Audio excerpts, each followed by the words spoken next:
Brazil to be an apartheid regime in 2021. Amnesty International declared Israel to be an apartheid regime. Don't fucking stop me while I'm cooking, you baboon in a suit! The chef is in! Better give me a fucking Chelsea Green, you donkey! Donkey!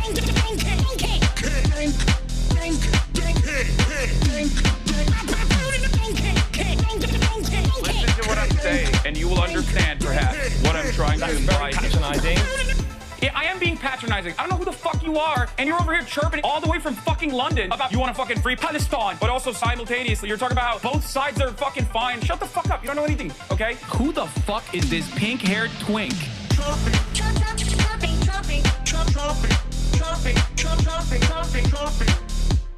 Dissolve the apartheid. So what would you like to Allow see happen, Palestinians. Hassan? Do you not understand the English language? What's going on, everybody?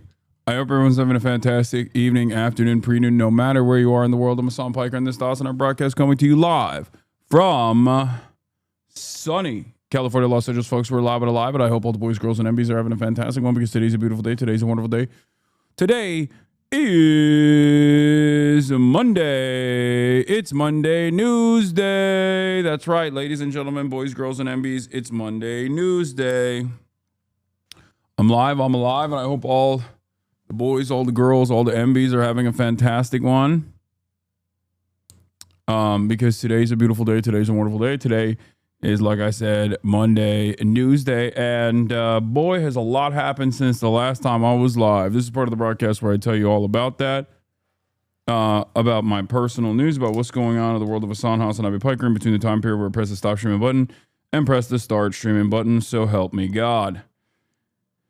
That's what I'm going to do. Anyway.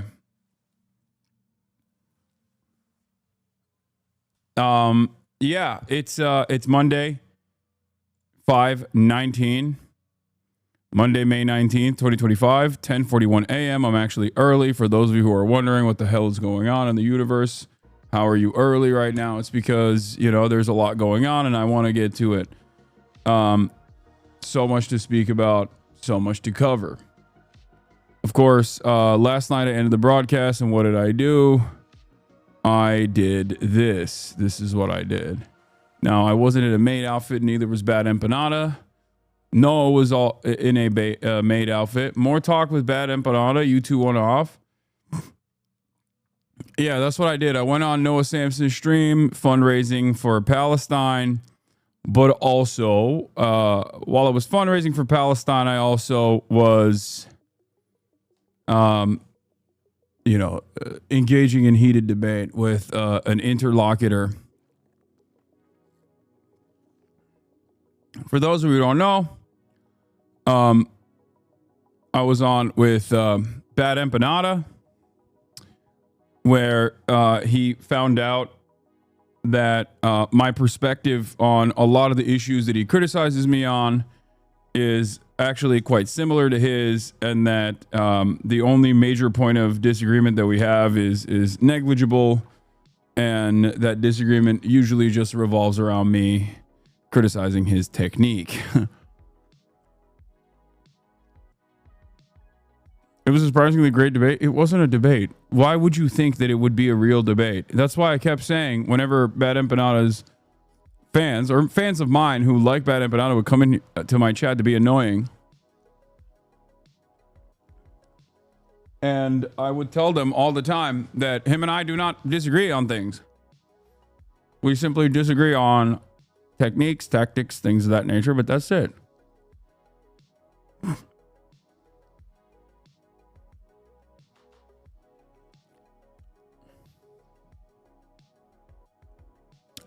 In any case, start a political podcast. You were so much better with chat not distracting you.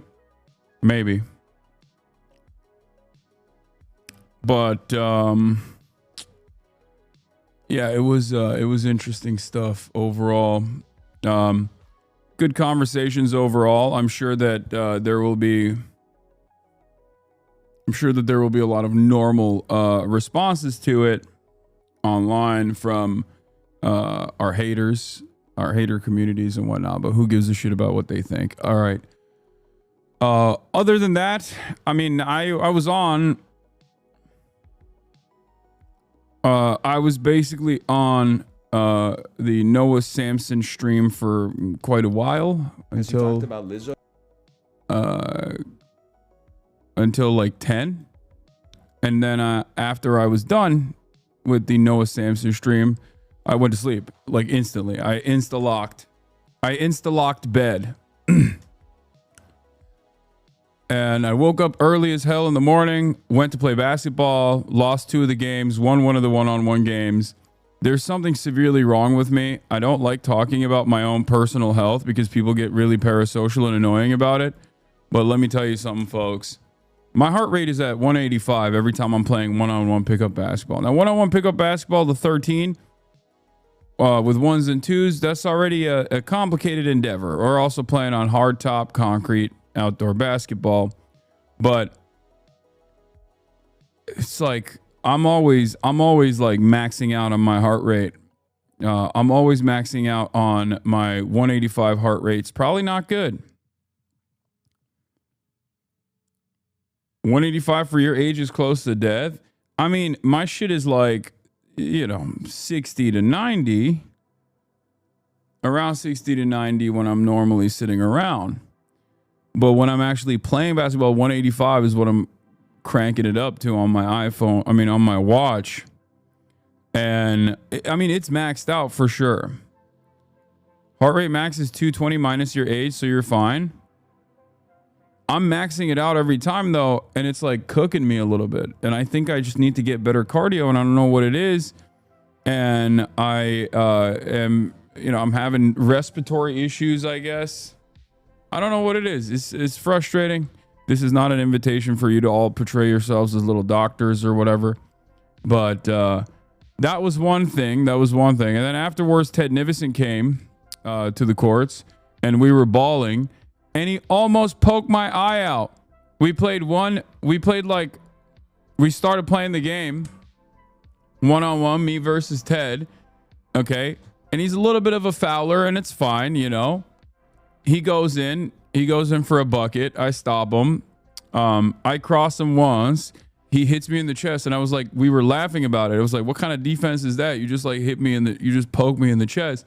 And he was like, yeah, that's how I defend. And then he did it again, but this time he poked me in the eye, in my right eye. And he almost Dan Crenshaw'd my ass. Chat. I couldn't see out of my eye. And I was like, oh shit, like I can't see out of my right eye, right? And then when I opened both of my eyes, eventually I could only, I had double vision, okay? I had double vision. And then not only did I have double vision, but finally, when I closed my eyes, like my left eye was fine, but my right eye, I couldn't see well out of. It was like weirdly Ted no vision. And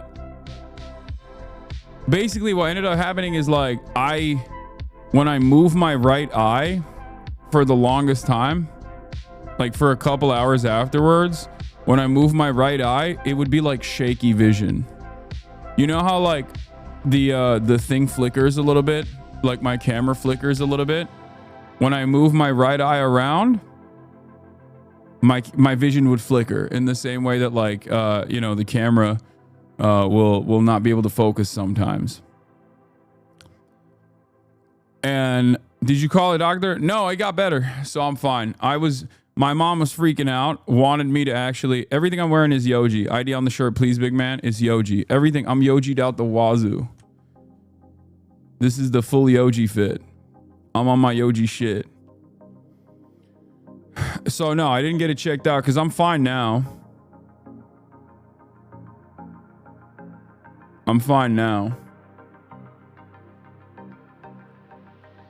But it was pretty messed up for a second.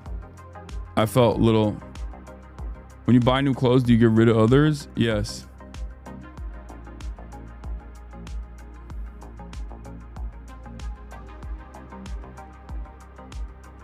Listen to your mom. She's a doctor. Yeah, but she's not a doctor of medicine. She's a doctor of art. What does she know? Do you do cardio regularly? Yes, I do cardio regularly. But it's fine now.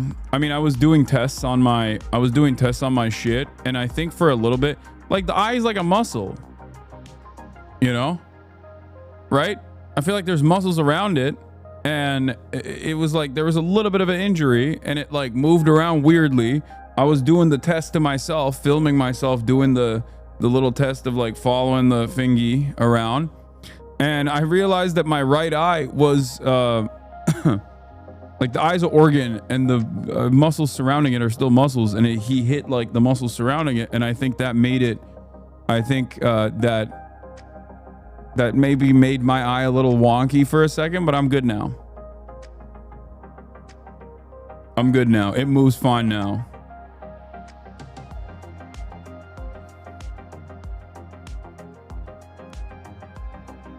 That's all it is. I treat my body like a playground. You treat yours like a temple. My shit started going to hell at 45. You'll be fine. I mean, I treat it like a temple, but I desecrate the temple regularly. You know what I mean?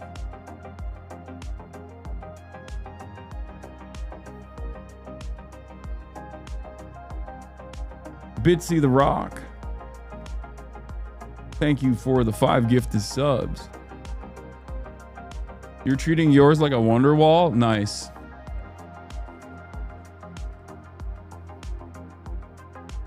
Leftist medicine. Yeah, be careful. You'll get pinworms from his fingernails. Is funny.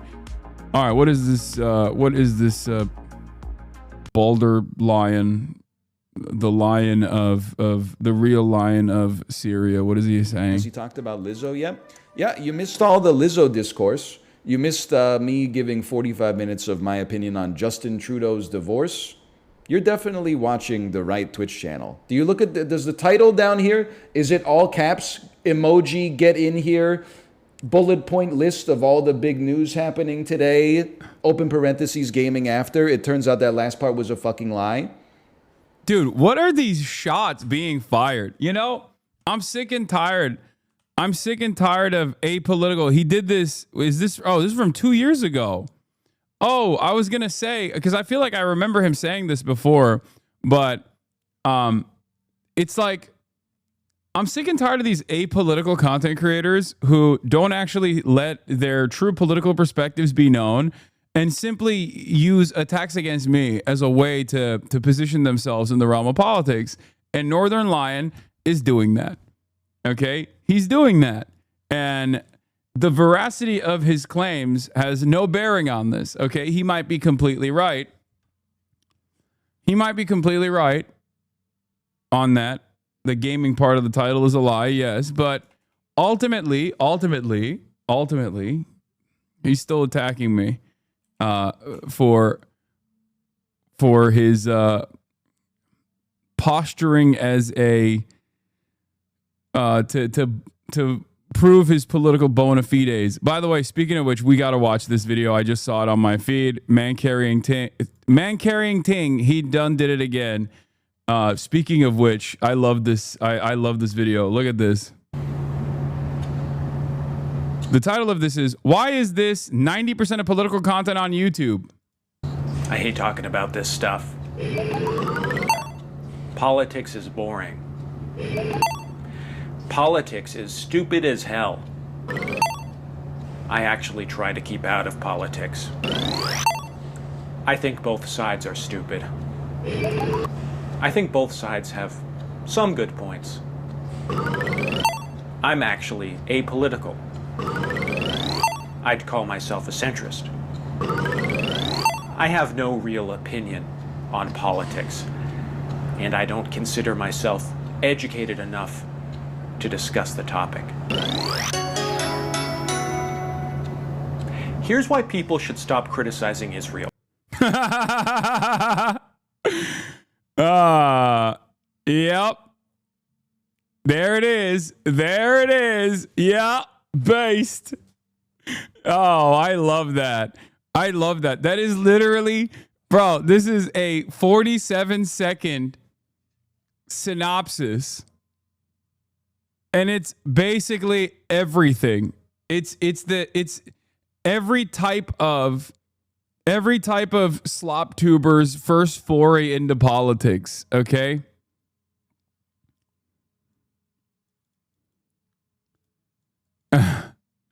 I like that YouTubers are aware of it, though. Look at this. It's always been a policy of mine to stay out of politics on this channel, which is why I'm prefacing my 9th consecutive politically motivated video with that statement. But this is something I just don't feel comfortable staying neutral on. Here's why women shouldn't be. I'm apolitical with the exception of the numerous extreme political convictions I have.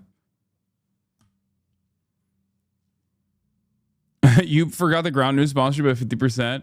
It's so fantastic. It's so fantastic.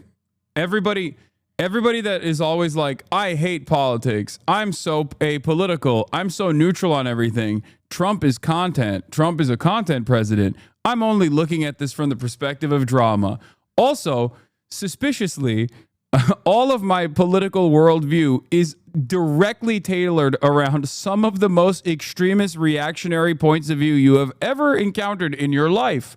And as a matter of fact, if I were to tell you what my true opinions are, you would probably be horrified by them. Also, I am utterly afraid of saying what my true political opinions are, even on my channel, and certainly in broad daylight around other human beings within earshot, because I'm worried that they would kill me with hammers if I were to reveal what I truly believe must be done to women.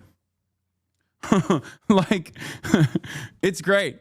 It's great. Everyone that says that they're apolitical will just like regurgitate the stupidest, the stupidest, most insane, most heinous fucking reactionary points of view.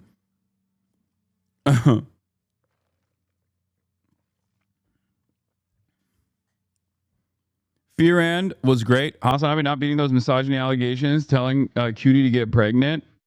What is this? You and Bad Empanada last night?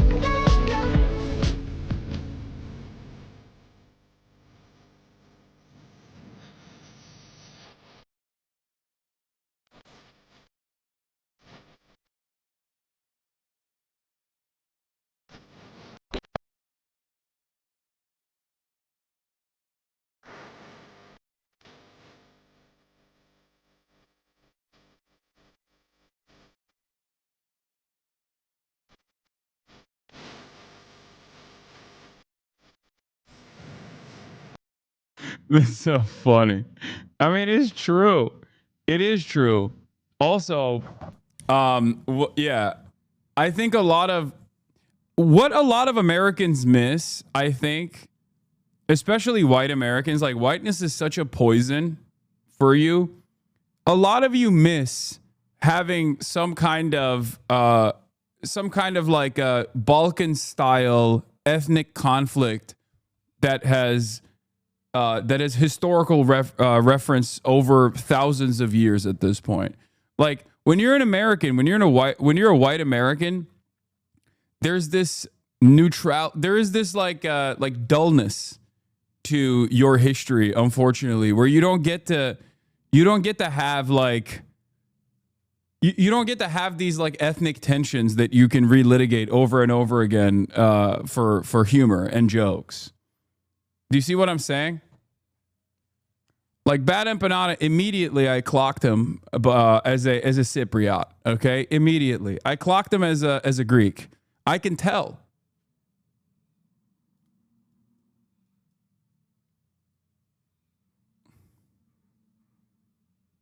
Oh my God.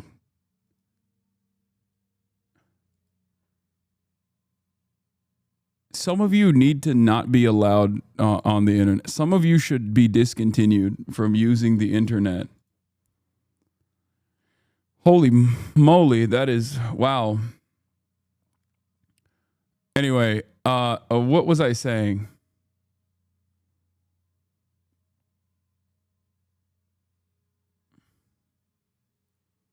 We need Trump to mandate sterilization. Okay. Not me. My family came over from Hungary in the 60s. So I've heard unspeakable things said about Romanians and Croatians. Croatians. Yeah. That's what I mean. It makes It makes life more fun. It makes life more fun when you have a constant constant ethnic conflict that you can point to, that you can present. Not true. Go to an Ohio versus Michigan game. Those two states literally went to war once. Yeah, that's what I mean. It's the closest thing you can get to like having two identical parties in every way, shape, or form actually engage with one another in the field of battle for no real reason, despite having a lot more similarities than differences. You know? Bro's completely forgetting the British? No, I'm not. I'm saying for American culture is so streamlined, so processed that I think like especially whiteness in America renders you incapable of having like fun little ethnic tensions that you can point to throughout history. Do you not understand what I mean? No, British people have that as well, for sure, for their neighbors.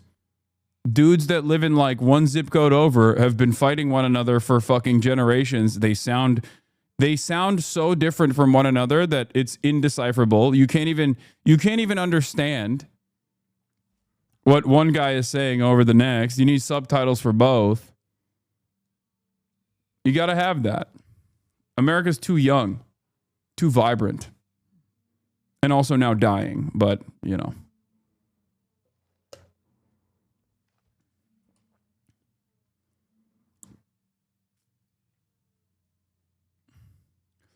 I wish you would have brought up Argentinian history with Bad Empanada. Why?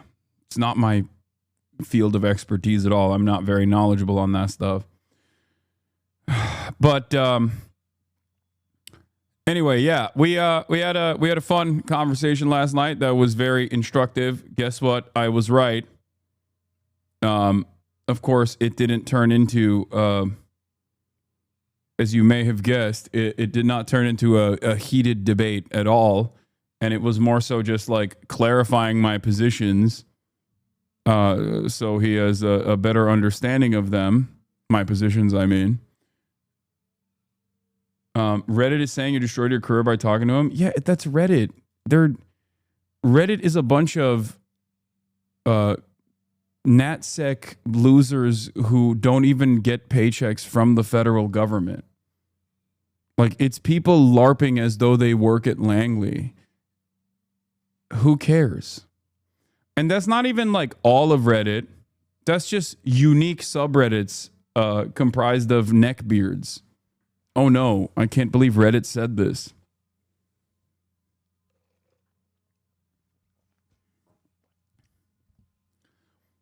But yeah, it was mostly just like, it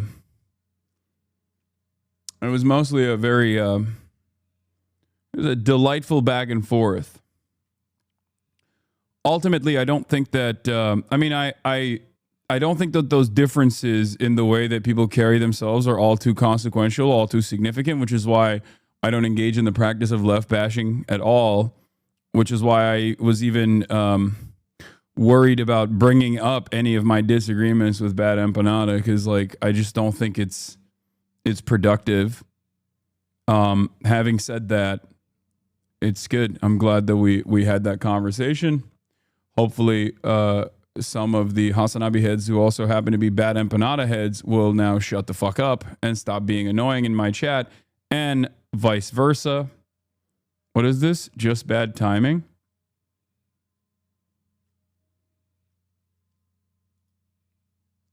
They probably won't. I think they'll, at most, they'll say Bad Empanada is being a pussy or something, and wasn't aggressive enough to attack me or something like that.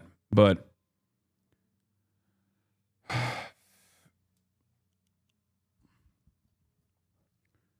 yeah, not only was it a productive back and forth, but also lots of money was raised. So far, I believe it's around 330,000 or something, which is good. 320,000, hell yeah, for UNRWA, love that.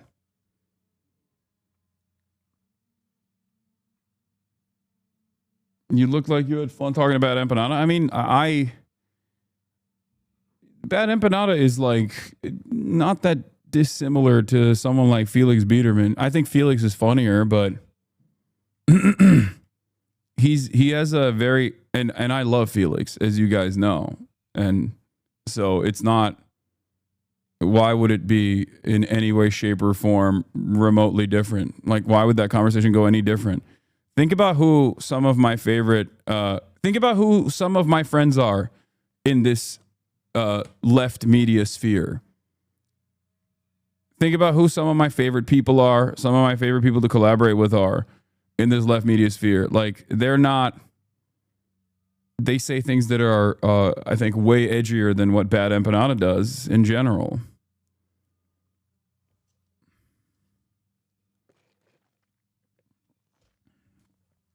No, I'm talking about, like, not political adjacent. I'm talking directly in the political commentary sphere, like Brace and Felix and like the Chapo orbit in general. Even Noah. Noah is definitely a lot softer. But someone said Adam Friedland. No, Adam Friedland. I think Adam Friedland has a decent political framework or decent fundamentals, but he's not, I wouldn't consider him a political commentator. He's a comedian. But yeah, learning about Drew Pavlov's background was the best part. Oh yeah, he's nutting. He's nutting over. He's nutting over being mentioned. I think he was like talking in all sincerity about how he really thinks that like I want to enslave his child or something. The irony, of course, is that he will never have a child because that would require him to have sex with a woman, which we all know is never going to happen. So I don't think he needs to worry about that.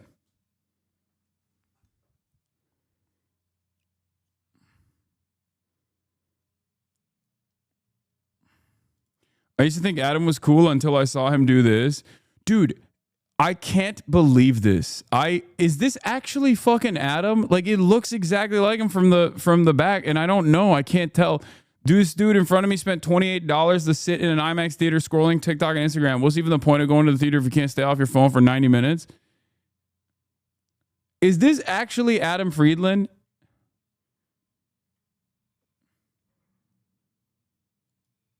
It's not me, but I would be acting like that. Are we being anti-Semitic? Can we stop? Can we put an end to this endless anti-Semitism? This is unacceptable. Thinking this is Adam Friedland is anti-Semitic. Yeah, this is the next Felix take that, of course, was popping off on the timeline. Would you press a button that guarantees that you die in 2030, but it also promises Joe Biden another 10 years of life? If you say no, you can go fuck yourself. It's negative people like you that caused all the epic fail in his prostate. I can't even fully comprehend. Wait.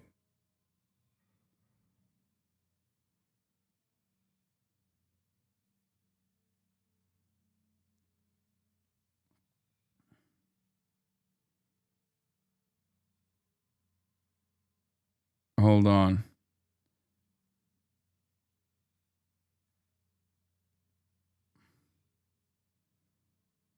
One second. I gotta text my manager. I missed the meeting. Fuck.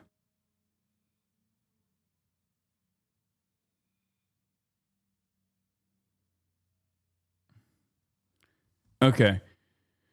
10 years. Man is at least a 5-volume memoir to bang out. He needs more time on this planet than that. Why does Hasan keep posting the Rizzler on his stories? Because he's a legend. No, because the recent photo shoot that he did, that I think is the album cover for... Is that a meme? Or is the new West Side Gun album cover actually the Rizzler with like in Yoji Yamamoto and shit?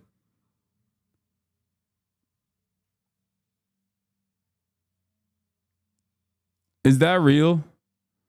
Because like I saw this, and that's you got centelled. Oh, it's Daily Nude. Okay, yeah, I got centelled. Well, I mean, I saw the photo shoot. I saw the photo shoot before, and I think the photo shoot is awesome. The Daily Nude. That's why I've been posting it. But then I saw the West Side Gun new album cover being the Rizzler, and I was like, this makes no sense. Fuck it, YOLO.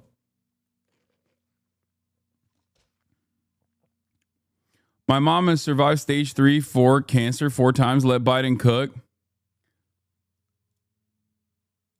Did you see the Supreme shoot? Hard as fuck. I have not seen the new Supreme shoot. Wait, what do you mean? I have not seen any of this. The Rizzler did a photo shoot in like Yoji and like a bunch of other brands. That is real.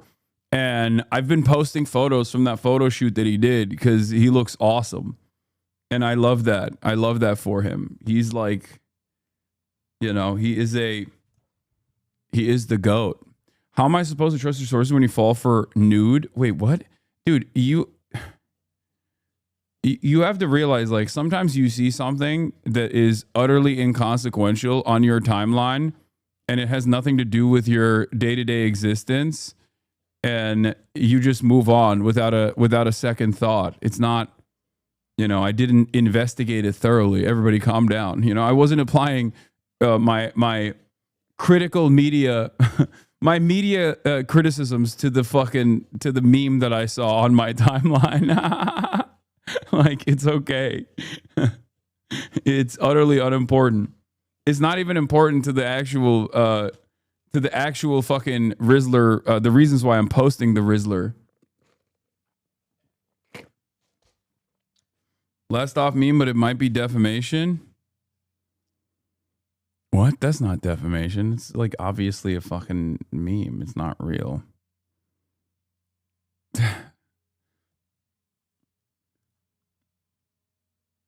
Cover story for Der Spiegel. This week covers German-Israel relations openly, even Germany slowly turning. I don't think so. I just don't think so. I don't think it's anywhere near happening. Oh God, what the fuck are these? Yeah, the Rizzler for Yuri Sport. This is a real. He looks. I mean, he's farming aura. He looks incredible, dude. He looks incredible.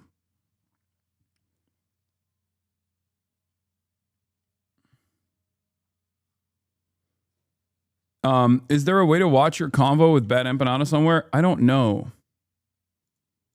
I guess like Noah's own channel. He'll probably upload the VODs or something.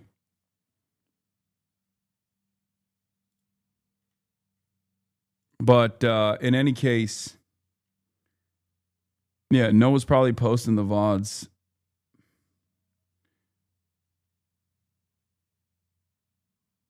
It's on, okay, it's pieced up and out now.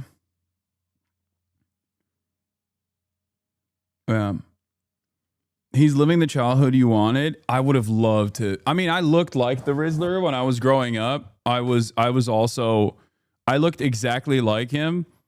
But of course, I was never dripped out the wazoo like this. Like, this is a dream.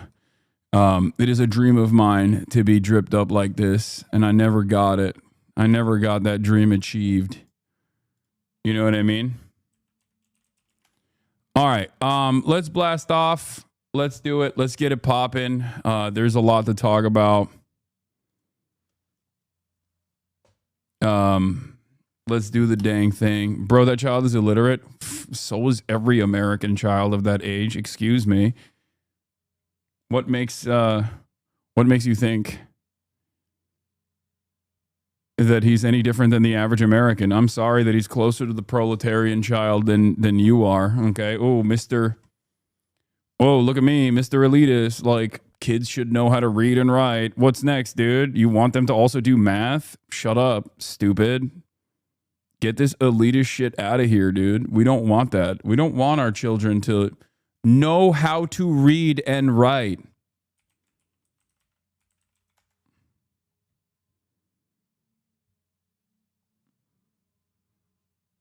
Did you and Bad Empanada have fake yelling match in a discussion bait? No, we didn't.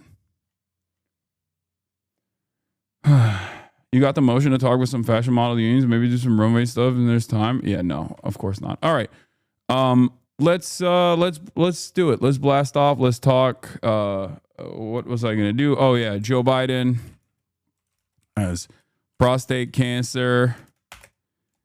Trump talks to Adolf Putler on the phone.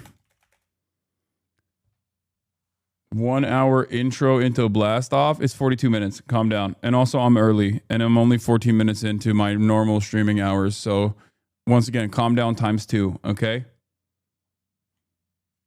Joe Biden has prostate cancer. Trump talks to Adolf Putler on the phone. Bernie went on flagrant.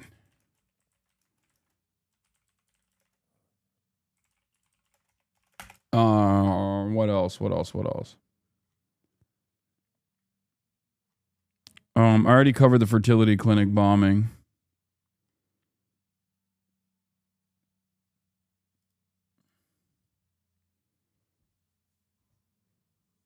Would you ever consider dual streaming? Yes, I have considered it. You know, aftermath of tornadoes and more. Get in now. Please cover GOP. What are they doing now? What do you mean? I do cover the GOP. The Mexico ship crash I talked about yesterday. Okay, here it is.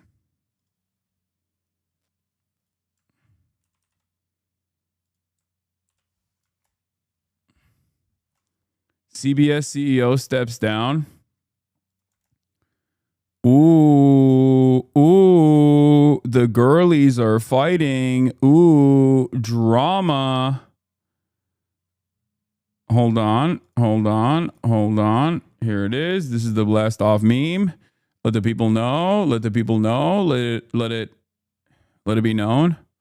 Yes, I saw the U.S. credit rating drop. It doesn't mean anything. It happens every now and then. It is what it is. Credit only drops. The U.S. credit rating only drops when the economy is in stress. It's okay. It'll calm itself down. It's not urgent, but can you check your Discord DMs when you have the time? I have not seen your Discord DMs. You have to send me a new one then, because I have not seen the Discord DMs that you are speaking of. I don't know why you are saying that.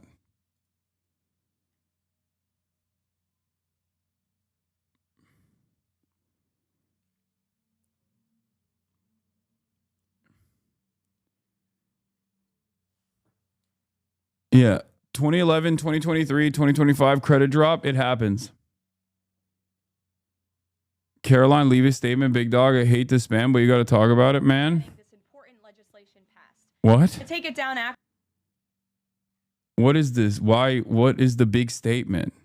Got to talk about Caroline, leave it. Statement, big dog. What do I have to talk about? It's just a fucking press briefing. Are you all right?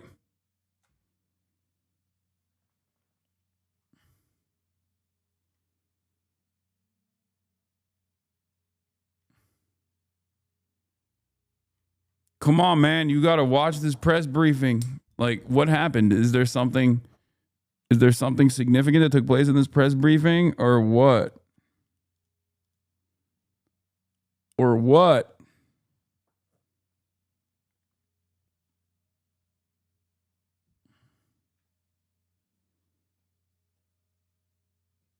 I think it means ending TPS for Venezuelans.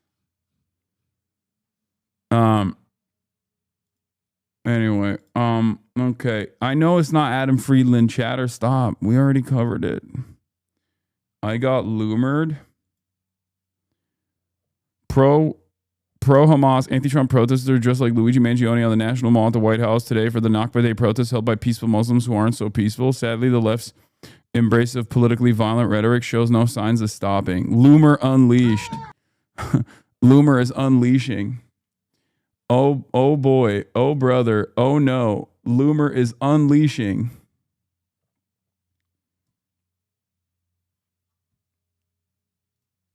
I hate to see Loomer unleash fully, you know, unleash your freak flag. All right, let's get started. Let's get started with the cancer. Let's get started with the cancer that is Joe Biden getting cancer. Joe Biden, for those of you who don't know, maybe you haven't been paying attention. Joe Biden was the president. Okay, he was, and even before he was the president, he was the vice president to Barack Obama. Okay, that's the guy. You might not have known because he didn't have a lot of motion. He was basically decaying in office. But yeah, he was the president before this last one. And a lot of the stuff that he did, especially in like the last year of his presidency, pretty much handed the victory to Donald Trump. This is something that is not up for debate at this point. I feel like most liberals, up until this like cancer announcement, was pretty much universally recognizing that the number one most responsible party beyond the Republicans was Joe Biden for the Trump victory, right? And of course, things change because liberals, when they hear about someone who is like truly a repulsive monster or genuinely like an evil person getting cancer or dying, they instantly whitewash. They instantly have to launder their reputation. Like when George W. Bush dies, you will see this exact same phenomena take place. When Dick Cheney dies, well, when Dick Cheney dies, I feel like, I mean, that's the rapture probably. Like he is Satan incarnate. So I feel like, you know, the world will be moving and shaking, right? I just don't understand what this, I mean, I get the tendency for civility.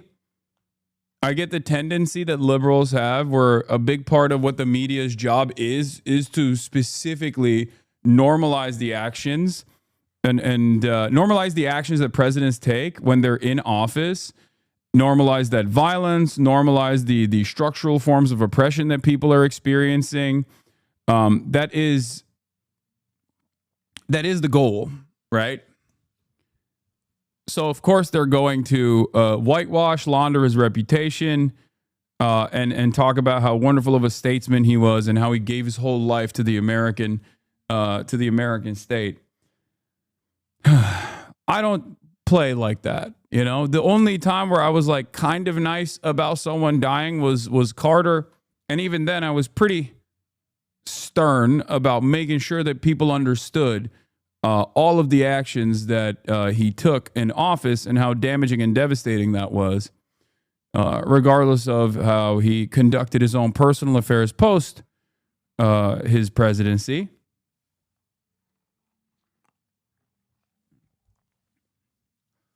But Joe Brandon has cancer. He has prostate cancer, and it's like pretty severe for his age, it seems. Even though I guess it's like responsive to hormones. So they're transing him. They're transing Brandon in order to stop him from dying from prostate cancer, ass cancer, the part of your butt that's also connected to your penis, the G spot. For men. All right, let's watch. With the prostate cancer diagnosis for former President Biden. He has an aggressive form of the disease, and our senior political correspondent, Rachel Scott, starts us off. Good morning, Rachel. Michael, good morning to you. And political leaders on both sides of the aisle wishing former President Joe Biden well overnight after he revealed he has been diagnosed with an aggressive form of prostate cancer, which has now spread to his bones.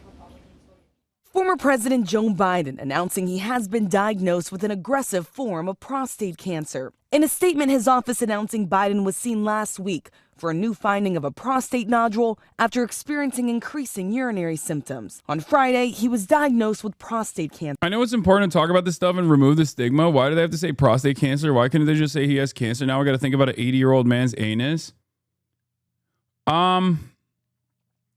I don't know. I mean, I guess it makes sense because people want to be hyper specific.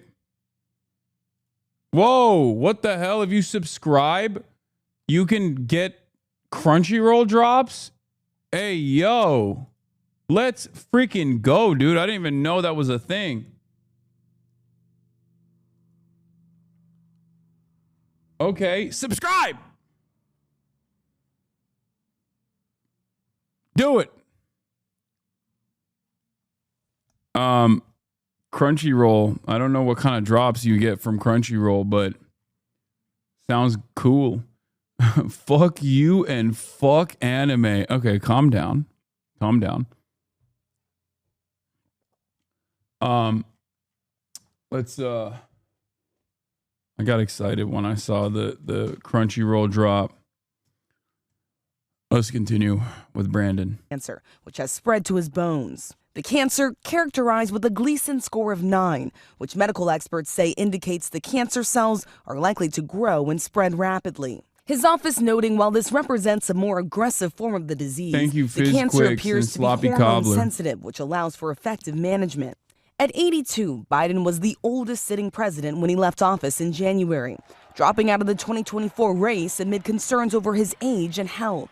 The former president recently appearing on The View. How are you? How you doing? I'm well. The family's well, thank God. Stop Things giving are a moving shite. along, Thank you for the 30. And we're getting squared away. Overnight, political leaders sending their well wishes. President Trump, a longtime opponent, saying he was saddened to hear about his diagnosis. Writing, "We extend our warmest and best wishes to Jill and the family, and we wish Joe a fast." Yeah, that was whack, by the way. I was expecting more smoke from Trump, and I feel like we'll still see something today. I said this yesterday. I suspect we'll see something from Trump that's a little bit more Trumpian rather than this basic, like, oh, well wishes, love the guy bullshit. Obviously, he didn't write this himself. Like, I know. It's just wild. What is this? Why do you keep spamming this? You think you can just back out because you're scared? Oh, yeah. Imagining a Joe Biden state funeral overseen by the Trump administration. Damn you! You think you can just back out because you're scared? Cool bar, huh? This place is for mourning. Okay, Cool Bar is way sicker than Donald Trump, for the record. Okay, that's crazy to make this comparison. This is a comparison that favors Donald Trump.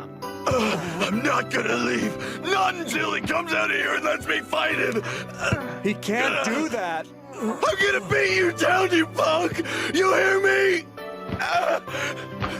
Who do you think you are, huh? Dirty punk!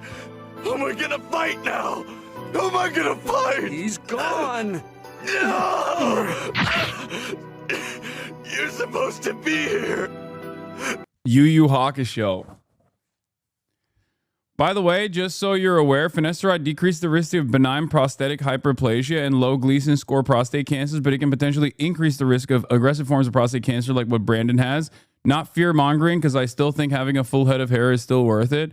Yeah, thank you for telling me that. And then saying not fear-mongering, but you could probably get Biden's incredibly extreme form of ass cancer. Thanks, chatter. I'm definitely not fearful after that not fear-mongering that you just dropped in the chat. Thank you for the tidbit. God damn. Here I was thinking, like, fantastic. My hair pills are also saving me from getting prostate cancer. And the chatter has to come in and be like, actually, you're probably going to get a worse version of it. Fuck it, you know? It is what it is. All right, Brandon. And successful recovery. Biden's Vice President Kamala Harris calling Biden a fighter. "I know he will face this challenge with the same strength, resilience, and optimism that have always defined his life and leadership." Yo, has Obama said something yet? Because Obama was one of the last. Like, I don't know if he, I mean, I'm sure he has at this point, right? He must have. No? Yes? Wait. He must have said something on Twitter. I think he might have literally been the last person to say something about it. Out of all the major figures that have been in his life, Obama was noticeably absent from the conversation until later in the day. 5 p.m. Okay, 4:56 p.m. Not too bad. He didn't immediately lock down a post. He says skill issue on Twitter. Yeah, he waited till end of the day. Michelle and I are thinking of the entire Biden family. Nobody's done more to find breakthrough treatments for cancer in all its forms than Joe. Why are they acting like Joe Biden literally was in the lab cooking up new forms of cancer treatment? I don't understand. What is this like when did this happen? He's the president, dude. He wasn't in the fucking lab going, all right, Jack, how do we fix this cancer? What are we doing? Where is this coming from? Is it because he said that he wants to find a cure for cancer? Because I remember when he said, I want to find a cure for cancer, everybody was laughing because they were like, oh, classic. Like, that's his pie in the sky bullshit thing that he says he's going to do. Every president has one. I don't understand, like I guess he's so indefensible overall that they just have to make stuff up to be like, nobody's done more to find breakthrough treatments for cancer in all forms than Joe. And I'm certain he will fight this challenge with his trademark resolve and grace. We pray for a fast and full recovery. No, I know he said he would cure cancer, chatters. I know. Brandon, on the campaign trail, said he was going to cure cancer, and we all laughed about it. And the reason why we laughed about it, because that's a ridiculous fucking thing to say. You're the goddamn president. Like, I don't understand. I don't understand why he was like, he said that and then, wait, okay, I work in cancer research. Biden's moonshot funding was historic and vital. Okay, thank you. Fair is fair. I still think it's fucking ridiculous to be like, no one has ever stopped cancer as hard as Biden. You know what I mean? He's the president. I don't think it's appropriate to say that. It's kind of like saying Donald Trump did the most to get a vaccine out. Okay? For Operation Warp Speed, Donald Trump is perhaps the most responsible party for eradicating COVID from this planet in all forms. No, he didn't do that shit. He was the president at the time. And the same goes for Brandon. Okay?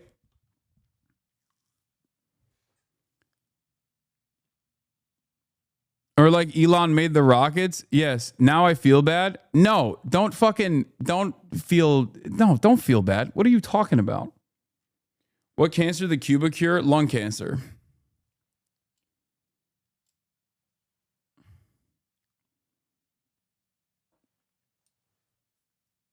He's putting his hours in at the lab. Stop with the Brandon cancer research erasure. Yeah. Anyway. For hours before the news, Beto O'Rourke was talking shit about Biden giving Trump the presidency. I kind of chuckled. I mean, it's true. He's right to say it. And even like Jake Tapper, who is a careerist who's trying to, re-enter the conversation and basically present himself as a legitimate journalist, is actively trying to He's actively trying to talk about how he was actually one of the brave journalists that talked about Biden's age, even though he came into the conversation far too late. Okay, Jake Tapper, and it's ironic because every single one of these guys are now going to turn around and be like, "My bad for saying all these mean things about Brandon because he has cancer now." And it's like, why? Why would that change the dynamic? Like, why? Why would that change the fucking dynamic at all? Like, he's still the same bad guy. He's still absolutely the guy who was defended by mainstream media figures, defended by the party, regardless of his mental acuity, his mental deterioration that was like something that you can experience. It was very visible. It was in broad daylight. Anyone that tries to fucking shelter you from that truth is lying. And not only that, but he also was a major ultra-Zionist who allowed Israel to do most of this death and destruction, and he loved it so much. He loved Israel killing children so much that not only did he lie about it, like not only did he lie about why Israel must kill children because Hamas is decapitating children or whatever, all these other like insane things that he said that is that his own team would have to go back to the media and be like, he never saw those photos. I don't know where he's coming from. But also on top of that, he loved it so much that he lost the fucking election.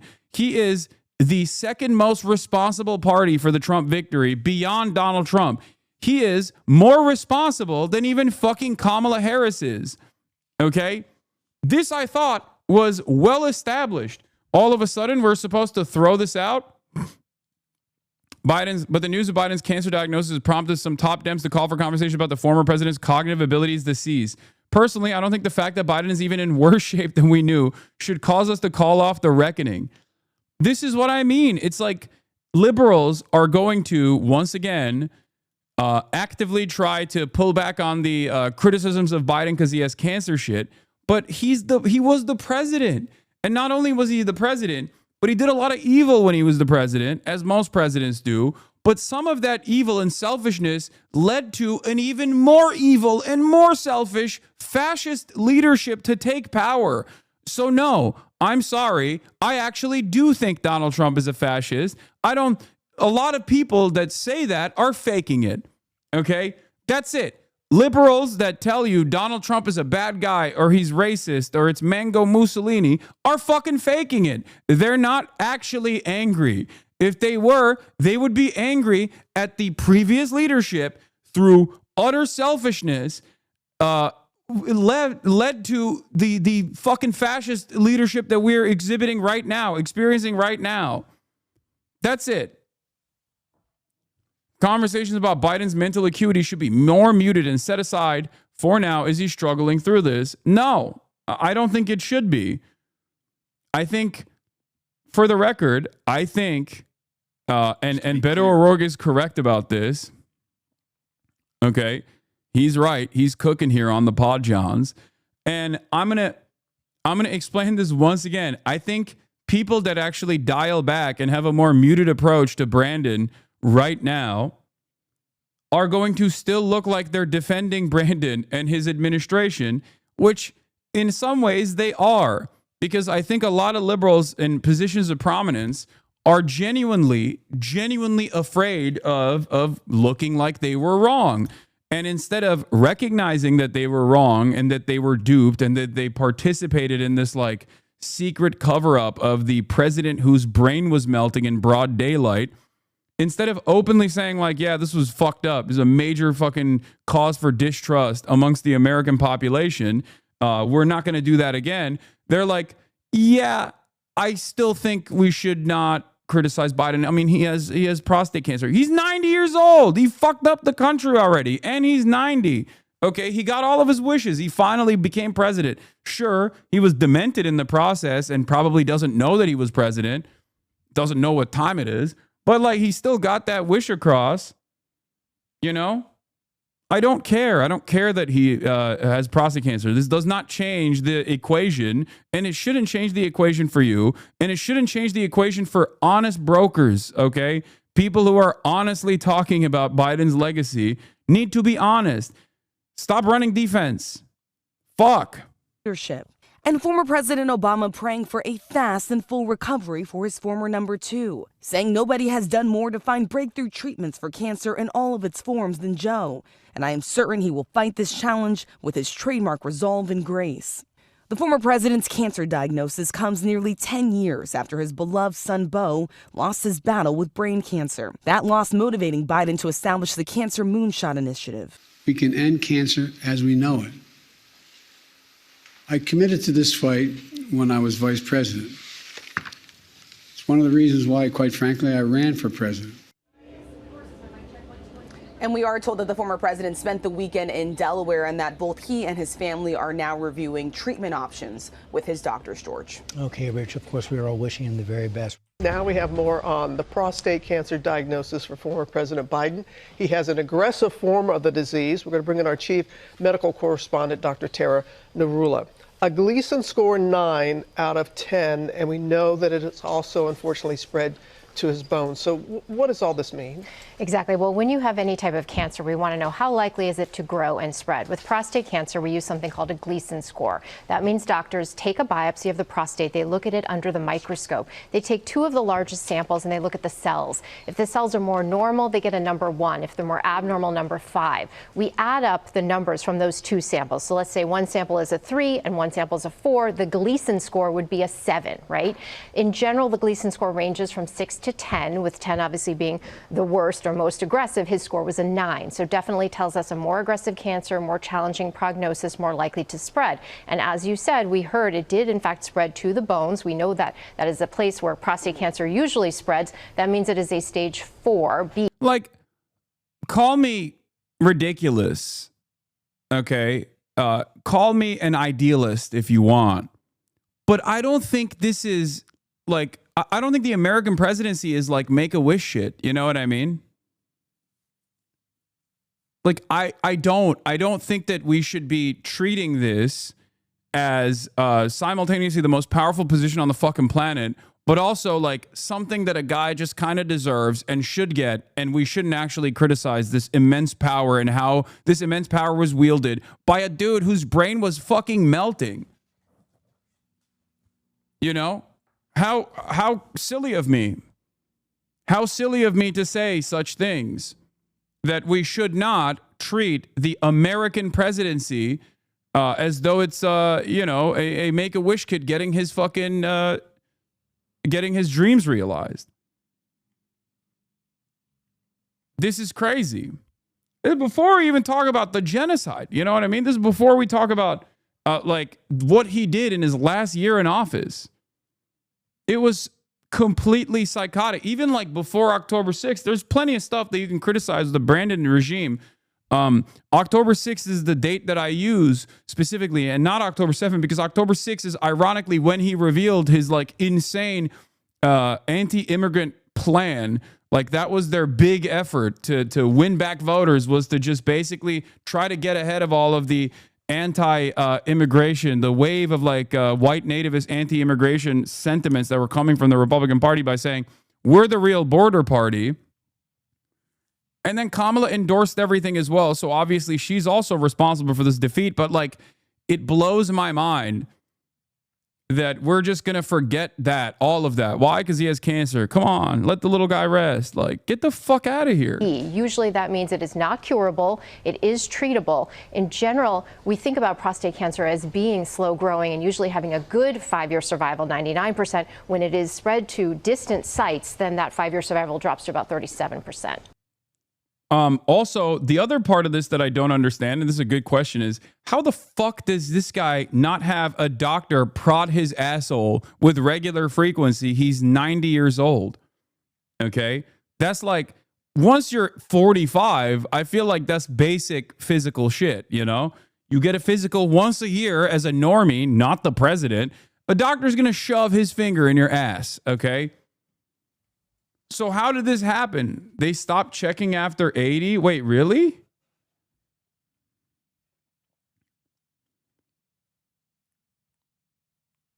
Apparently they stop after 70? Wait, why? They're just like, yeah, if it happens, you're going to die anyway? Is that what it is?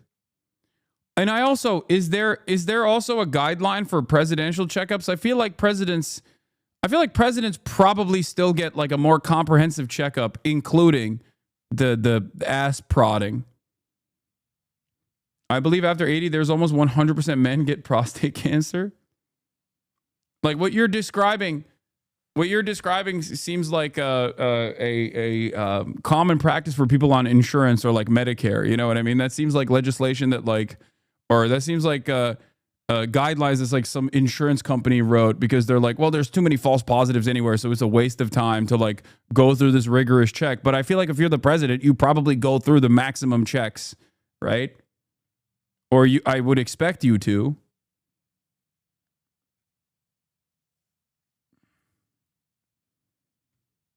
You don't discover stage 4 prostate cancer that is metastasized to the bone. He was actively campaigning with his diagnosis 100%. It can be detected in routine blood draw checks. Benign prostate hyperplasia neoplasia and we can't biopsy everyone?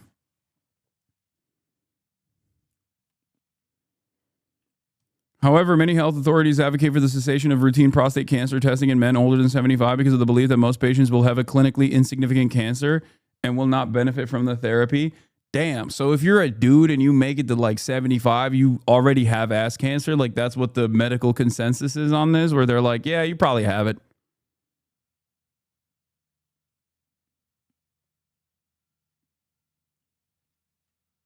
That is terrifying to think of. Holy shit.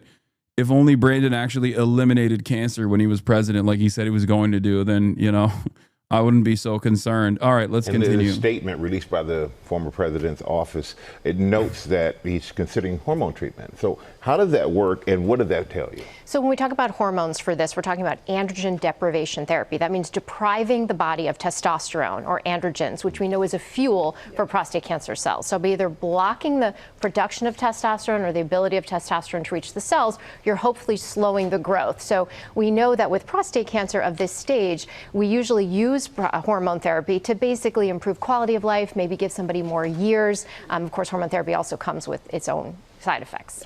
Former president's 82. Actually, yeah. So age obviously factors into everything. We see prostate cancer usually rise with increase in age. It's the average age of diagnosis is 68. But certainly when you look at factoring in what are we going to treat this person with, you look at age, their health status, their quality of life that they want, their life expectancy, all of that factors into the treatment plan. Well, we are all wishing him the best. Yes, without a doubt. All right, Doc, thank you so much for that. Joe Biden has been diagnosed with an aggressive... I also need to explain something to you guys, and I did this yesterday as well, but it bears repeating. In 2019, we knew that Joe Biden's health had diminished. We knew that Joe Biden's mental faculties had diminished. When I say we, I mean myself. I talked about this quite extensively.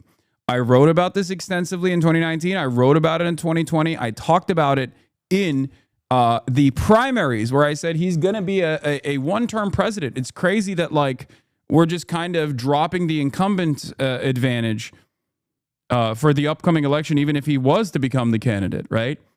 And there were a lot of people at the time, there were a lot of like ball knowers, a lot of politics understanders that were yelling at me for being fucking ageist and all this stuff.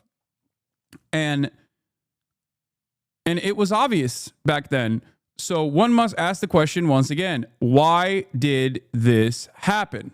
Why did this happen? Why was Biden presented as the only alternative that can defeat Donald Trump from both mainstream media outlets like MSNBC, CNN, and numerous others at a time when it was, incredibly important for the liberals to get together and rally around one candidate that would truly defeat Donald Trump? Why? Why was that the case? Why was it Biden? Well, the reason why it was Biden, the reason why it was considered to be Biden in 2020, I'm talking about, by the way, I'm not even talking about the last time. Okay. I'm talking about 2020. The reason why it was Biden was because he was the establishment pick that they thought was the one that could unite the base. Okay. Against, not Trump, against Bernie Sanders in the primaries. And if you recall, and this is something that I covered extensively at the time. You can go back and watch my VODs on this. You can go back and watch my videos on this. Basically, Biden was a non-entity in the primaries. He was not doing well at all until Jim Clyburn in South Carolina gave Biden a predictable victory. And in the aftermath of the South Carolina primaries, in that incredibly predictable victory, the media basically spun a 2 or 3 day nonstop media cycle that amounted to, at the time, I think they calculated this, it was like multiple billions of dollars of organic advertising for Biden, talking about how incredible this upset was and that he is truly the guy, and that because black people in South Carolina voted for Biden, that he must be the candidate. And if you don't like Biden, then you're probably racist, that you probably hate black people because black people in South Carolina in the primaries voted for Biden. That was the meta. That was the conversation that was impossible to avoid. And in that process, Over the course of that 3-day news cycle leading into Super Tuesday, Biden got effectively carried into major victories in states on Super Tuesday that he had not even been to, that he had no campaign offices in. He won that shit.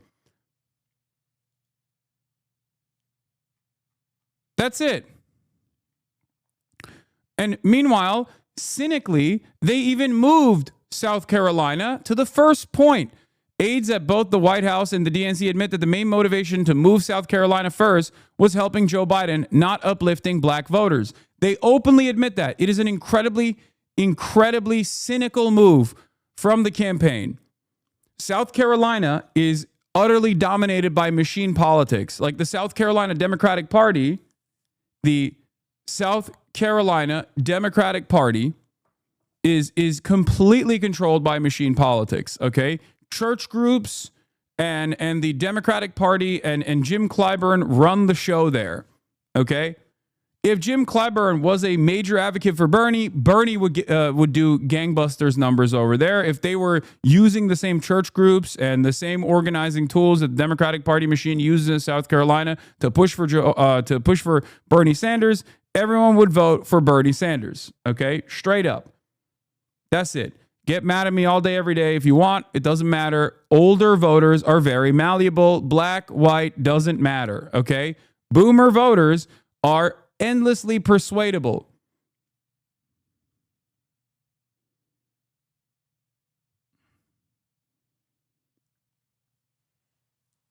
Yes, I'm going to react to Bernie on Flagrant in a second. Why am I talking about all of this? For two reasons. One, the Democratic Party cynically weaponizes identity politics in this way in an effort to put forward establishment candidates. Sometimes they'll even erode the chances of black or brown young candidates in an effort to maintain loyalty to their establishment pick. It does not matter. They will always do this. Okay? Moving the primary, the first primary to South Carolina is a way to galvanize this, is a way to solidify this, okay? And they did it cynically. They did it, and this is an admission for it. The members of Biden's staff weren't the ones comfortable with abandoning Democratic norms. The former president enjoyed the support of the Democratic Party, which at his behest blew up the old primary schedule, putting South Carolina in the first slot. The ostensible justification was anti-racism and elevating voters of color in a heavily black state. According to Tapper and Thompson, aides at both the White House and the Democratic National Committee admitted that the main motivation was helping Joe Biden, not uplifting black voters. South Carolina was a strong state for Biden, and the thinking seemed to be that a steady performance there might put primary challenges to bed early. In other words, the DNC appeared to try its level best to tip the process in favor of re-electing a man who a majority of the public thought could not do the job. At this point, it had been 2 years. At this point, it had been 2 years since numerous polls had come out that stated that 75% of Democratic Party voters wanted someone else. They did not want Joe Biden to be the candidate. They did not want Joe Biden to run for re-election. In 2022, post midterms, the Democrats were saying, we want someone else. This guy is old. Okay? Now, going back to 2020, though, the reason why I brought this up is because, to show you how cynical the Democrats are. And here's Ested's commentary on this, by the way. I think it's good. Once again, I'll say it. A huge reason this worked at a time is lack of diversity in media.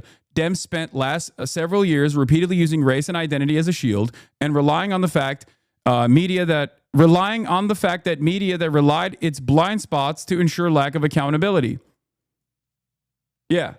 The media's blind spots on the issue of race and a lack of interest in like intersectional politics created an opportunity for them to cynically deploy black people as a shield or as a weapon to wield from time to time to suit the interests of whatever the establishment candidate was. And they keep doing it. They still do it. They'd roll out an individual validator, pretend it spoke for everyone, and it wouldn't be properly interrogated. The South Carolina switch was obviously performative politics, but you have to know/care enough about black communities and its voters to push them. Too many don't. Ironically enough, Did Joe Biden really move South Carolina to the front of the primary calendar because of black representation, or was it a cover for the establishment to protect a vulnerable president outside the view of voters? This was all the way back in April 13th, 2023. Here is the Stats coverage on it. Of course, I said, wildest journey was the week-long stint where they suspected black men might not vote Democrat by the same margins they did last time. Insane media week. Maybe the worst week of my professional life. 5 TV requests a day, but they're all like, so why do black men hate Kamala Harris? It's so ridiculous. And it also, once again, showcases the utter lack of interest from Democrats and also the media vehicles that they use in truly addressing some of these problems. They just only care about it from the perspective. They only care about it from the fucking perspective of like, can we use this to beef up our support for a dying candidate? But again, I will go back to the 2020 primaries. Why was it that in the 2020 primaries, okay, black men hating Kamala was just not factually true? I know. You know who was saying that? My fucking Caucasian ass was saying that. I kept repeating that over and over again. I kept saying a lot of people are misunderstanding the fucking polls. They're stupid. And they think that like black men are not in favor of Kamala Harris. This must be a crisis of misogyny amongst black men. This is fucking bullshit. It's bullshit.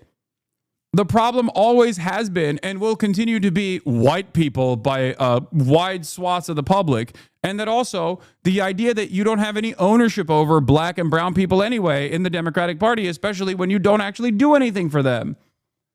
Do you understand? You have to serve the people. You have to, win their votes. That's crazy. Republicans do try to win their votes.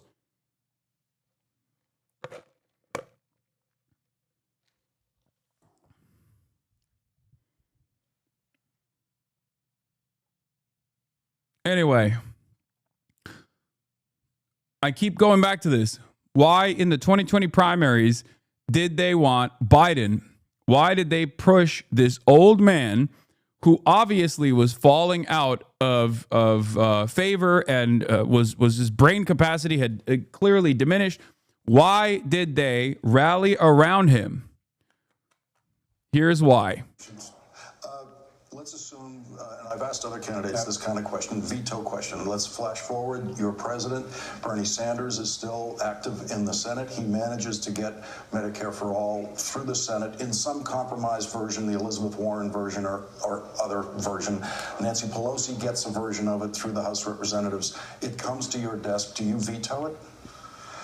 I would veto anything that delays providing the security and the certainty of health care being available now.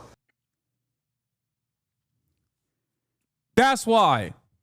Because Bernie Sanders was a threat. Now, would he have been able to actually swing America in the direction of social democracy? Would he have been able to successfully push for more social safety nets? I don't know. But it was enough of a fear from those with moneyed interest, those who have power both in the party and also all of the interest groups and the lobbying groups and the corporations that dominate the Democratic Party. That was such a major problem that they were willing to plant a fucking dying fool who's clearly lost his touch in broad daylight, and they forced everyone to rally around. Obama forced everyone to rally around Joe Biden. It was known. It was known that his brain wasn't working as well as it once did. Okay, Biden was a retail politician susceptible to gaffes. Okay, but those gaffes sometimes made him look more human. But he was a fantastic retail politician. He was Mr. Baby Kisser. Okay. He did that shit. That was his main role. That was his role in the Obama administration, the kind of racist white guy that will silence the masses that are terrified of a black president who they thought was Muslim. Okay?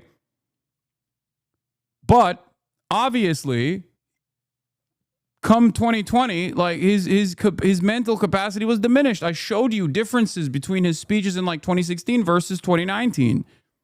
It was noticeable. And I think a lot of these people noticed it, but they were so terrified of Bernie Sanders and the moderate,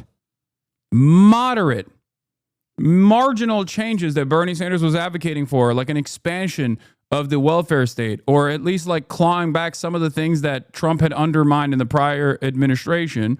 They were so afraid of that they went crazy. They went crazy and they pushed for Biden. Make no mistake. And of course, Biden's administration was filled with false promises that he ran on that he never actually followed through on. There is at this point a lot of whitewashing and laundering of the reputation of Joe Biden that's taken place in broad daylight. I will not stand down. I think the goal here is for mainstream media to make you think that like he wasn't all that bad and that everyone's being a little crazy about it.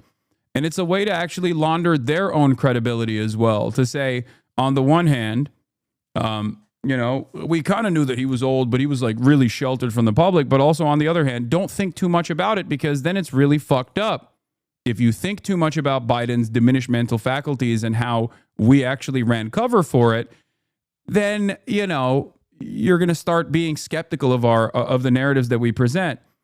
Meanwhile, what a lot of these people don't realize is that this lack of interest in doing good journalism is unironically part of the reason why so many people have completely dropped support, and so many people completely refuse to believe any of the narratives coming out of mainstream sources, mainstream resources. Another great example of this is the things that people can see with their own two eyes on social media about the plight of Palestinians versus what they see in mainstream news. There are some good reasons for why people distrust mainstream narratives, and there are some bad reasons why people distrust mainstream narratives. Like COVID is a great example of a bad reason for why people just completely stopped listening to mainstream news. They were like, fuck this. They're lying to us every step of the way. Meanwhile, they actually were following their primary function of creating a sense of security, like a security environment, getting their notes from epidemiologists in an effort to make sure that this fucking new novel disease was not killing people by the millions, which they fucking still failed on, so it doesn't even matter. They were, at that point, disseminating information, and yet a lot of people were very frustrated by the information that they were presenting and hated them and looked for alternative avenues. Form of prostate cancer. His office revealed the diagnosis yesterday, saying that it had spread to his bones. It was found after a nodule was discovered. The statement goes on to say that while this represents a more aggressive form of the disease, the cancer appears to be hormone sensitive, which allows for effective management. The news has led to an outpouring of support from leaders across the political spectrum. President Donald Trump saying, quote, he's wishing Biden a fast and successful recovery. And Biden's old boss, former President Barack Obama, praised his ability to fight this challenge with his trademark resolve and grace. What the Joining fuck? me now to discuss, Dr. Jamin Brombaut, urologist at Orlando Health Medical Group Urology. Good morning to you. Welcome to CNN This Morning. Good morning. Happy Monday.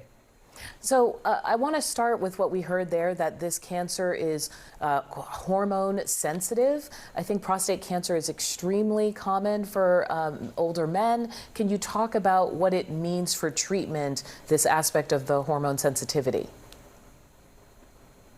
So we diagnose over 300,000 men with prostate cancer a year. Out of those, only about 5 or 7% we will diagnose like President Biden's diagnosis, where they already have metastases through the rest of their body.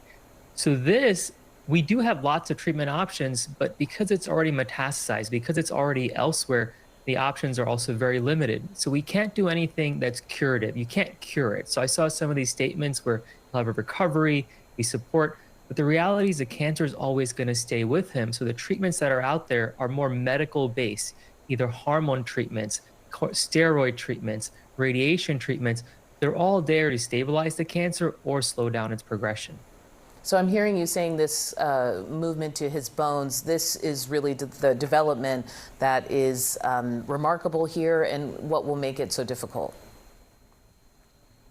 Absolutely. Like if it wasn't in his bones and it was localized, the life expectancy is almost 100% over 5 years.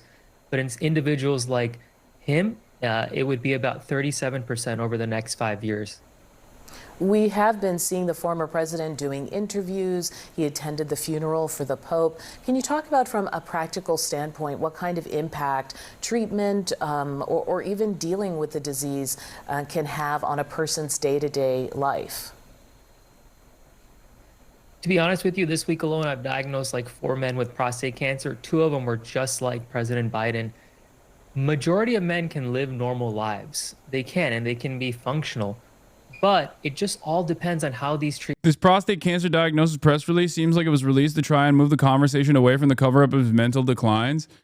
I don't think so. Maybe.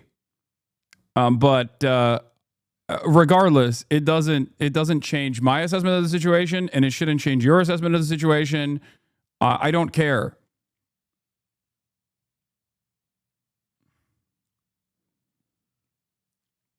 Like, I think that no matter what, whether he had cancer or not, I mean, I said this like during the election season, where I was like, he's most likely gonna fucking die after he leaves office, and yes, of course, people predictably have rushed to defend him and defend his legacy when he certainly does not deserve any sort of defense over his legacy. And he deserves scrutiny over his legacy. But, of course, the media will never do that.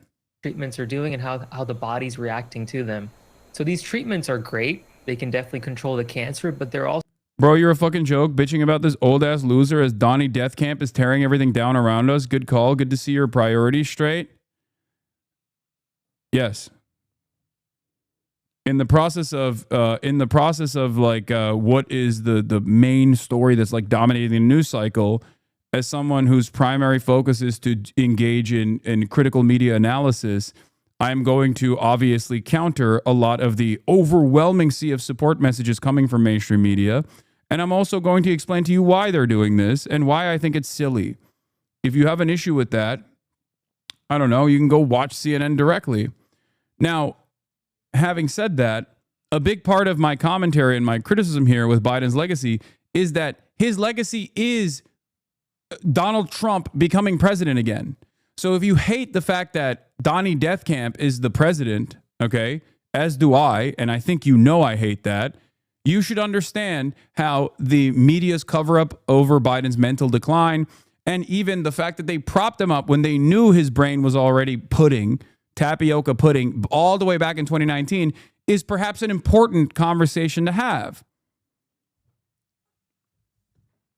Don't you understand?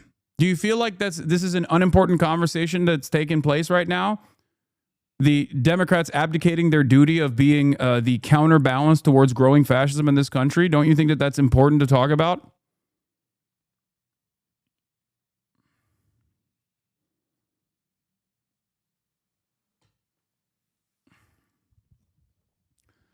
Especially because the way I see it, the whitewashing of Biden's, the reputation laundering of Biden, and the hyper-focus on his prostate cancer right now to present himself as a victim that's being like unjustly maligned by mainstream resources, while the major media narrative up until this cancer diagnosis being made public was his mental decline and how people covered it up. I think the reason why they're talking about this so aggressively is to continue that culture of silence, that culture of refusing to criticize not only previous leaders and their failures, but also all the people that propped up this old man who was dying.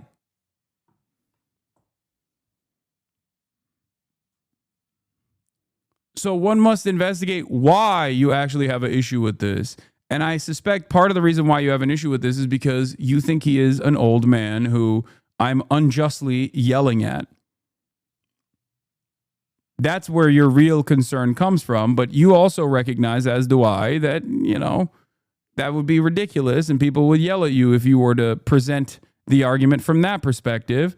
So you have to take this other angle where you're like, well, you should be fucking talking about Mango Mussolini or Mr. Cheeto. And it's like, I do. Every day I do, as a matter of fact.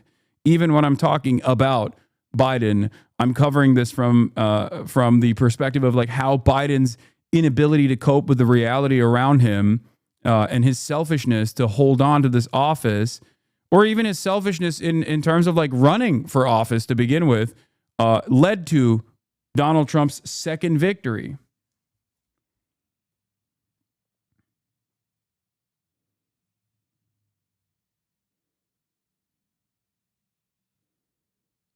That's it. What is this? Zoram Amnani needs your help. What do you...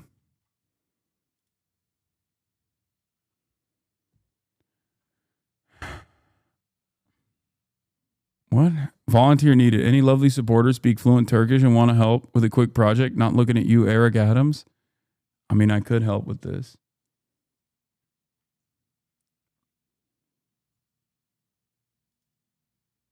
Also very high risk in terms of some of the side effects.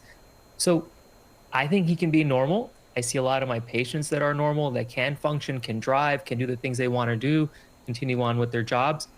But if the cancer progresses and there is pain in the bones, there is excessive fatigue or hot flashes, other side effects, then they may be limited. For President Biden, I think it's way... I mean, Elon is directly responsible for people not getting early warnings for tornadoes and dying due to cuts to NOAA. Agreed. Yes. Just way too early. Like, everyone's being very positive. We should, but we won't know how these treatments are working. We don't even know how many of these treatments him and the family are going to choose to move forward with. It's funny how you always lose the libs over the dumbest shit. No, it's fine. There are lines in the sand that I draw, okay? Obviously, I gear my commentary towards like as broad an audience as possible, but when something is directly at odds with the way I see the world, like I'm going to let it be known. And if that actually frustrates liberals because they're hyper focused on civility politics and only understand politics about from the framework of like resisting against Trump and right-wing movements or whatever, then yeah, they're going to drop the ball on this kind of stuff. My job is to also try and get those people to wake up. Wake up to the reality that their party that claims to represent their best interests is routinely dropping the ball for very selfish reasons. And I understand that's part of the difficult decision making, right? You talked about diagnosing people. I can't imagine what those conversations are like. Yeah, and they can be very, very tough. I know when I have to diagnose cancer in the office, like it's a very sensitive, emotional conversation. So I think the best thing that we can do as a public is give them their time, give them their space, and then let's see what happens over time. I think love and support goes a long way. And this is what I tell all family members. Okay. Arlette, what are you learning this morning? Okay, President Joe Biden is at his home in Wilmington, Delaware with his family as they are reviewing the next steps of what treatment will look like after he was diagnosed with an aggressive form of prostate cancer that has spread to his bones. Now, to provide a bit of a timeline here, last Monday, we learned that Biden recently was evaluated after a small nodule was found on his prostate. A statement that was released yesterday by his personal office, they said that he had been experiencing increasing urinary symptoms. Then this last Friday, he in fact received that prostate cancer diagnosis that has metastasized to his bones. Now, Biden's and his family and a team of doctors will now be working to determine what that treatment will look like. But certainly this is a moment that is quite challenging and devastating for the president's family, as well as many political allies. There has been an outpouring of support from both sides of the aisle since this diagnosis was announced. Yesterday, President Donald Trump, who Biden had faced off against in 2020 and 2024, posted on social media with lending his support. saying Melania and I are saddened to hear about Joe Biden's recent medical diagnosis. We extend our warmest and best wishes to Jill and the family, and we wish Joe a fast and successful recovery. Biden's former Vice President Kamala Harris, also posting on social media, Joe is a fighter, and I know he will face this challenge What is happening with with the this same strength, audio, and man? resilience, and optimism that have always defined his life and leadership. And he also got some well wishes from former President Barack Obama, who had Okay, we saw all this. Okay, we have a Fox News alert. Messages of support are rolling in from around the country after former President Biden announced he's been diagnosed with prostate cancer. Our senior White House correspondent, Peter Ducey, is here with the latest. Peter? Good morning. And the first ever email we received from a newly formed Biden personal office was about this cancer diagnosis. Part of their note said he was diagnosed with prostate cancer characterized by a Gleason score of 9 with metastasis. Yeah, this is also another interesting narrative here as well. Thinking back to the 2020 primaries where we were told Sanders wouldn't be healthy enough to be president, but Biden would. Now Biden is barely coherent while Sanders is still full speed Sanders. I mean, doing like massive rallies all around the country, going on podcasts. He is a fucking dynamo, and he literally had a stroke on the campaign trail. Like he had a fucking heart attack on the campaign trail, and he was still kicking, still moving, still pushing. Meanwhile, Brandon is dying. Being president is stressful. I mean, sure, who knows what would have happened if Bernie was president too. Having said that, what we are looking at here is obviously a Bernie Sanders who wasn't all that different from 2016 to 2020 versus a Biden that was very different from 2016 to 2020. Metastasis to the bone. While this represents a more aggressive form of the disease, the cancer appears to be hormone sensitive, which allows for effective management. President Trump's reaction to that: Melania and I are saddened to hear about Joe Biden's recent medical diagnosis. We extend our warmest and best wishes to Jill and the family, and we wish Joe a fast and successful recovery. The Secretary of State, Marco Rubio, says Jeanette and I are united in prayer for the Biden family during this difficult time. Kamala Harris says Joe is a fighter, and I know he will face this challenge with the same strength, resilience, and optimism that have always defined his life and leadership. We are hopeful for a fast and speedy recovery. And then Barack Obama says nobody's done more to find breakthrough treatments for cancer in all its forms than Joe. I'm certain he will fight this challenge with his trademark resolve and grace. There was, of course, a ton of focus on President Biden's health while he was in office, but most of it focused on cognitive abilities and whether or not the Parkinson's specialist who kept getting cleared into the White House was treating the president. There were a lot fewer questions about cancer screenings, especially after July 21st of last year when he said he was not going to seek a second term. Friday, we all heard that Robert Hur audio come out, and the Biden office was quiet about it. Now we know Friday is also the day they got news from the doctor about this diagnosis. Back to you. All right, well, our thoughts and prayers are with his family. We definitely don't wish this on anyone. Thank you so much. Thanks, Peter. All right, let's bring in Fox News senior medical analyst, Dr. Mark Siegel, to respond to this. Dr. Siegel, we got word about this yesterday. Your reaction to how advanced it seems. Really, really surprising that it's this advanced at the time of diagnosis. Now, you can miss prostate cancer, but most of the time regular screening picks it up. A sitting president, I would expect to have advanced screening. Should not be subject to debate what kind of screening. You do a PSA for sure every year on a Would president. a PSA test have picked that up? Not all the time, but there's other tests that we do that are several different kinds of tests you can. I do want to stress something. In terms of average Americans' feelings, and I'm not just talking about like pure partisans here, like regular everyday Americans that look at the situation, there's a couple attitudes that Americans demonstrate all the time. Oh, an old guy has cancer. That's sad. We shouldn't be angry towards that. That's definitely a motivator here, okay? But the other opinion that they have is that Biden was fucking old and should not have been president and should not be running for president again. So in terms of these two conflicting, competing attitudes amongst normies, Fox News is going to come out as the clear winner in the way that they present the subject matter in a much more critical tone that still daggers Biden while still saying like, oh, it's really sad. But make no mistake, I question the mainstream narratives here. Like, why are the Democrats running cover for Biden's legacy? Why are the Democrats running cover for Biden's mental acuity that they knew was fucked up?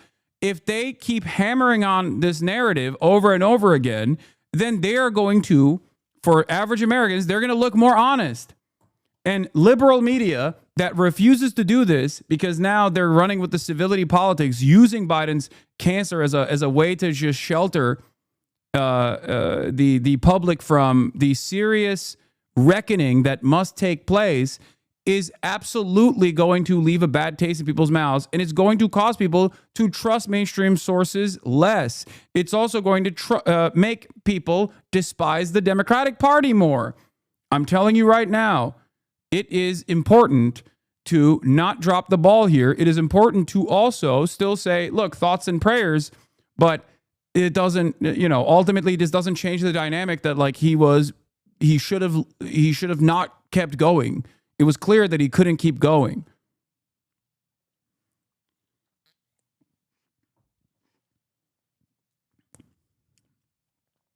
Have you played the Crab song, or has lamestream media neutered you?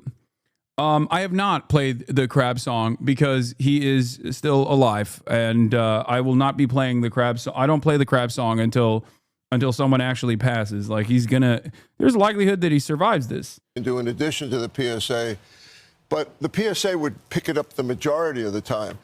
If he's diagnosed by somebody feeling a nodule, that's not these days the way we do it most of the time. Also, most of the time prostate cancer is diagnosed without symptoms. It has to get really pretty far advanced usually before you could have urinary symptoms leading towards urinary retention.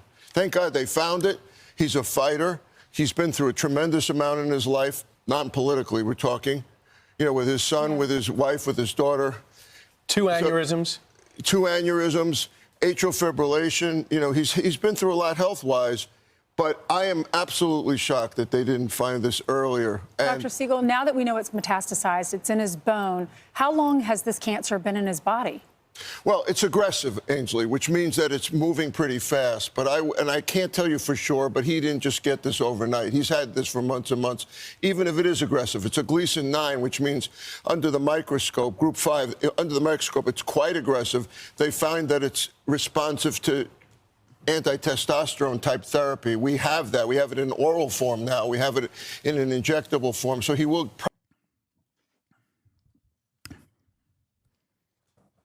Okay.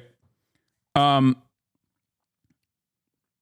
don't really care too much about this. J.D. Vance is demanding answers about Biden's health in office after diagnosis of prostate cancer. Obviously, this is a way for them to drive home that narrative directly at odds with mainstream media. Meanwhile, Donald Trump is doing what? Donald Trump is releasing his new internet pornography law. That wasn't good. I don't know if that was good. I'm okay with it. I'm okay. I also want to congratulate. Do we have a different link? Because this link is ass. Like the auto captions are busted. Some are saying the cancer itself wasn't an accident. Oh yeah, I love this one. Lots of good theories online. Biden's dementia and cancer sounds like Havana syndrome. Is it an assassination? Did U.S. intelligence or whoever was controlling the auto pen want the president cognitively impaired? And do they now want him dead?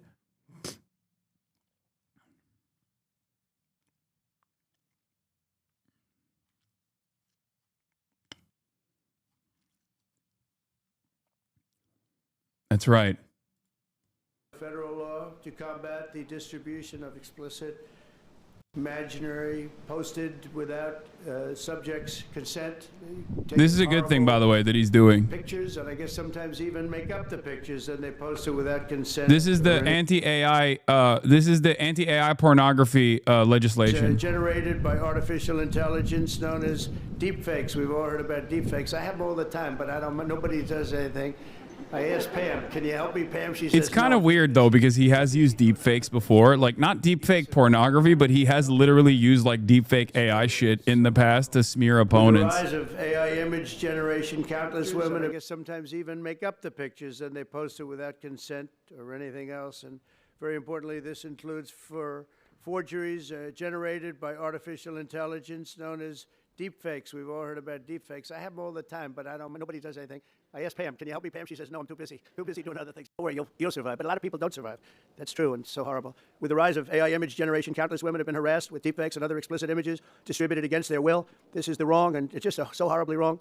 And it's a very abusive situation, like in some cases. Okay, this leads me to believe that that Trump has seen the deep fake videos of him sucking Elon's toes. Thank you. Upon hearing the stories of so many women affected, our First Lady made stopping these abuses a top priority, and she was given tremendous support because she'd go up to people and talk about it. They say, yeah, we know about it. We have the problem. Can we do something? And she did something about it with the help of a lot of the people, especially the political people. For the record, sitting here. I call balls and strikes. This is good. This is good that the admin didn't get in the way of this.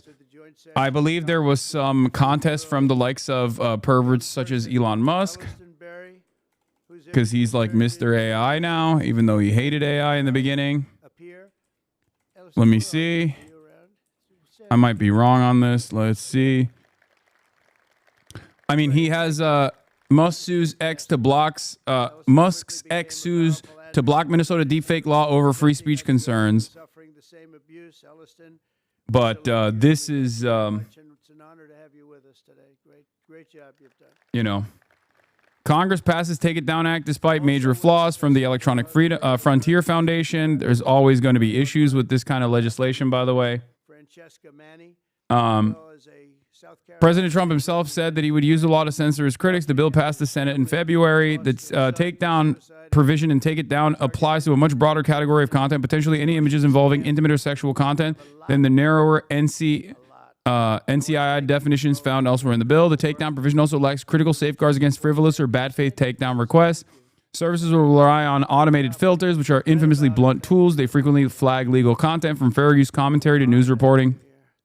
The law's tight time frame requires that apps and websites remove speech within 48 hours, rarely enough time to verify whether the speech is actually illegal. As a result, online service providers, particularly smaller ones, will likely choose to avoid the onerous legal risk by simply depublishing the speech rather than attempt to verify it. So I think that there are definitely issues with this, but there's always going to be issues. Bad take, it's bad law that's too ambiguous, and will push for preemptive takedowns before even verifying the content.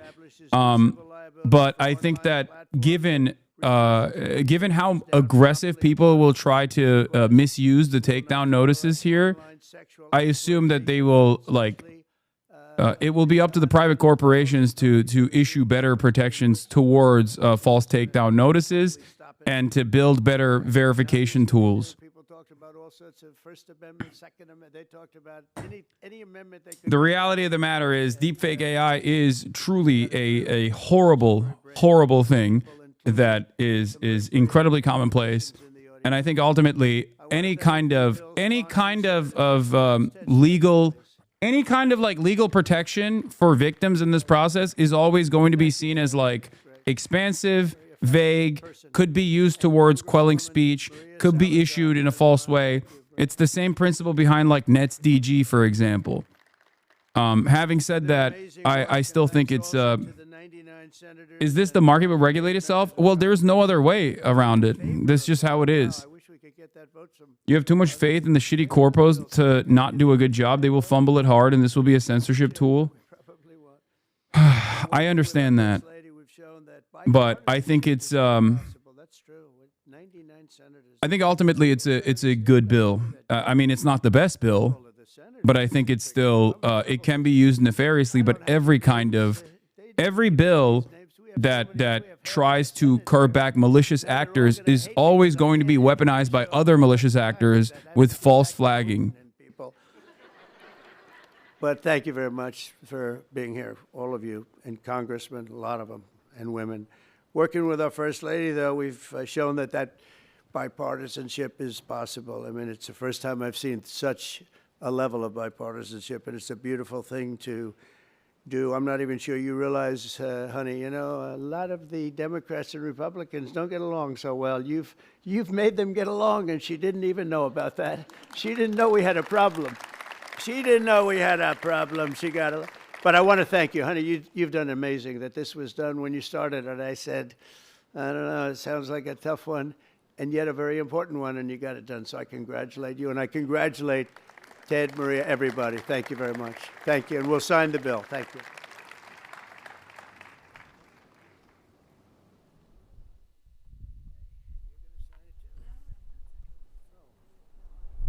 So fucking condescending. I mean, that's Trump, baby. That's how he is. So yeah. I don't think it's the end of the world. Obviously, any kind of bill. I mean, you could say this about everything. Every kind of legislation, good or bad, can be misused. Okay. Breaking: Trump wants to ban this AI video showing Melania Trump making out with Gavin Newsom. Trump insiders told us Trump is disgusted by this AI video and wants it banned off the internet. Oh my God, Blue Anon. Oh my God, Blue Anon is so fucking brain broken, dude. Blue Anon is looking at a bill that like fucking AOC also authored or co-sponsored and saying like, no, this actually is for some other nefarious purpose. And the nefarious purpose is that Trump's feelings are hurt by this AI video. Ew.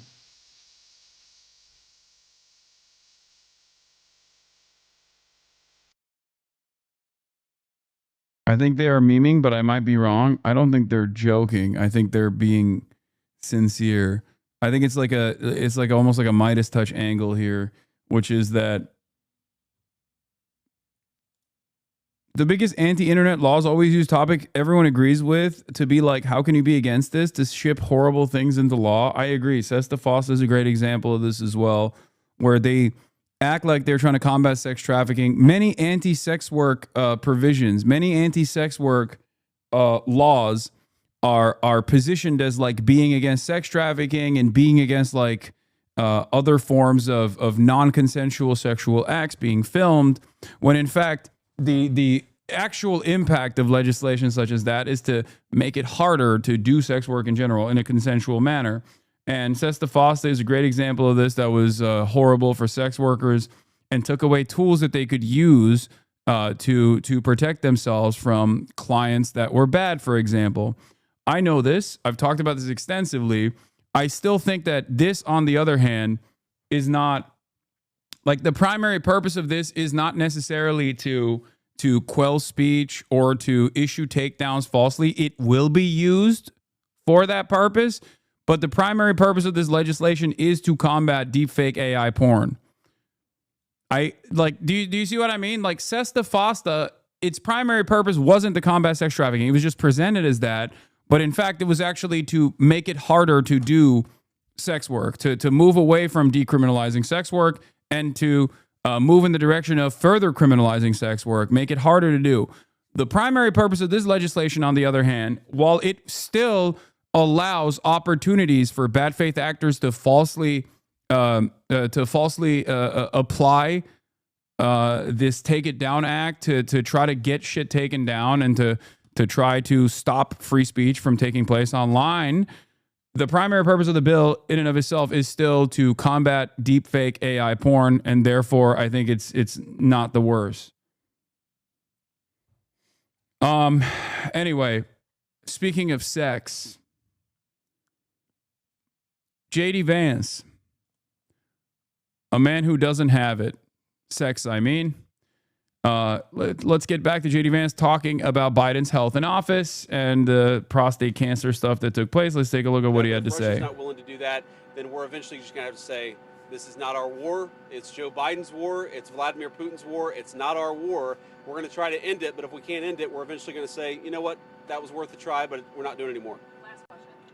Oh, no, you did. Speaking of Joe Biden, sir, do you have any thoughts on his diagnosis? Yeah, look, I mean, first of all, of course, we wish the best for the former president's health. And, you know, it sounds pretty serious, but hopefully he makes the right recovery. Like I will say, whether the right time to have this conversation is now or at some point in the future, we really do need to be honest about whether the former president was capable of doing the job. And that's no, you know, that you can separate the desire for him to have the right health outcome with the recognition that whether it was doctors or whether there were staffers around the former president, I don't think he was able to do a good job for the American people. And that's not politics. That's not because I disagreed with him on policy. That's because I don't think that he was in good enough health. In some ways, I blame him less than I blame the people around him. And why didn't the American people have a better sense of his health picture? Why didn't the American people have more accurate information about what he was actually dealing with? This is serious stuff. And this is the guy. I don't like that one of their best communicators, even though he's a dweeb and a loser, is able to craft a narrative that presents himself as the correct party here. This is, you're losing the conversation to the likes of Jedediah Vance, and I don't like that. This is something that I'm warning against. Once again, this is my warning. I am warning the Democrats and those who listen, the liberals that come in here to fucking yell at me and say like, oh, Hasan, you're so ruthless about Biden.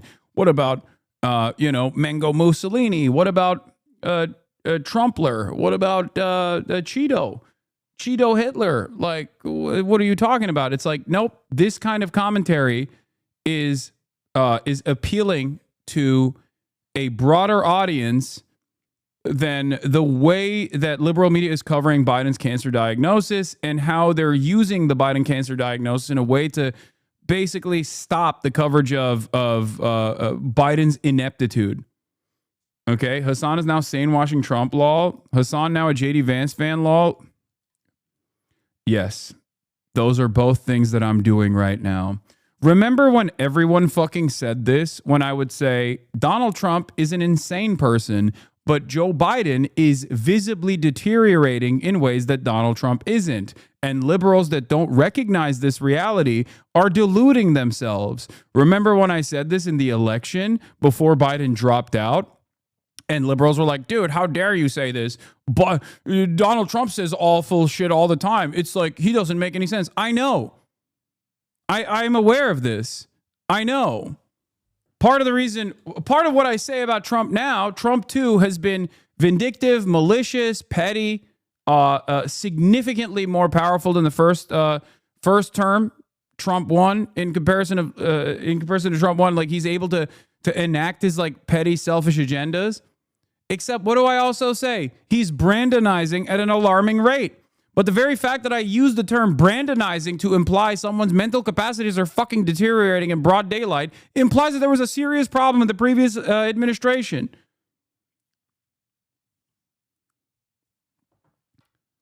Between Trump and Biden, a reality that every American could see was that Trump says crazy stuff, but that's just Trump.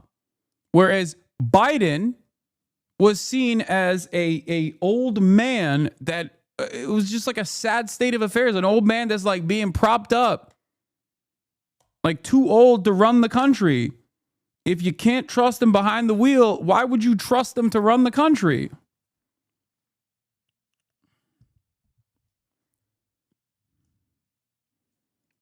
This is not sane washing Trump. Stop having a black and white opinion on this. This is me warning liberals who are coming in here. This is me warning liberals who are coming in here who have this kind of black and white opinion on issues, who demand coverage that actually shelters themselves and other people in the public from the truth. In the process of me warning you that, like, you can't lose the narrative to the likes of J.D. Vance. Okay? Also, Biden's not even president anymore, nor is he running for office. So criticizing him does not actually fucking mean I'm giving a W to Donald Trump. A big part of my criticisms of Biden revolve around how his selfish nature caused Donald Trump to win. it played a formative role in Donald Trump winning. Just like, and I'm saying this right now, not accurately covering the cover up that people in Biden's orbit engaged in a way to garner support from people who recognized it far before mainstream media reported on it, is going to offer J.D. Vance more credibility in the eyes of the average person that saw that Brandon was fucking, his brain was doo-doo. Carries around the nuclear football for the world's largest nuclear arsenal. This is not child's play, and we can pray for good health, but also recognize that if you're not in good enough health to do the job, you shouldn't be doing the job. Okay. Thank you guys. Have a safe trip. See ya. You too. President Donald Trump and Russian President Vladimir Putin have both been reacting positively after they spent 2 hours talking on the phone. It comes as Washington continues to push to end the fighting in Ukraine. Well, in the last hour, the American leader has posted on social media about the talks. He said he believes the call went very well, adding that Russia and Ukraine will immediately start negotiations towards a ceasefire and, more importantly, bring an end to the war. He went on, the tone and spirit of the conversation were excellent, before adding that Russia wants to do large-scale trade with the United States when this catastrophic bloodbath is over. And I agree. Vladimir, stop. That's what he said.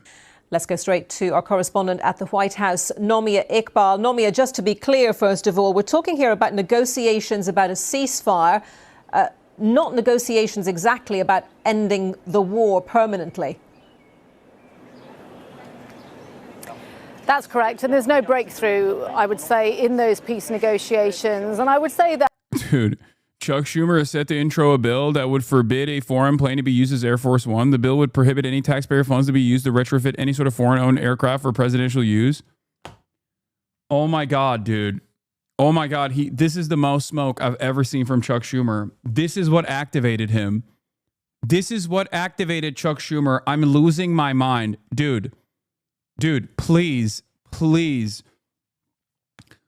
do this for unjustifiable detentions, or the fact that Trump is actually trying to take away due process, or any number of different things. Like, why was he bombing Yemen?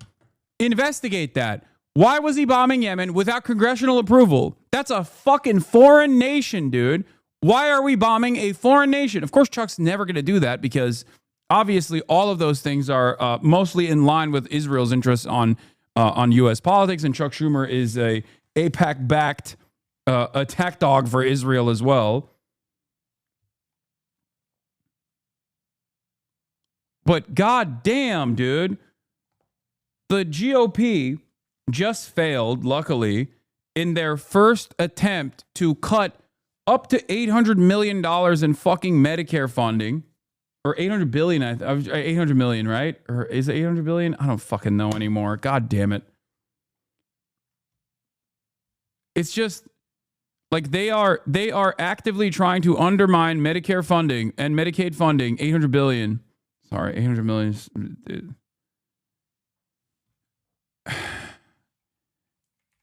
Hold on.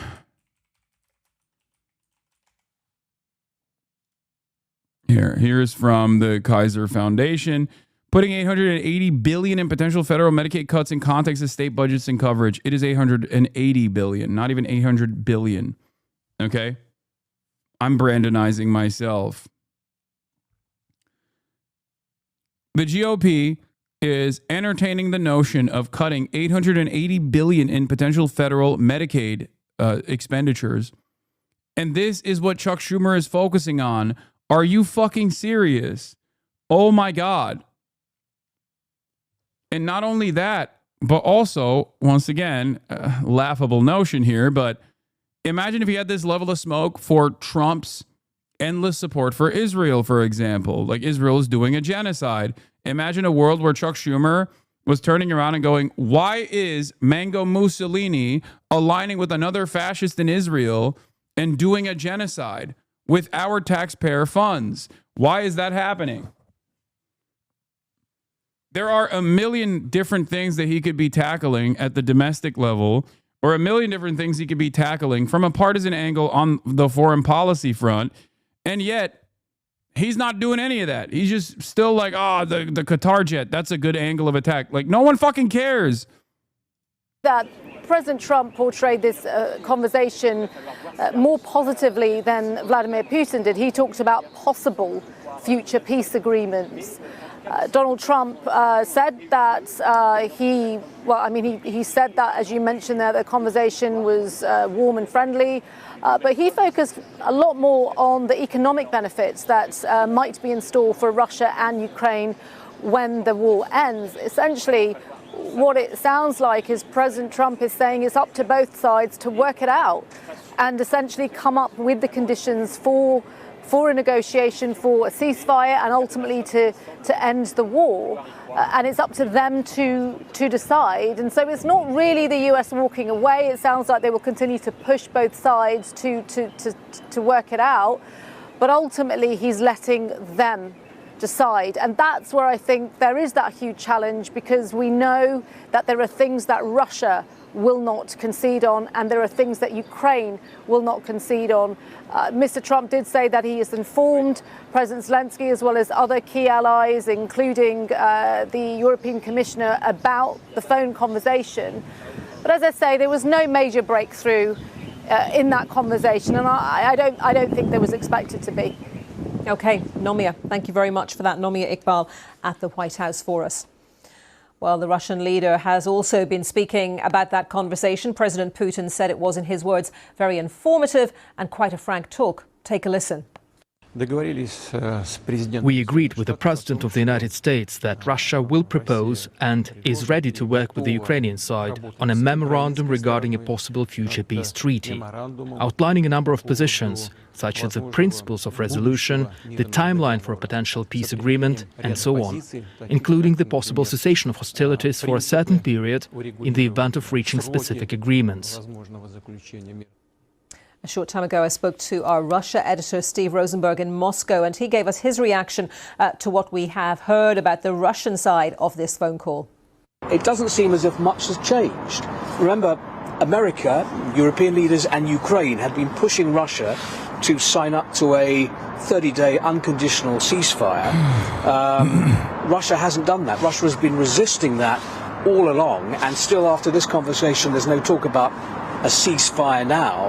However, Mr. Putin's press secretary, Dmitry Peskov, after Vladimir Putin's comments, said, I think in an attempt to flatter Donald Trump, talked about how Russia saw America as a neutral party now and basically blamed Europe for wanting the war to continue, trying to drive a wedge between America and Europe and trying to flatter Donald Trump.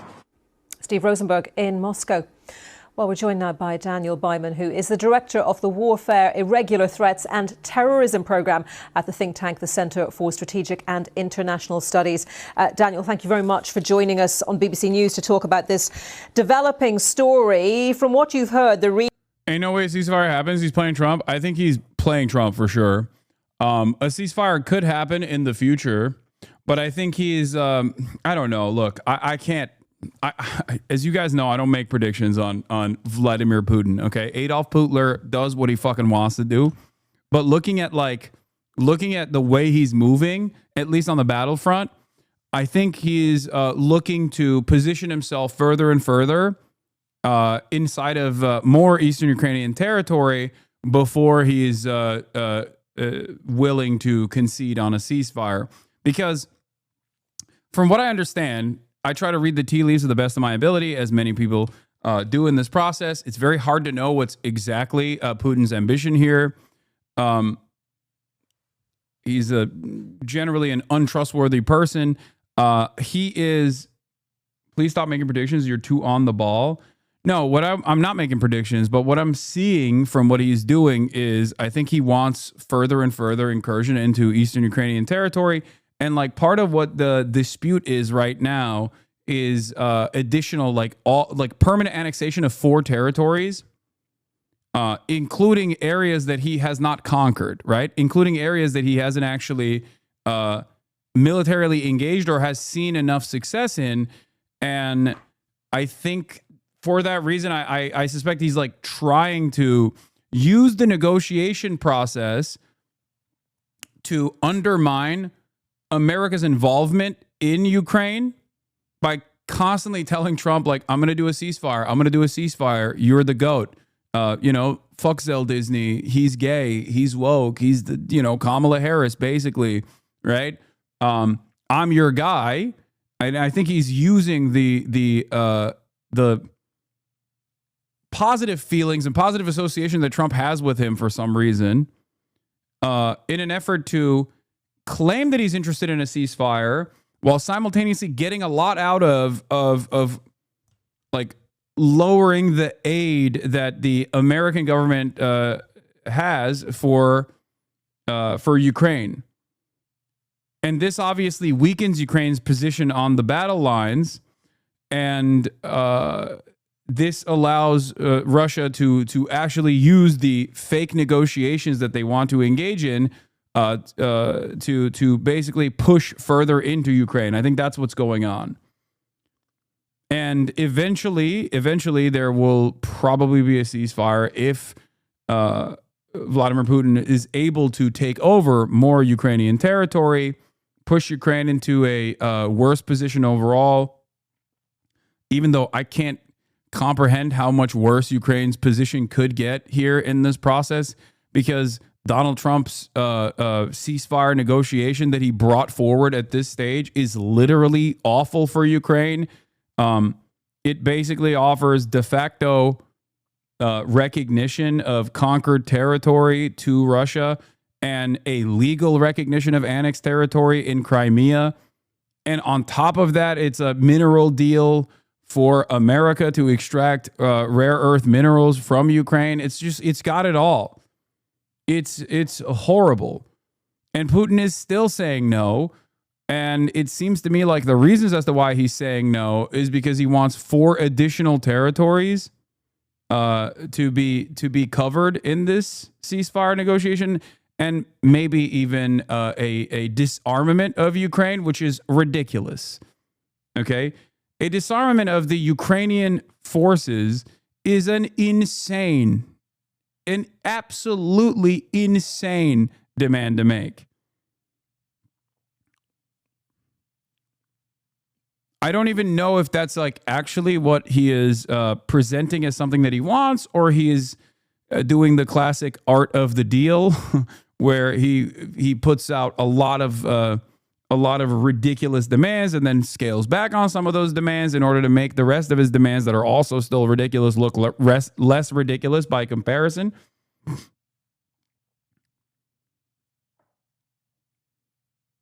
Yeah. Russia is not saying anything about wanting a ceasefire. They're winning on the battlefield. That's not true. That's not true either. Russia has absolutely claimed that they want a ceasefire, Sally Hemings. This is not true. You're saying this because Russia is not showing that they're interested in a ceasefire now, but they absolutely have said that they wanted a ceasefire. That is 100% false.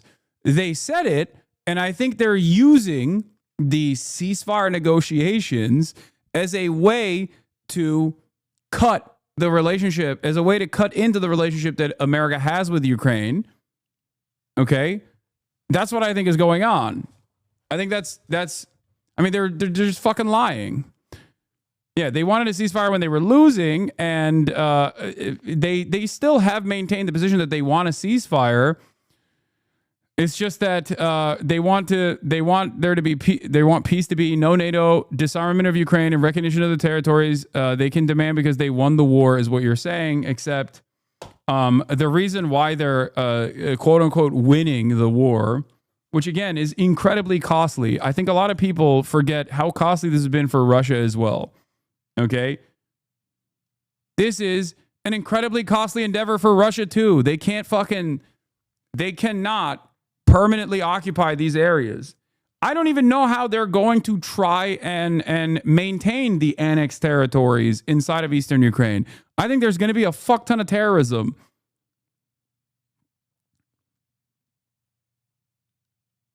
There is going to be tremendous insurgency inside of the captured territories, an insurgency that will also bear fruit even internally in like Moscow and shit. When you have freedom of travel, freedom of movement from annex Ukrainian territories into the rest of into the rest of fucking Russia, you're going to see a shit ton of angry people that are going to do terrorism. How much terrorism has there been in Crimea? That is not a comparison. That is not an accurate comparison, because look at the ways in which they took over Crimea and the ways in which they are trying to desperately hold on to eastern Ukraine. That's the reason why there is no comparison there.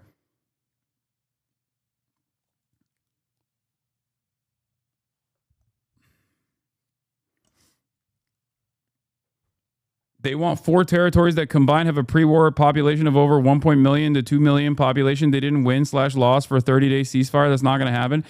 Yeah, I think the reason why, the reason why Russia is doing this is literally because Vladimir Putin knows he can manipulate Donald Trump. He knows he can manipulate Donald Trump because he's in, he has good favor from Donald Trump in a way that like Brandon never would have even entertained. Okay. But also on top of that, he knows that Trump rose to prominence, rose back into power by claiming he was going to pack up this Ukraine stuff. He has actively been able to change the minds of a lot of people in the base of the Republican Party into having favorable opinions over Russia, which is crazy. Okay? Like, Republicans broadly don't want to keep giving money to Ukraine. They see it as like a partisan issue.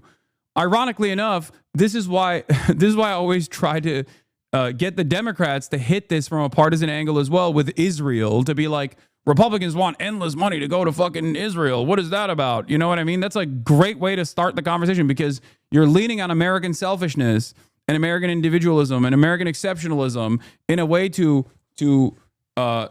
greatly, in a way to, one, present yourself as earnest and actually for peace, while simultaneously hit the Trump administration in a way that truly would hurt. Republicans have done this successfully, partially due to, I guess, like a little bit of FSB involvement, and partially due to the same motivating principles that I explained of like selfishness and not wanting to fucking continue giving money to Ukraine.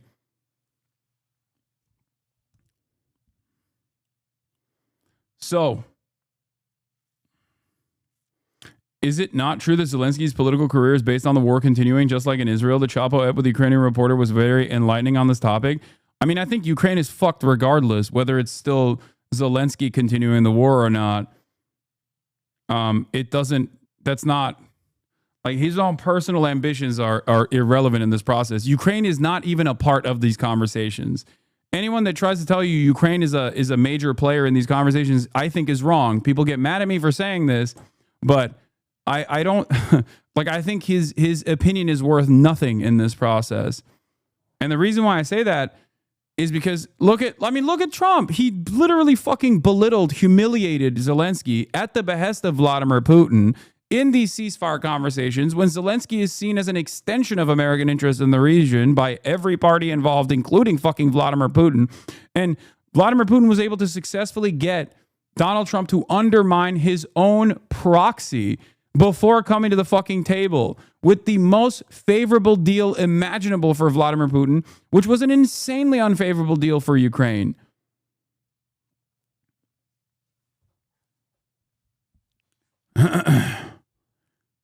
It doesn't matter who gets to run Ukraine in the future, especially in the near future, whether it be continued by Zelensky or whether it be a more radical, more nationalist element that ends up running Ukraine, or even the less likely option, which is like an Atlantic Council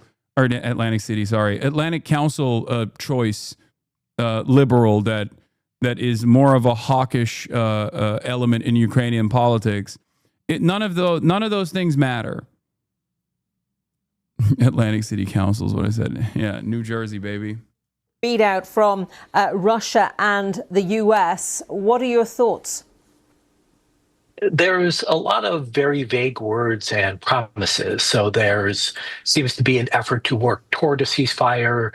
There could be some sort of memorandum, but any of the content, any of the principles remains very unclear. And given how far apart the two parties were before the phone calls, I'm not sure how much closer we are now, despite all the rhetoric. Yeah, one of my Russian-speaking colleagues here in the newsroom sent me a message saying that there is a saying in the Russian language, we negotiate to negotiate. I mean, on hopes for a ceasefire, this seems to be, stretching out with no specific time frame at the moment, yet we know that President Trump is very impatient. So where do you think that's going to lead to? So one of Russia's hopes is that President Trump will get tired of the whole thing and simply say that the United States is not going to be involved anymore. And this would be an end of economic aid and end of military aid to Ukraine. So, of course, that benefits Russia. I think Russia's, I don't know if this is entirely correct. I think Russia's goals here are to continue the supposed interest in ceasefire negotiations in an effort to extract more concessions from Donald Trump and specifically stop the American aid to Ukraine, for sure, in a way to weaken Ukraine's position so it's literally easier to take more territory. It's easier to take more territory. There's no like, oh, let's just wait it out. It's attrition. I think that at the end, they will arrive at a stalemate and they will come to the table for a ceasefire. It's just increasingly less likely with every passing day that this will happen with a favorable position for Ukraine unless there are more troops. And I've said time and time again, the only way to bring more troops into Ukraine is by either engaging in the act of mass deportations in cooperation with the Ukrainian government, mass deportations of Ukrainian men living in the Western world right now, living in Poland and living in America, and forcibly sending them back to Ukraine so they go to the front lines, get trained and go to the front lines. And even that process would take an incredible amount of fucking time. Or to make up for that lack of military power somehow with, I don't know, private security contractors or actual standing militaries from European armies. Now, obviously, or reduce the age of conscription, but that's the nuclear option, and I don't even think that that's going to happen. Like, I that would be horrible. That would be the most horrible outcome of all of this, would be to lower the age of conscription in Ukraine down to 18, especially at a time when it's 25 or 27 at this point, and people are evading the authorities inside of Ukraine. Like they are actively evading the authorities if they are eligible for conscription, forced conscription. There's like military police all over Western Ukraine that's just like forcibly sending people to the fucking front lines, and that's not exactly giving me confidence that Ukraine can hold out much longer. So I think Putin... The ass cancer guy was the one that suggested that. It wasn't just the ass cancer guy that suggested it. Trump's Mike Waltz also suggested it. I mean, he's gone now, but the Trump administration had also entertained that notion. Many people forget. The Trump admin, one of the first things that they said was, hey, you got to lower your age of conscription to 18. Probably calculates. Which would, for the record, if you don't know why that's so dangerous, that would destroy the entirety of Ukraine's future. That inaction and delay on his part is going to help Russia's position in the long term, especially if Russia is not the one blamed for any problems. And we're waiting to hear still from President Zelensky. It's the obvious person that we're still waiting to hear from after these conversations, these discussions, this phone call between President Trump and President Putin. Militarily, Daniel, what position are Ukraine and Russia in right now with regards to prosecuting this war, continuing this war? So Russia has been making progress against Ukraine in the last 10 months, but it's very slow, really incremental progress at best. Russia has taken staggering losses. So although many people describe Russia as having the upper hand, and that's probably true, the actual military advantage it's gained has been quite slight. So we're not likely to see dramatic changes on the battlefield in the coming months, unless, of course, we see an abandonment of Ukraine by its allies, in which case Ukraine runs out of ammunition and, in general, may suffer catastrophic loss. So are you saying at the moment Russia doesn't see any strategic interest in a ceasefire? Russia believes that Ukraine's going to crumble if it keeps hitting it, and especially if the United States and Europe abandon it. So a ceasefire, especially a long-term one, is probably not in Russia's interest, according to how Putin defines it.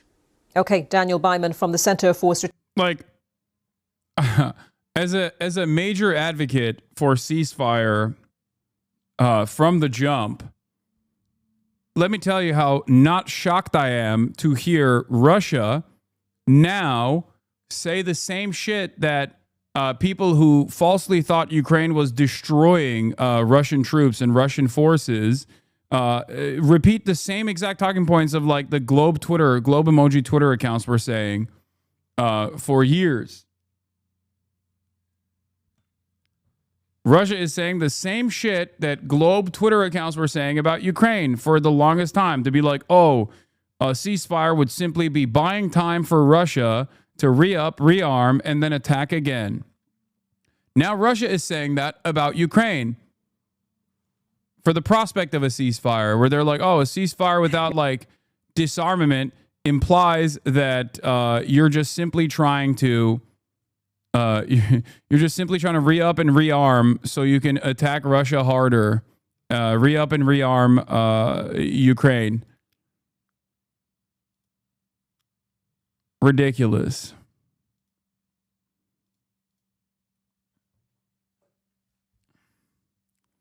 Had to use a ladder a few days back to avoid the conscription teams. Regarding age decrease in autumn, there's going to be a soft way in which the age is going to be decreased. Mandatory military training for university students, after which you become a reservist. And once you're a reservist, it's an easier way to conscript people. Had to use a ladder a few days back to avoid the conscription teams is crazy. Get out of Ukraine, chatter. What the fuck? I mean, I know it's like probably impossible at this point. You have to bribe your way out, I suspect.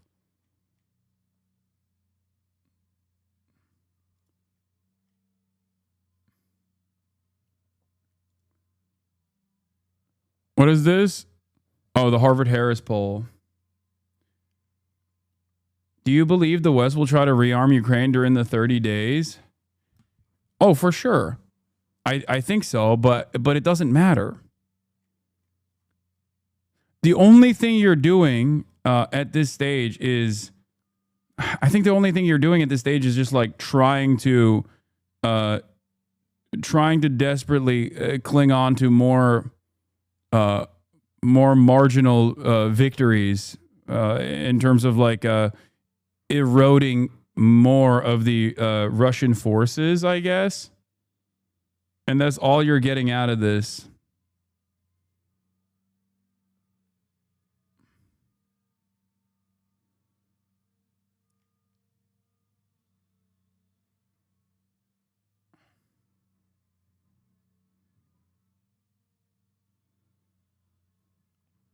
My relative was on a business trip when the war started, never went back to avoid conscription.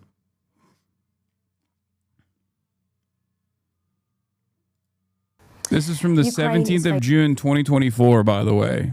Facing one of its most perilous chapters since the start of Russia's full-scale invasion, with Moscow's offensive getting ever more. One of the most annoying parts about like having any sort of nuanced opinion on this shit is the very same things that people say about like talking about the plight of Palestinians or talking about like Palestinian sovereignty is immediately people go, oh, you fucking love terrorism. Like you love the bad guys and you hate the good guys. And it's the same, like me talking about this shit back then was met with people saying like, oh, this is Russian propaganda. It's always a thought terminating cliche. intense. The Ukrainian army desperately needs to enlist more troops, but more than 2 years into the war is struggling to... One evil way in which Putin also wins is demolishing morals. A lot of soldiers Google Putin-Trump news on a daily basis before going on assaults. It's in their phone search history. Sad stuff. Had a bet with my friend, which they lost because they thought Trump would wrap this up in 100 days coming into office. Yeah, there was 0% chance. There was 0% chance Trump was wrapping this up because he has... Dude, the greatest example here is Israel. Trump has an endless amount of power over Israel. Trump does not have a lot of power over Russia. Obviously, the maximalist position, but not even the maximalist position, but close to the maximalist position of resisting against Russia happened under the Brandon administration, and that didn't actually yield the results that people thought it would get. Trump has no motion with Russia. There's not really anything he can do. It ends when Russia says it ends. Like, we've already maxed out on the fucking sanctions against Russia. And clearly, there are very, not even like super sophisticated, but there's just like a very successful means of avoiding said sanctions.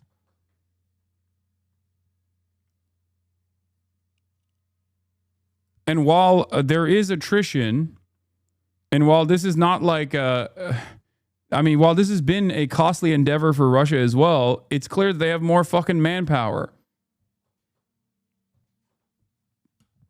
They do.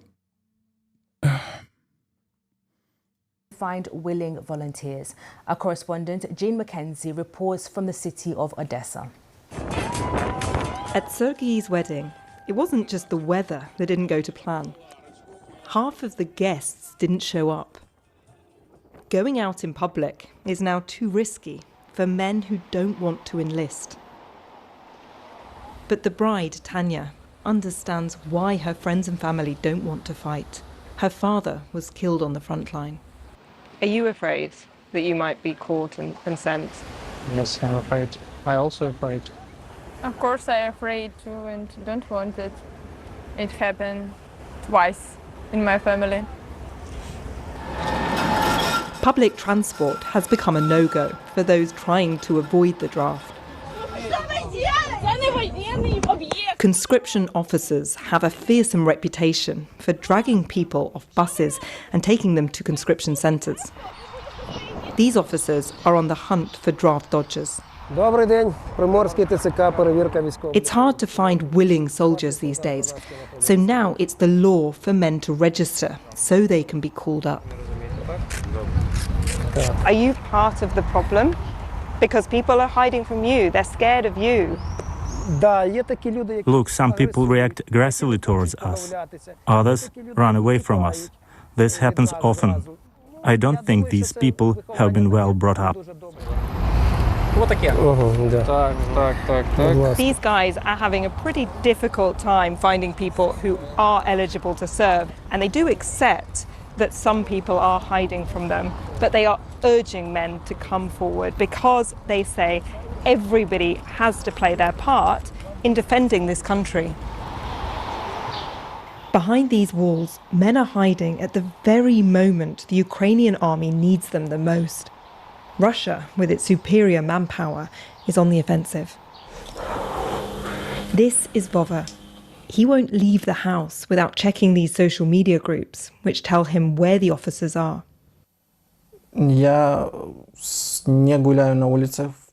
I don't walk outside at all now, unless I'm with my daughter, because they don't take people with their children. The Ukrainian army says that it needs people like you to fight if it is to win this war. I'm not a military person. I've never held a weapon. I don't think I'd be useful on the front line, but I know if I get drafted, this is where I'll be sent. These men who are hiding, I don't consider them men. What are they waiting for? Vlad was badly injured serving on the front line. If we run out of men, the enemy will come to their homes, they will rape their women and kill their children. Recruitment posters line the streets of Odessa. The message, together to victory. But Ukraine is now divided between those who are prepared to fight and those who would rather run or hide. This, by the way, is from a year ago, okay? This was from a year ago.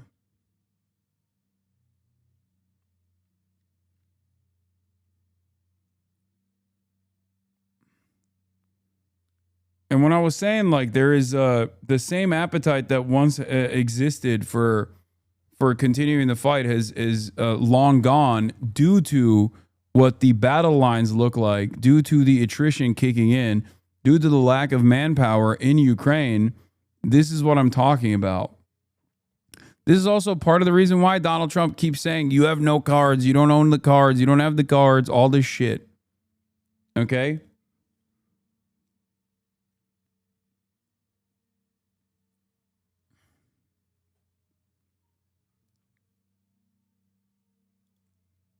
To be fair, what we see here is just for the camera team. I see dozens of videos daily where they force people, men in vans, sometimes leaving their children on the street. Yeah, I'm sure it's gotten worse in the past year or two.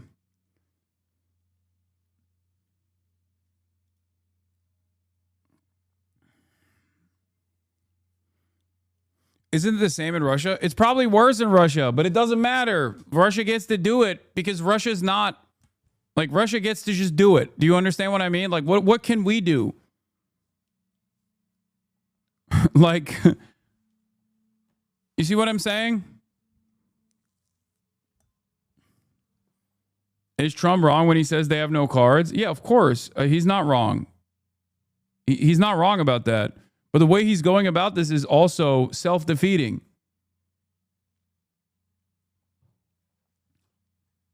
The way he should be going about it is to apply pressure to what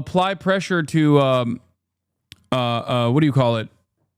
The other parties involved in this, specifically China.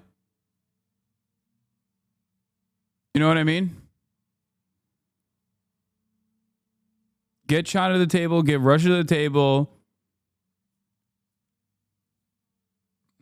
and cut a deal. But instead, he's also aggressively fighting China because the part of his goal is to, part of his larger goal is to actually attack China. So good luck.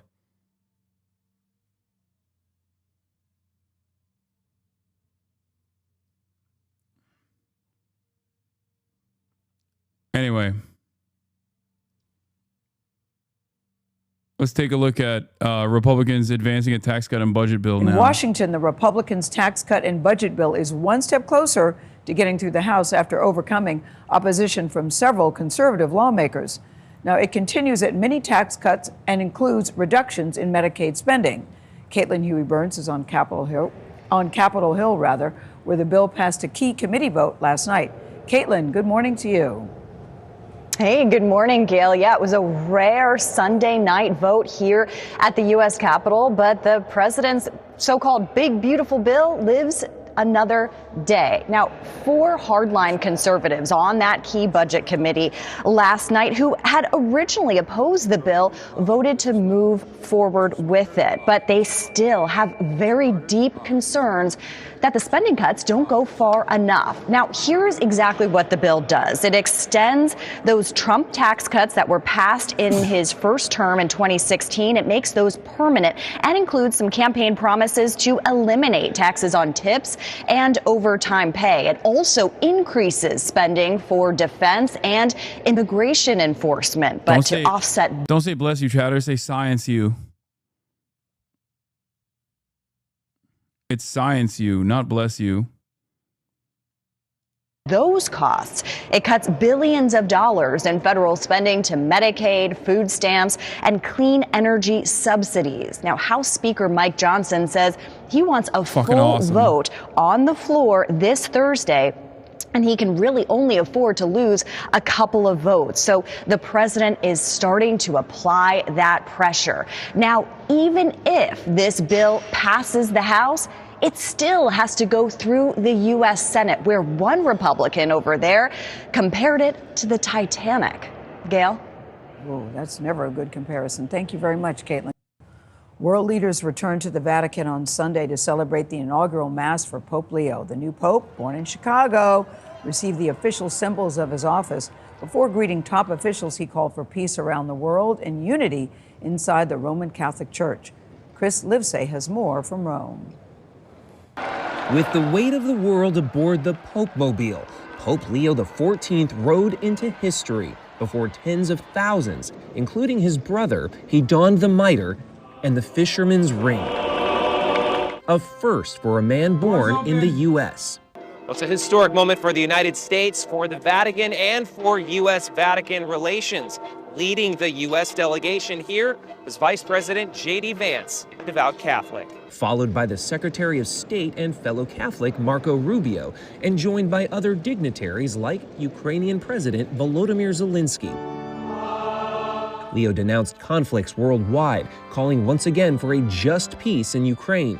Rubio, the vice president, and the Ukrainian president later met, the first time for Zelensky and Vance since that heated White House exchange back in February. Mr. President, with respect, I think it's disrespectful Over Russia's invasion of Ukraine.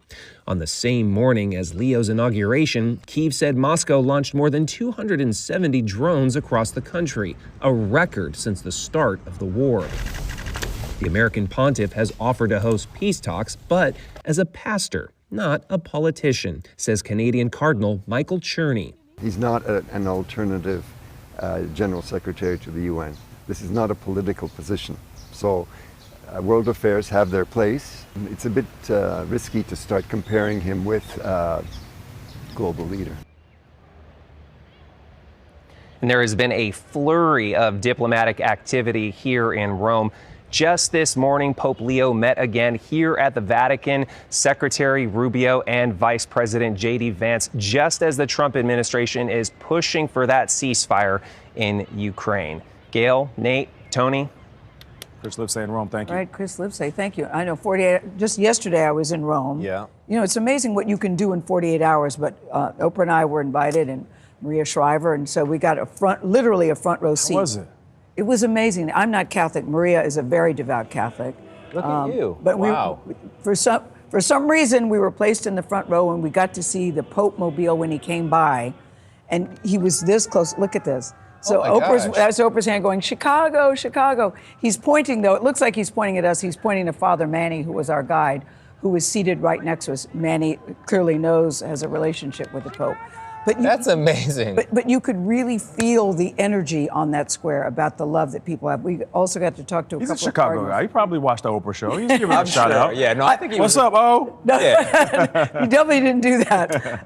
But you know, there was something about the energy on the square. They were all religious denominations. Yeah. And we got to talk to a couple of cardinals who said he was the right man at the right time. He checked many of the boxes, and that he is going to be and is a gift to the world. Wow. There's something about him that I think is very captivating. You're very right. There's something about him, and there is something about that little piece of land that's a crossroads of world history. You really do feel it, Tony, when you're there. Yeah. Yeah, well, we're glad to have you Regardless back. of your religion. I'm glad that you enjoyed it. Glad to Looked come back, amazing. too. Yeah. Operation Gideon's Chariot, through the sights of an Israeli rifle. From their tanks, the soldiers see a landscape of rubble. From the Pope to Israel is a little bit of a whiplash, but you know, even the new Pope thinks what America's doing in Israel is totally fucked up.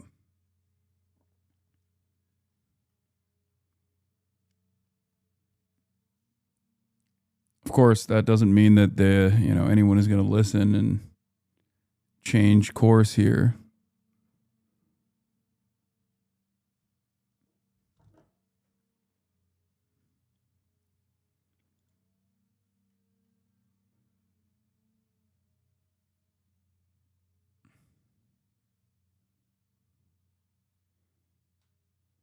Breaking. Out of 5 trucks that enter Gaza today, 2 were loaded with shrouds. White bag labels, shrouds in blue. This isn't food. It's preparation for mass death. Gaza isn't being fed. It's being buried.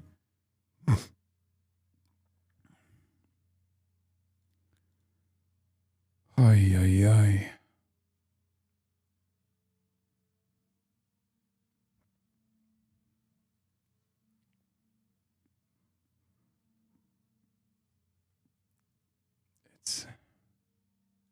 Israel created, hiding what they see as terrorists who must be eliminated. Operation Gideon's Chariots from a tented camp that the Israelis told Gazans would be safe. But nowhere's safe in Gaza, especially now the new ground offensive has started. Today, the Israeli government told the residents of Khan Yunis to evacuate the town again to allow a free fire zone.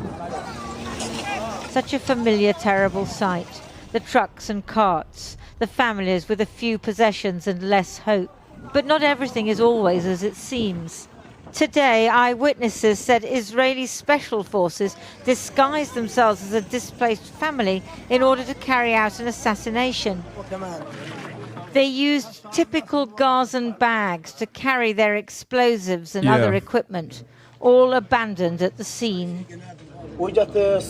They also kidnapped the wife and the children of the dude that they assassinated. Yeah.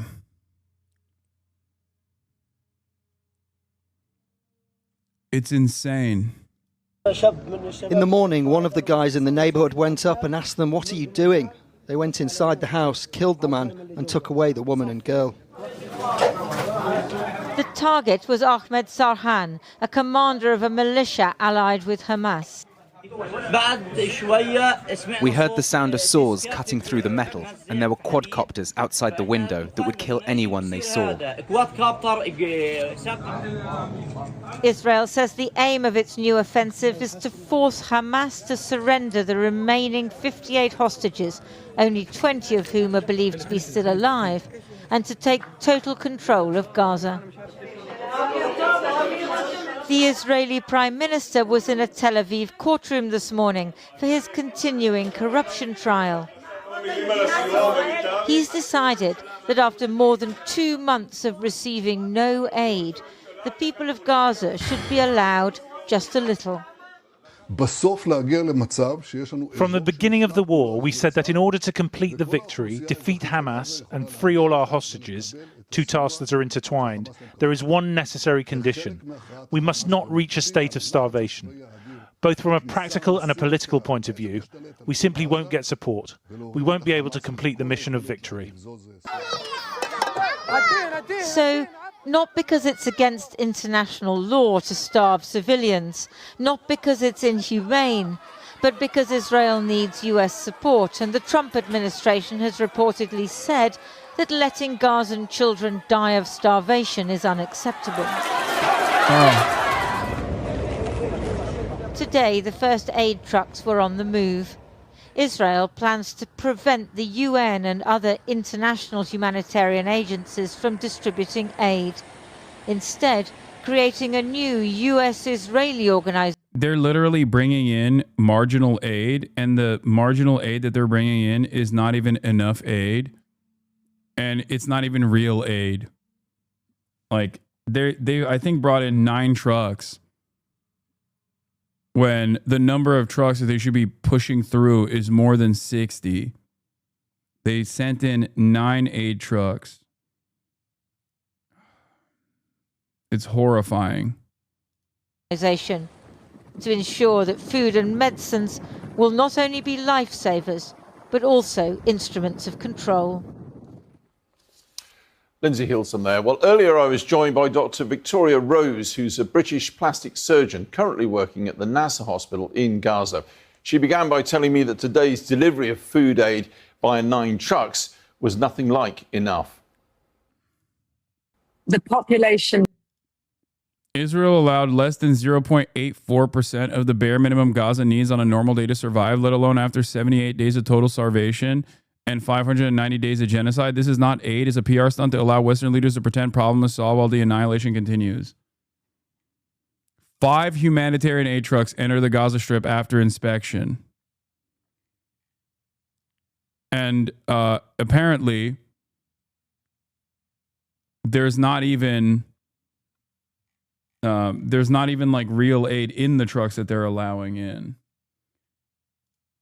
Just to put into perspective, before the war, 500 trucks a day were needed to sustain Gaza. Today, Kojat agreed to let in 9 trucks. There are 9,000 trucks waiting outside the various crossings, not allowed to enter. Whether or not this GHF will happen, Gaza Humanitarian Foundation, and I'm very skeptical. This whole thing is a cover for the annihilation of whatever's left of Khan Yunis and its surroundings.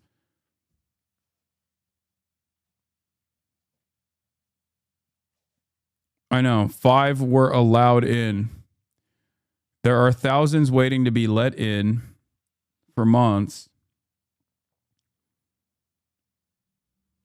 It is exactly like Putin saying he wants a ceasefire with Trump in Ukraine. Yes. Except the difference here is Trump doesn't have any way of stopping Vladimir Putin, whereas Trump has every way to stop Benjamin Netanyahu. Trump, if tomorrow he got hit with like a humanity laser beam and became an empathetic person, could make one phone call and stop this. Do you understand? This is something that's very important to recognize, something that I repeat all the time. The reason why I repeat this all the time is so that people don't actually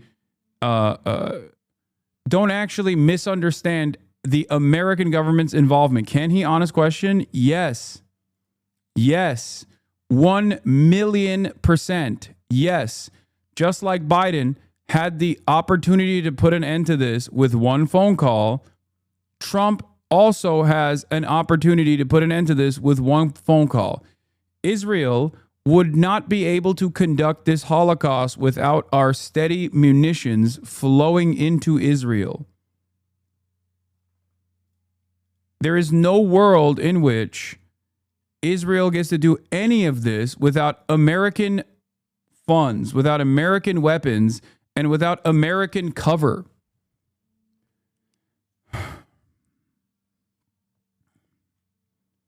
Ironically, like we joke about him going, Vladimir, stop, which is bullshit.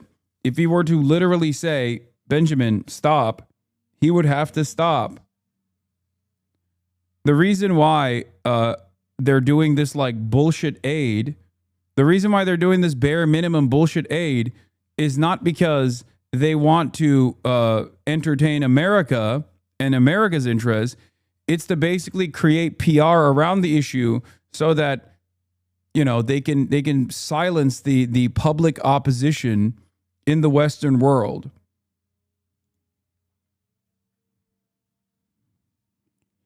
Meanwhile, the Yemeni armed forces have just announced the implementation of a naval blockade against the Haifa port, warning all shipping companies going there to turn around. Can you talk about the precedent for this, where the U.S. did something similar? Yes. The United States, under Joe Biden, actually stopped Israel from continuing in 2021. Israel bombed the Associated Press building in the Gaza Strip in 2021. Joe Biden called Benjamin Netanyahu, and all it took was one phone call. The United States is also, under Reagan, stopped Israel from continuing to pummel. I think it was, at that point, it was Lebanon. Yes, one phone call. Ronald Reagan literally said, what you're doing is the Holocaust. What you're doing is a Holocaust. And by the way, this is not just my assessment. Look no further than Bezalel Smotrich, who has openly admitted this reality. Okay? There's a video that I want to show you. Not just the statements, not just the written statements of Bezalel Smotrich, but a straight up video. Okay?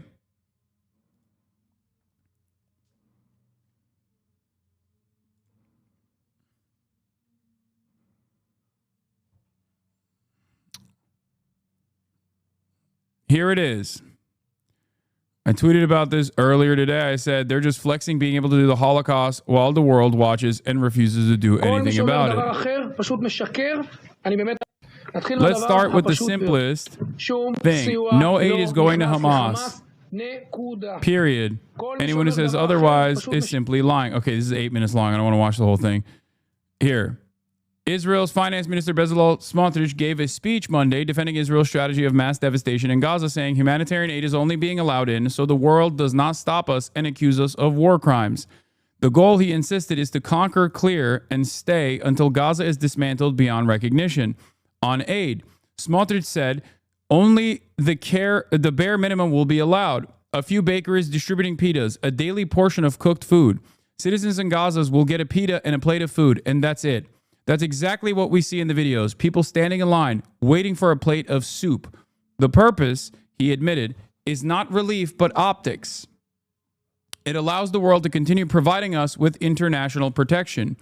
We are annihilating everything that remains in the Strip, he declared, simply because it is one big city of terror. He described the new military strategy as one of permanent occupation. No more raids with ins and outs. We are conquering, clearing, and staying until Hamas is destroyed.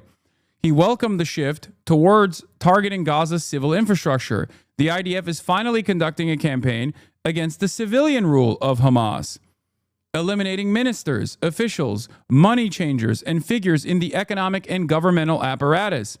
Boasting of the scale of destruction, Smotrich said, "We are dismantling Gaza, leaving it in ruin with unprecedented destruction, and the world still hasn't stopped us." I'm going to repeat that one more time. Smotrich said, "We are dismantling Gaza, leaving it in ruins with unprecedented destruction, and the world still hasn't stopped us." He added that personally he would prefer a total blockade until the last of the hostages returns. We should also not let water into the Gaza Strip. Smotrich endorsed ethnic cleansing as official policy. The population will reach the south of the Strip and from there, God willing, to third countries as a part of President Trump's plan. This is akin to basically having direct access to the Nazi regime in Nazi Germany and having them enjoy and entertain like full, complete political cover from all the allied forces, like all of the rest of the planet.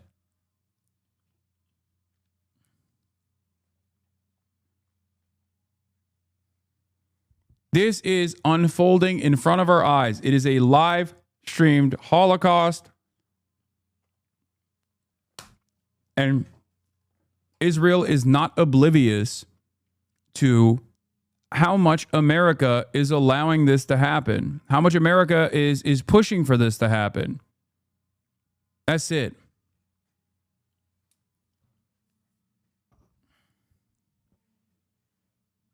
It's fucking insane. The scale of atrocity is insane.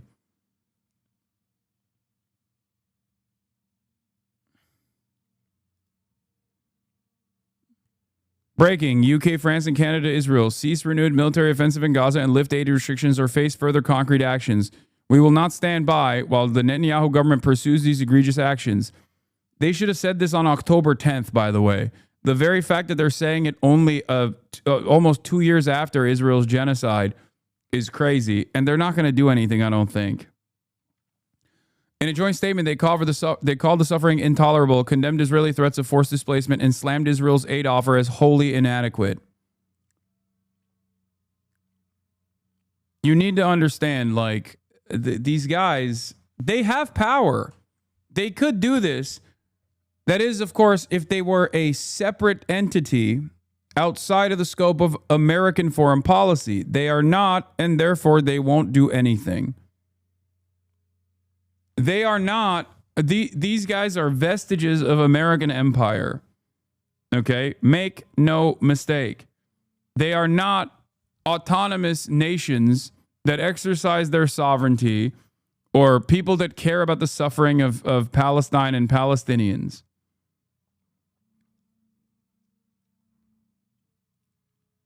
They can try to entertain political pressure like this after 19 months of unlimited death and destruction. But at the end of the day, the only thing that they're accomplishing is just words. They could directly cut off access. They could literally offer sanctions to Israel. You have to understand the bizarre politics around this video. Netanyahu, Smotrich, and Katz, or the rest of them, are calling this minimal aid and declaring this as an optics move for the massive expansion of the operations. What's left out is that in this conference, Smotrich criticizes Ben-Gvir for opposing even the minimal aid in the cabinet. He basically called Ben-Gvir a right-wing LARPer. That's where we're at.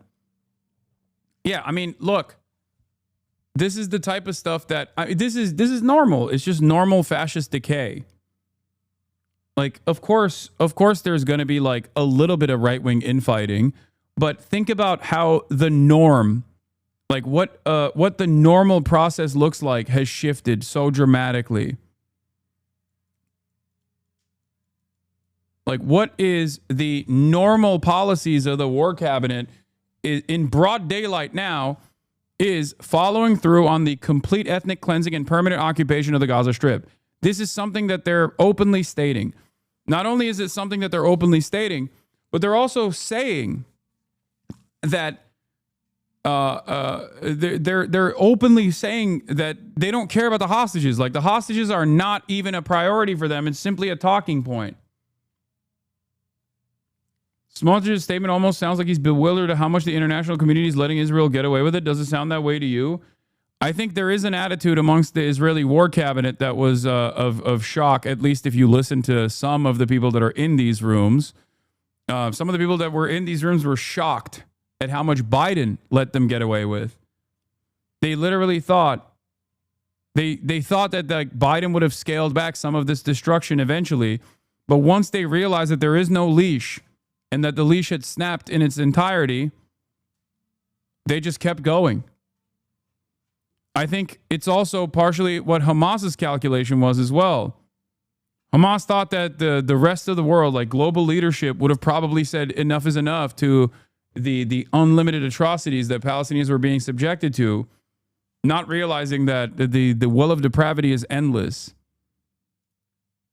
It's just so absurd that this is the debate. Minimal aid and genocide versus no aid and genocide. Yeah, that's the major point of contention inside of the war cabinet in Israel and the government. It's fantastic stuff.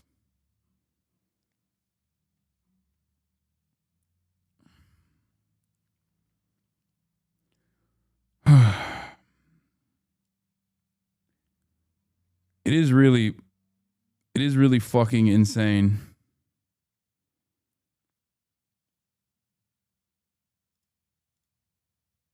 It's just like, I mean, this is how you come to the recognition of how Nazi Germany took place, though. Like, this is it. Like, they didn't have as much access to the atrocities and the death and destruction of Nazi Germany's like most violent ambitions, the ethnic cleansing of 6 million Jews and some total of like 15 million people overall. People didn't know the full scale of the atrocities. There were suspicions, there was surveillance, but there wasn't like complete confirmation in the way that you can see it in real time in Gaza, right? And even this makes me feel like even if there was complete confirmation of the Holocaust at the time while it was happening, I suspect people still wouldn't give a shit. Because like a lot of people misunderstand the history of World War II, like where people think that like America joined because they wanted to liberate the camps or something. Like that wasn't the reason, right? Like that wasn't the reason at all. Only until virtually after the fact were people aware of the scale of the atrocities. So who still thinks that? I don't know. I mean, I think like a lot of Americans misunderstand the history of World War II due to like a shit ton of American propaganda.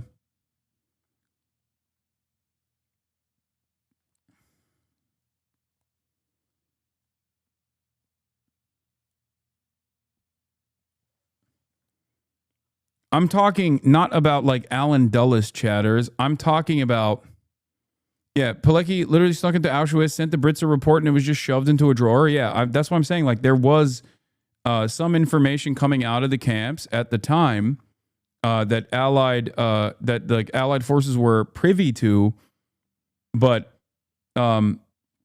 there's a difference between full-scale confirmation from every single person. Like right now, in this day and age, with the information, with the access to information that we have, the unprecedented amount of access that we have to information in real time over the internet, you literally have direct real-time confirmation of the events that are unfolding, the scale of the atrocities, right? It's not even comparable. It's not comparable to the broader public's understanding of what the fuck was going on inside of these concentration camps. This isn't to like offer plausible deniability to like everyday Germans and all these people that were complicit, right, in the death and destruction that lived around these fucking concentration camps, these death camps, and just like never understood why it was so ashy all the fucking time. You know, that's not what I'm saying at all. But it's like, if you were interested in understanding how, like something as violent and as ruthless, like the scale of atrocity and the mechanization of death that the Nazis put together could ever happen, with decent public support for at least like the deportation policies, like the disappearance policies that were implemented in broad daylight and legalized in the aftermath of the race laws. If you're wondering how like so many people can sign off on this, look no further than what people are seeing right now. Look no further than what people are experiencing right now. There is another Holocaust taking place in front of our eyes. And people look at that and either go, what are you going to do? Or people look at that and go, no, it's actually good and more of it should happen.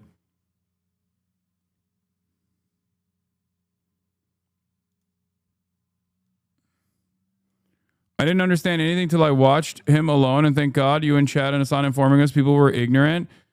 I don't understand how anyone can disagree with them and I feel betrayed by everyone. If you follow everything, they don't care. They just want to get rid of them. So this all goes. It's insane. People go, well, Palestine just needs to go away and then this will all be solved.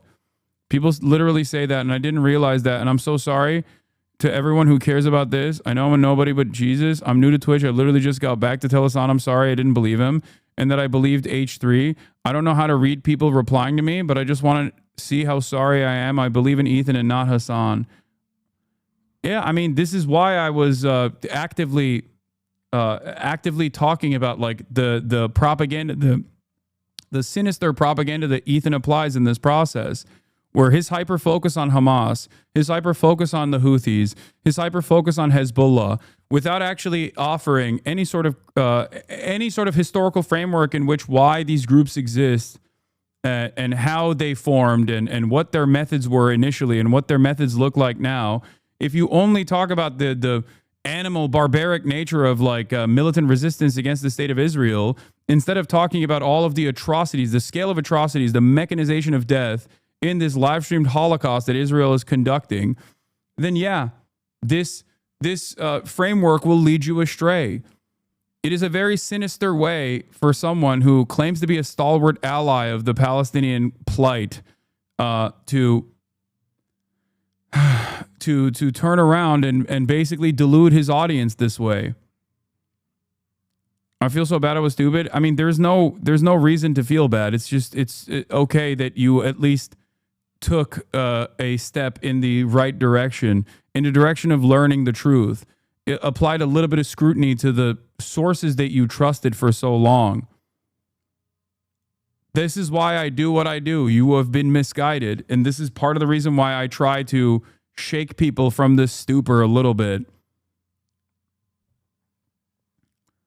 There are far more people who don't recognize this and actually feel galvanized and confident in their position of not knowing, thinking that what I'm doing is actually harmful, what I'm doing is actually wrong, what I'm doing is actually misinforming people. Like think about all those other people in the H3 podcast community that still think that they're like advocating for Palestinians, but in the right way.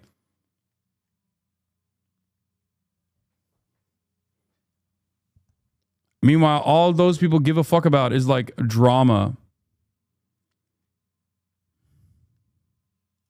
here are really in need of food. I've never seen them in such a bad condition. The children are cachectic. They are all smaller than they should be for their age. They are underweight. They are showing signs of malnutrition. Their dentition is terrible, which is the first marker of inadequate nutrients and vitamins. You think Ethan would change his position if he actually did the research and see the videos online? I don't give a fuck about Ethan changing his position at this point. And no, the answer is fucking no. No, he's too dug in and too narcissistic to even care. Obviously, when you match up the scale of atrocities with what his hyper focus has been for the past 19 months, you come to a very scary conclusion that this person that you're watching for goofs and gaffes is truly a repulsive monster. Okay?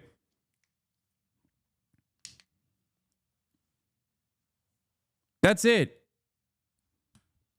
Like, when you look at all of this that's going on, you think it's a lack of knowledge. It's because he's like totally oblivious to the scale of atrocities. I mean, he calls it a genocide. He says that like West Bank settlers are valid military targets. Like, that's what he has said. But then he changes his position over and over again. The reason for why he does that is because he doesn't give a fuck about the Holocaust that is taking place. He cares about getting everyone to shut the fuck up and shut the fuck up about Israel and the feelings of Israelis and the feelings of Ethan Klein, a Jewish American living in the lap of luxury in Bel Air. That is the number one point of contention here. Like, that's what you should care about. Me. My own personal feelings here. It's disgusting. It's completely disgusting. And they are just not healing any of the horrific wounds that they have. And coupled with that, we have the added problems of the susceptibility to infection, which is rife out here because we have very few antibiotics to fight it. It seems a naive question, perhaps, but just explain a little bit more. How does low-level nutrition, malnutrition, I think we're talking, impact on a patient, particularly a young patient's ability to recover, to stave off infection? Without a balance. Like, look, there's still people doing this. Just say you support terrorist organizations already. The Palestinian people are victims, but these organizations are 100% terrorist organizations. What you are doing is absolutely harmful. Your voice carries weight, and when you support these groups while enjoying the freedoms given to you by America, to which you seemingly hate, it becomes confusing. Surprise Twitch hasn't banned you. Yeah. You will forever be surprised by basic things. Okay? Do you think this doctor is talking about Hamas when she talks about the mass starvation campaign that Israel has implemented by way of a blockade, an unjustifiable blockade upon the Palestinian population? No, she's talking about Israel, dumb fuck. The terrorism here is Israel. The terrorist state is Israel. It is incalculable in comparison to October 7. Okay? Meanwhile, you talk about the liberties that America gives me, like the First Amendment, that offers me the protection from government scrutiny, while demanding that the American government take that away. You are the one who fucking hates America. Okay? You hate America. You at least hate, like, you hate the First Amendment. Seemingly. Like, if your assessment of what makes a group a terrorist group, if your assessment is like targeting civilians, if that's your marker for what is a terrorism, what's an act of terrorism, or what declares someone a terrorist organization, then what the fuck is Israel? What is America? But especially Israel. There needs to be a new term for it. A super terrorist.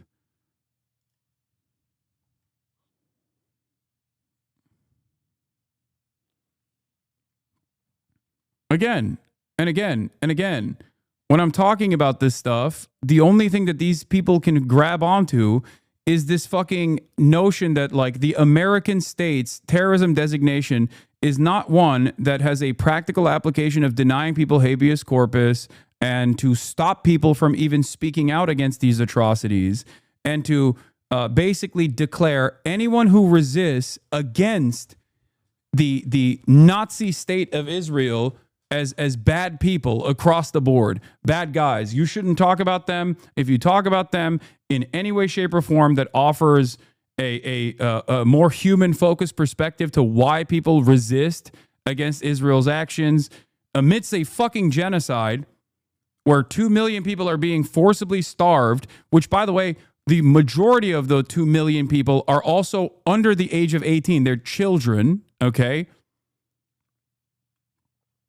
If the only thing you can do is just go, well, the government says that these guys are terrorists, so you can't even actually speak on why they're doing certain things because then you're a bad guy and you should stop talking, okay? Then you're a fucking baboon. Diet, not only will you be unable to heal any wounds, but you won't have the reserves for growth. And that's what we've seen immediately we got here last year, was that the children here are much smaller than their Western counterparts in height, in weight. It's really very obvious. Children that you would think would be 7 years old actually turned out to be 12, 11. I've never seen it this bad in my life. We are going through a dire situation at the moment. Not only have we had 75 days or 76 days of no food, but we haven't had any medical aid either. And where we are in Khan Yunis, we're one of 2 hospitals. We're the biggest of 2 hospitals in the region, and we're just about to face evacuation. Evacuation to where? You're a hospital.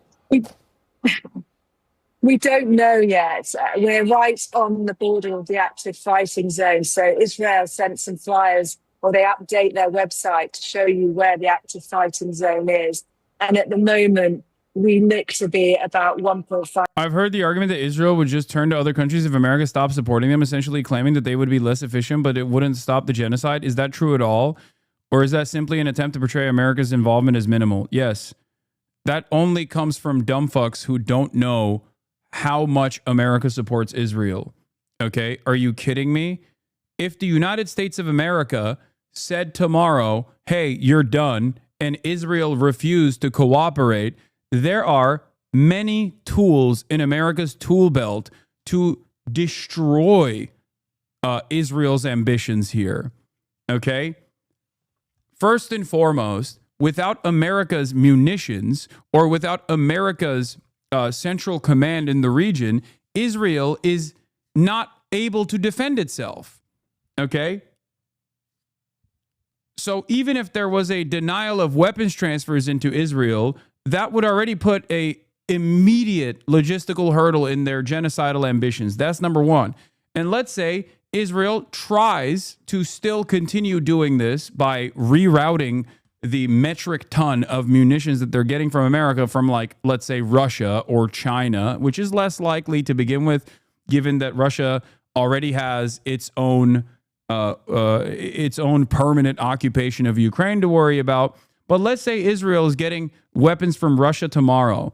America would then turn around and say, we're putting sanctions on Israel for continuing this genocide. And if Israel still continued to say no, then America would fucking invade Israel with the entire brunt of the NATO forces. This is what would happen under normal circumstances. It would never even get to that point, however, because one phone call is all it fucking takes. Because Israel is America's puppet. Israel is the weapon that America wields in the region. That's it. Oh, you like NATO now? No, the reason why I don't like NATO is because NATO is obviously a dishonest fucking grouping that is an extortion racket, a protection racket created by the United States of America. Because if NATO was actually the true police of the world, they would have fucking invaded Tel Aviv by now. What the fuck are you talking about? NATO forces bombed Serbia for much less than what Israel has done over the course of the past 19 months. Don't you think that's odd? That's on fucking European soil, as a matter of fact. How the fuck did that happen?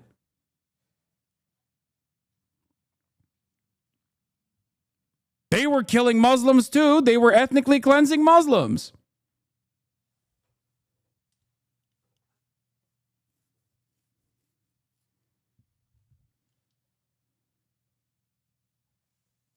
Meanwhile, what are the coalition forces busy with? They're busy with the only country in the region that is actively trying to issue penalties to Israel for its fucking 19-month-long genocide and starvation campaign. That's right, it's Yemen. Yemen is the country that they're fucking bombing. Well, they stopped bombing Yemen now because they set up a side deal with Ansar Allah to say, hey, you're smoking too many of our fucking Reaper drones. And also, we've dropped too many of our F-18s in the process of trying to stop you from implementing a blockade on the Red Sea, which is the moral thing to do in this process. So please stop actually destroying our military equipment, and we'll let you do whatever the fuck you want to Israel, basically, in the process. And people want you to think that the only fucking state actor in the region that is actually trying to do anything against Israel is the bad guys. Okay? They are the bad guys, not Israel. It's a very weird, very cynical, very sinister way of trying to shelter you from the fucking truth. You say, Israel's bad. Okay, well, but who's worse? The Houthis. You know who's worse? Hamas. These groups are incalculable in the harm that they've done to their own domestic population or to any other population, as a matter of fact. Even Hezbollah, when you factor in its militant actions in Syria, is incalculable to the fucking harm that Israel has caused in the region. It's not even a comparison. There is no comparison whatsoever. It's completely fucking ridiculous. It's not comparable. And the easiest way to understand it is the famous words of Michael Jamal Brooks, which is, if roles were reversed, and it was a Muslim nation that had partitioned Jews living in this area and relegated them to an open-air prison that it routinely bombed and killed hundreds of thousands of Jews inside of its open-air prison, the world would have already fucking destroyed said Muslim nation. They would have nuked them. They would have fucking nuked them instantly. It's not even comparable. Like, it's just so ridiculous. They would be celebrating the Jewish resistance forces as fucking heroes for conducting October 7 in that process. They would be like, oh my God, these guys, I wanna hug and kiss them. That's what the fucking Western world would say in that process. If Israel was a Muslim nation that was doing this to an indigenous Jewish population, the world would have taken military action a much longer time ago, okay? People forget, like, the reason why the methods have become more violent in terms of the resistance forces against the state of Israel is because the apartheid in South Africa dissolved by 1994. Israel's apartheid, on the other hand, from its inception of the nation state, has gone on. It continued. And in the process, any kind of military aid that the resistance groups could get, and any kind of global pressure that they could have possibly gotten from the USSR, for example, it perished. It went away. There's nothing. It's just America is the hegemonic power. So, of course, America's weapon in the region is going to do whatever the fuck it wants because there's no one to stop them. 5 kilometres away from the red zone. And if that advances, we will get an evacuation order. We know Israel has been blockading food aid for a substantial amount of time, but I believe it's your experience that they are now actively preventing. Hard disagree. The world you're describing is one without an Israel, so imperialists would have no reason to co-opt the rejection of anti-Semitism. Wait, what? Imperialists would have no reason to co-opt the rejection of anti-Semitism. You think Israel is holding the world from leaning into their anti-Semitic tendencies? Like, what are you, fucking stupid? What the hell are you talking about? You just took the long way home to basically say the thing that everyone says all the time, the common Zionist point, which is without Israel, everyone would be anti-Semitic, not realizing that Israel is the major reason for anti-Semitism skyrocketing right now, because every single violent act that Israel takes, it selfishly presents as doing it for Jews, to protect Judaism, to protect Jews. It's so fucking crazy. Wake up.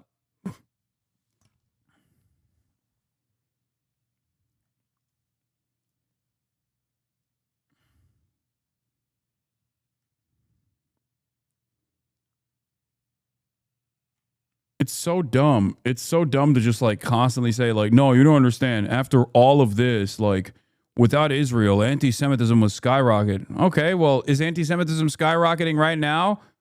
Israel exists and anti-Semitism is fucking skyrocketing, right? Is it not? Perhaps those two things are actually related, but not in the way that you think.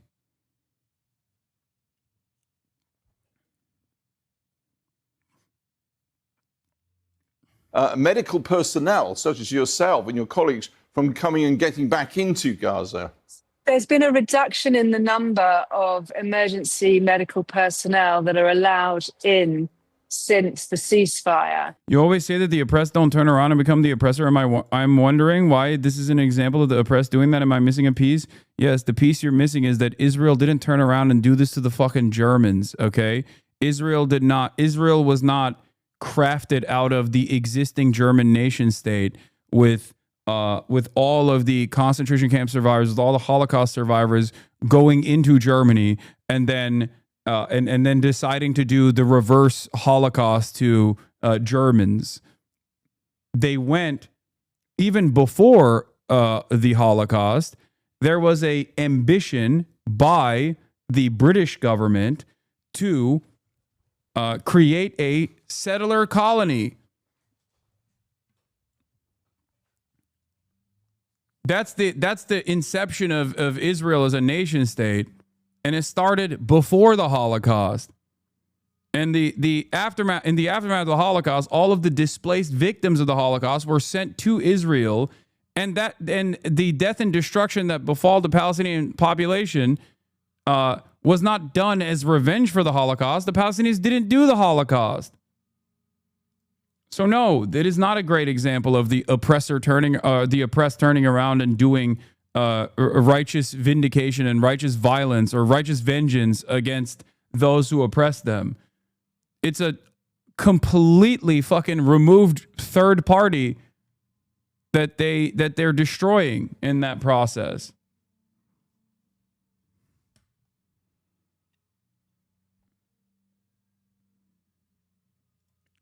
So initially, when the first ceasefire was announced, the WHO and the United Nations announced that it would double the number of aid workers getting in. It has 2 convoys a week, one on a Tuesday and one on a Thursday. And from that point on, Israel have denied 50% of all aid workers entry. They're attacking hospitals, they insist, because they are being used in some way by Hamas. Have you ever yourself seen any evidence of that? There's no indication of any organized resistance in the hospital.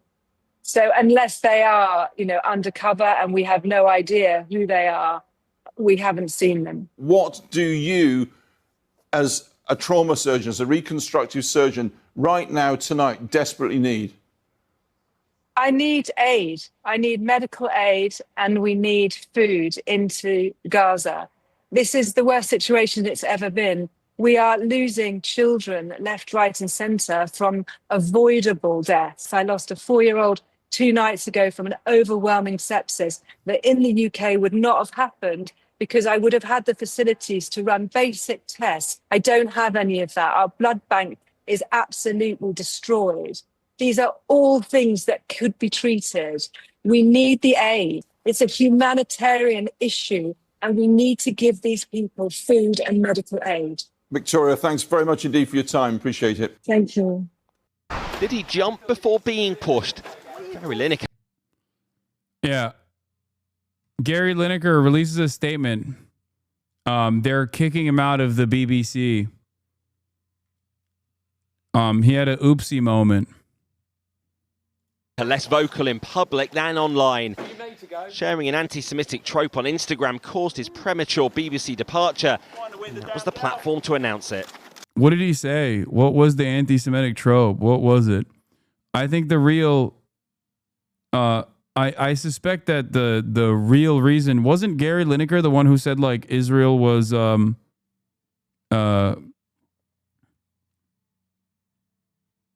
Wasn't Gary Lineker the one that said, like, Israel is the fucking, well, covering the, fuck.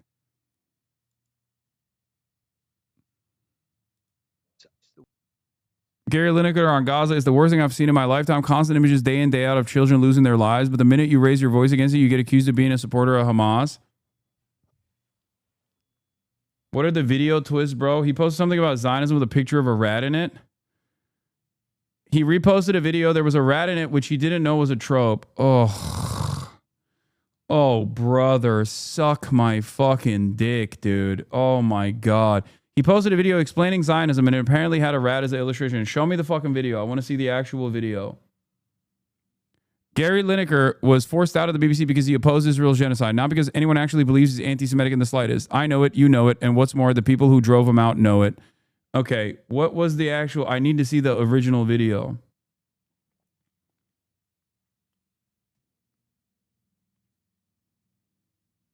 He didn't post the rat. He reposted a Palestinian human rights lawyer talking about Zionism and he didn't see the rat. I don't care about the rat. Claim that it's there. Oh, this is what he posted? Zionism explained in less than 2 minutes? That's why? This is what the fuck... Oh my God. Suck my fucking dick, dude. God damn it. This is it. This is it. This is it. This is literally it. This is what's causing anti-Semitism to explode, okay? And then they make concessions on land that doesn't actually belong. I am not spending a single fucking second taking this statement seriously. Ridiculous. Take the land, claim that it's theirs, and then they make concessions on land that doesn't actually belong to them. You're so cooked, dude. They're going to fuck us all over, man. Oh. The Zionist movement and Zionism on the ground is the idea of creating not only a Jewish state, but at the expense of the indigenous Palestinian population. What Zionism is the idea of privileging and giving exclusive rights to one group of people at the expense of another group of people. This isn't liberal. This isn't relating to equality. There isn't a single Zionist who's able to say that they actually believe that Palestinians have the exact same rights as Israelis who are living in that country. I think it blows my mind.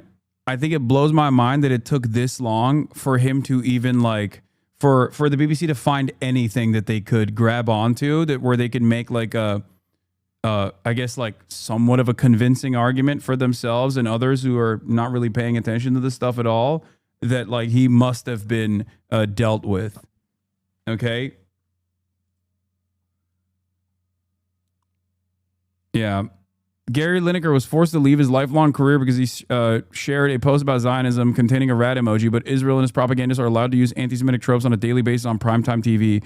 Eretz Nehederet, Israel's most popular comedy shot, depicted Sinwar as a rat.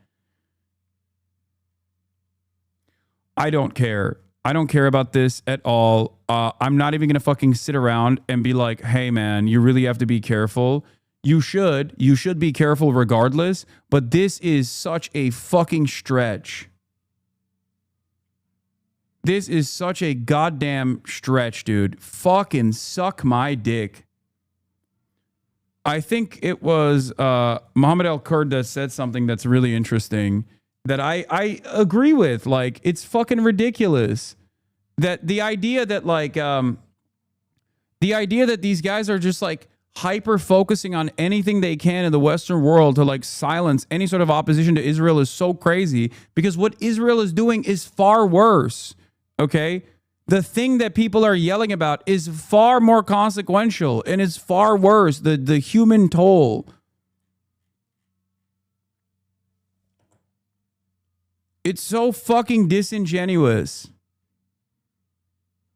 What's the trouble about rats? It's the fucking Nazis would depict Jews as rats and as parasites and shit like that. So they're saying that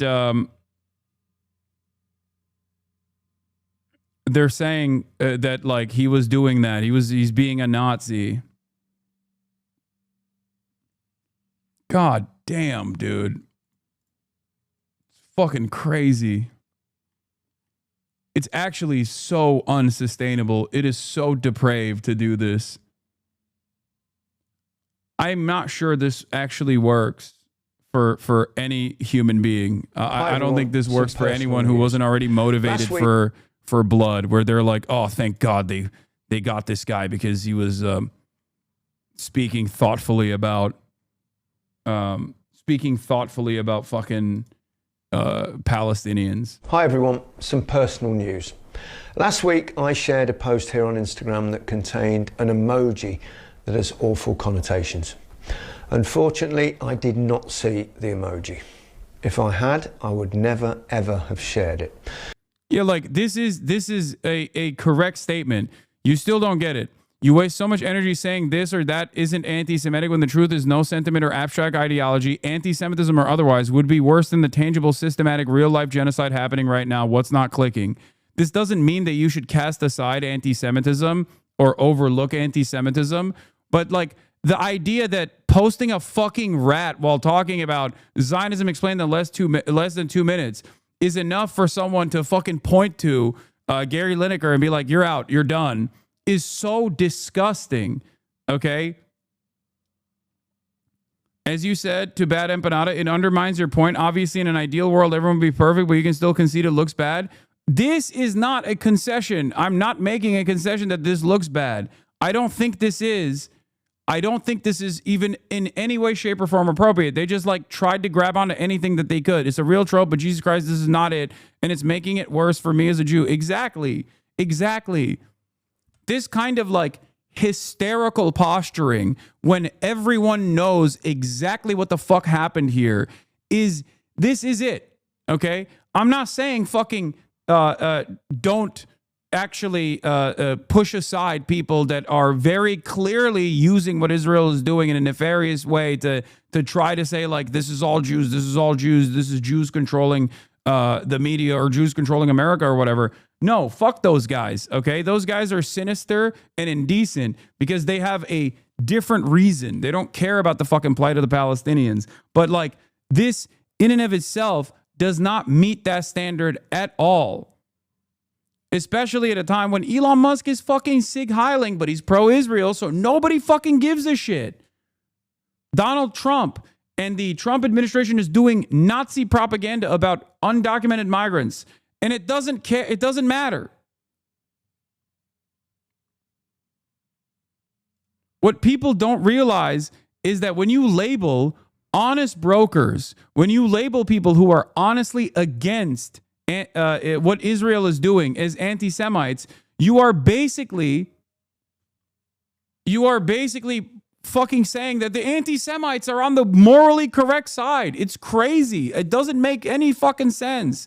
You only believe this argument if you think you can still maintain this notion that like anti-Semitism has a special status in the Western world and you can just apply it with this lack of care to anyone and everyone that is criticizing Israel, and that societal attitudes will not shift in a dramatic way, in an alarming way.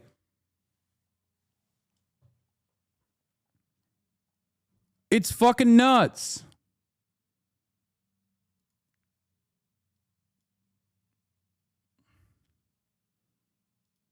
And yeah, there is also this, obviously. I read this article this morning.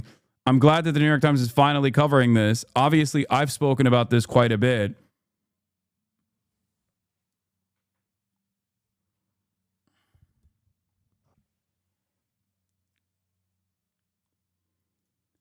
Like, look, this is what I mean. I mean, why is the rat there? Jews as rats is a pretty common thing. If we had a Muslim article with a, what?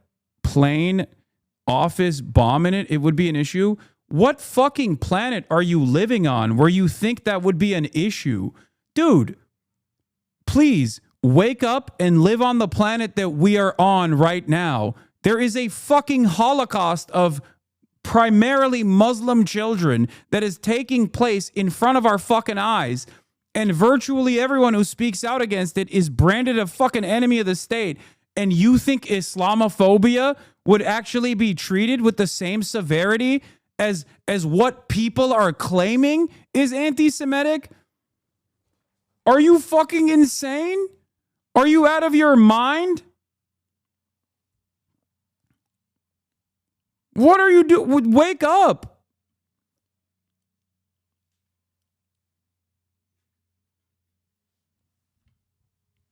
No, not saying that. Jesus fucking Christ. Dude. If someone in this day and age is anti-Semitic, okay? You and I both live in the real world. You clearly care a lot about anti-Semitism, okay? You and I both live in the real world. We live in the post-Elon Musk Twitterverse, okay? If someone actually cares, or if someone actually wants to be anti-Semitic, do you think that it would finally come out when he reposted a video where there's a fucking rat? Do you think that's how you would finally find when someone is like actually anti-Semitic? Do you think you would have to desperately grab on to like me having a fucking bleach sword? You know what I mean? Like, it's silly. It's fucking idiotic. If someone is anti-Semitic, they'll say it with their fucking chest, as many people do right now with no punishments whatsoever.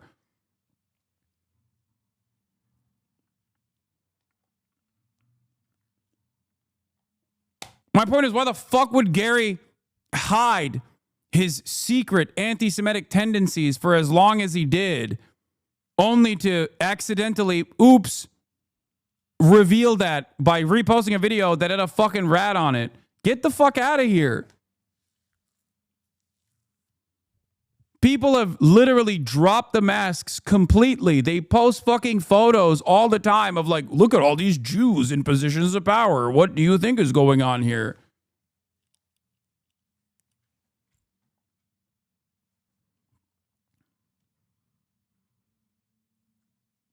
And this is the fundamental problem with Zionism. I mean, the fact that we're trying to make a distinction between what happened in 48 and what happened in 67 is a false distinction to be making. Zionism, as its fundamental core, is the idea of privileging one group of people over another. And the way that they created a Zionist state in the first place was to expel millions, hundreds of thousands, now millions of Palestinian refugees, including my family. And the way that you create a bigger Zionist state is to do the exact same process. I think that it's important to keep in mind that between the period of 1948 and 1967, which people are sort of... Rad lib take Hasanabi, no lie. What? What do you mean? What's the rad lib take? Guys, I'm being so for real when I say this. If you think this BBC guy was... genuinely fucking a secret anti-Semite and this is how they got him, you are out of your fucking mind. Okay? I'll take it one step further. If he was a secret anti-Semite and this is the most offensive form of anti-Semitism that he engaged in, while simultaneously most of his output is primarily around like trying to protect trans people or fucking criticizing the British government for trying to expel migrants, or obviously all the statements that he's made on Gaza, then fucking who cares? Like, literally, who the fuck cares? Straight up. Are you kidding me? People's priorities are so fucking out of whack. It blows my mind. Like, this is it? This is the major point of contention here? I mean, I felt this way about the kneecap shit too, where they were like, oh, they said, up Hamas, up Hezbollah, they need to go to prison. It's like, suck my dick. What do you mean? The real reason why you're going after them is because they're fucking using the platform that they have to speak out against Israel and its atrocities, to speak out against America for funding said atrocities. You want to fucking worry about an emoji in a fucking Instagram story repost? Suck my dick. It's what you choose to prioritize that matters in this process, okay? People seem to think that dog whistles are enough, not realizing you have to use that to clue you into more nefarious shit.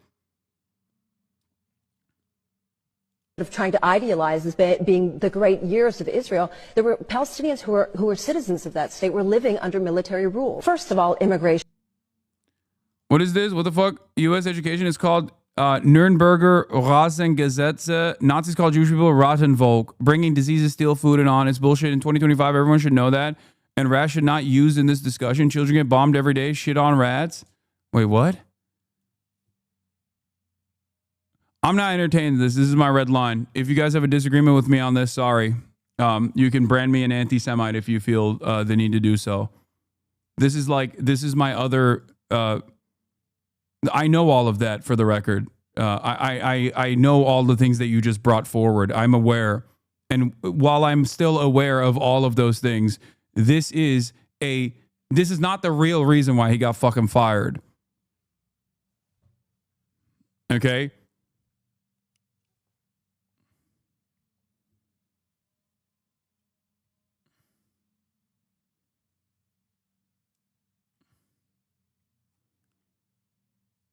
Issues. My family hails from a town that is in the Galilee, and they were ethnically cleansed from their homes in 1948, have never been allowed to return back, even though they themselves are citizens of the state of Israel. It's crazy. Were considered present absentees.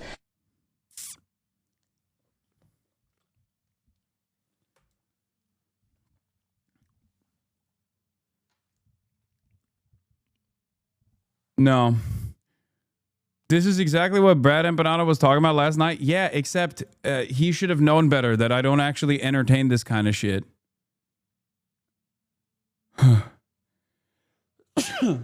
I don't. Just like I don't entertain the fucking from the river to the sea, Palestine will be free is actually a dog whistle for terrorism. That might be seen as a dog whistle for ethnically cleansing Jews for some people, for some parties in the West, but that is a red line.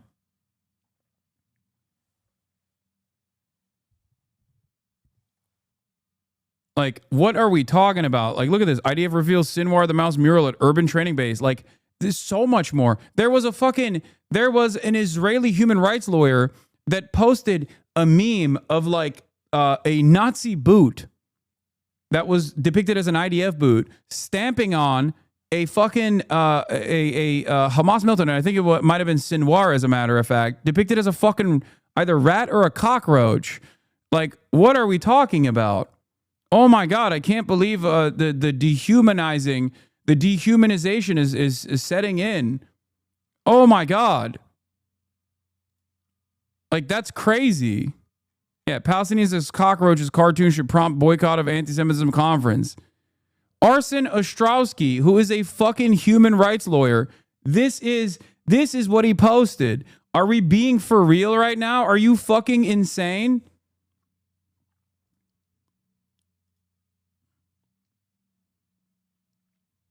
Like, the very fact that this is the only thing they could point to with Gary Lineker, the very fact that this is the only thing they could point to with Gary Lineker being potentially anti-Semitic implies that he is not anti-Semitic.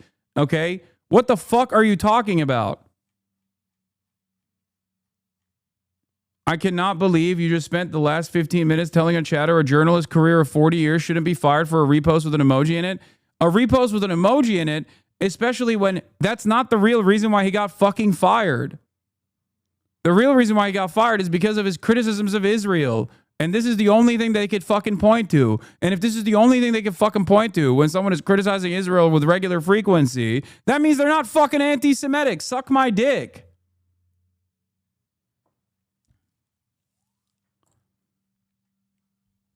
BBC Online Middle East editor Rafi Berg has a framed letter from Netanyahu on his wall. He has fanboyed over Bibi on Twitter. His own staff have accused him of whitewashing Israeli war crimes. How can he possibly be allowed to continue in this extraordinarily influential role?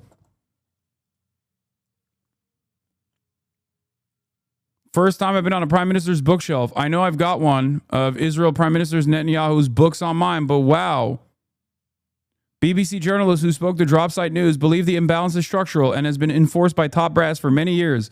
All of them requested anonymity for fear of professional retribution. The journalists also overwhelmingly point to the role of one person in particular, Rafi Berg, BBC News Online's Middle East editor. Berg sets the tone for the BBC's digital output on Israel and Palestine, they say. They also allege that internal complaints about how the BBC covers Gaza has been repeatedly brushed aside. This guy's entire job is to water down everything that's too critical of Israel, one former BBC journalist said. This type of shit, for the record, if you are Jewish, living in the Western world, if you're like a Jewish American, you know, like a British Jew, okay, this type of shit is unironically 1,000,000% creating actual fucking anti-Semites. When you lean into the tropes, okay, what is the average person supposed to think when they see this? It undermines every fucking thing that I try to do here. It undermines it in its entirety.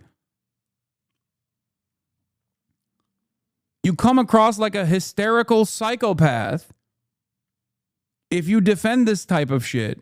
It's completely and utterly ridiculous.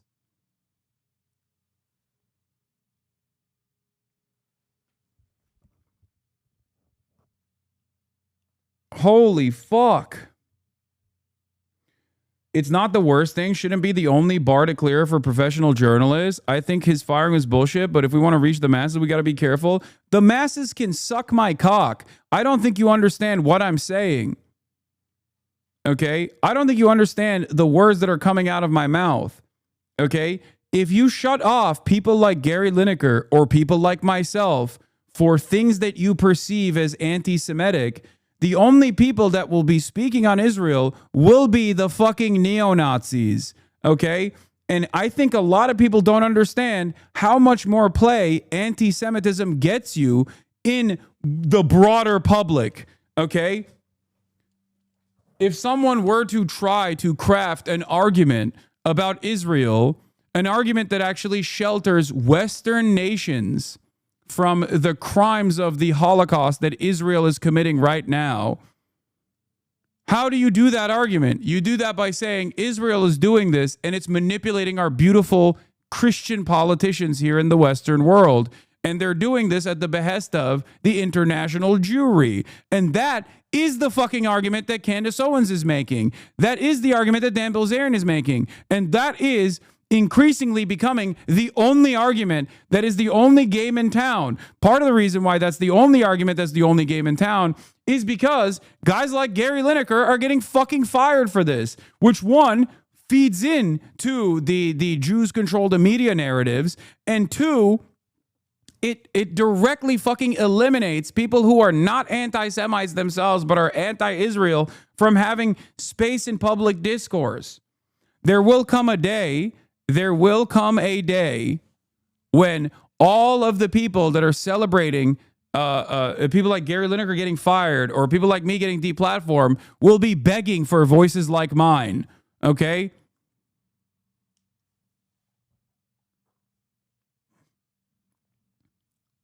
It's fucking ridiculous. They did this with Jeremy Corbyn too. They did this with Mark Lamont Hill. These are not anti-Semitic people.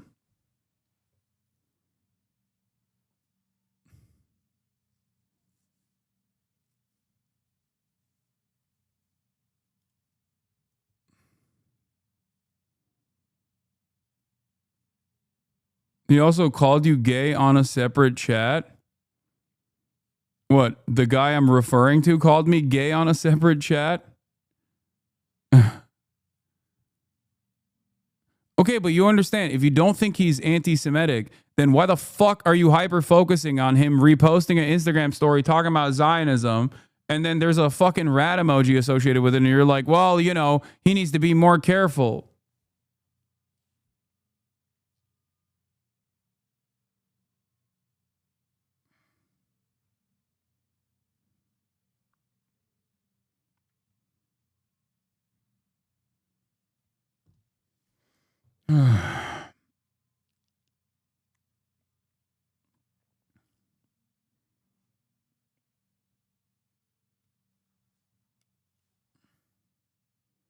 Swedish left parliamentary member being ousted for retweeting a post debunking an anti-Semitic theory.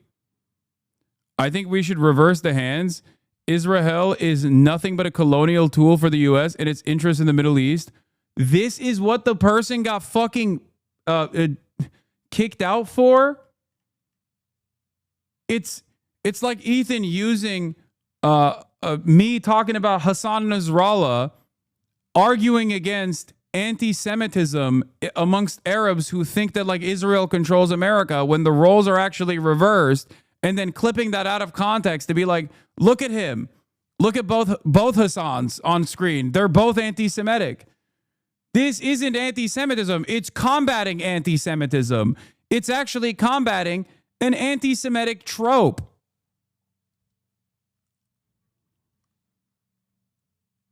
What the fuck? I think a lot of people are completely fucking lost. And it's actually Bazan that posted it too. Holy shit. It's reposting Bazan, a person that is literally in Gaza, right? This is the same Bazan, no? A journalist that's literally in Gaza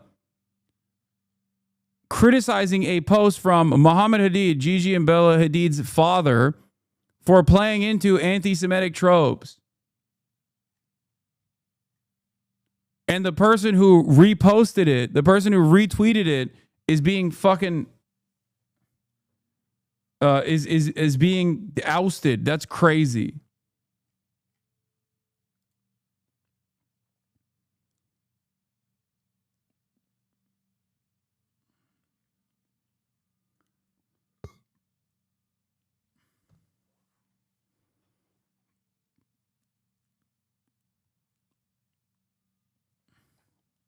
Yeah.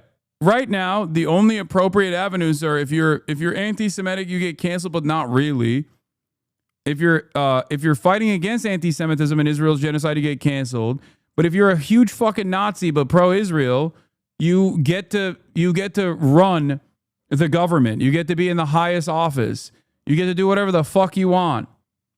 And the same institutions that are fucking busy going after people who aren't anti-Semitic while falsely saying like they are anti-Semitic are fucking running around too busy trying to like cancel people over dumb shit.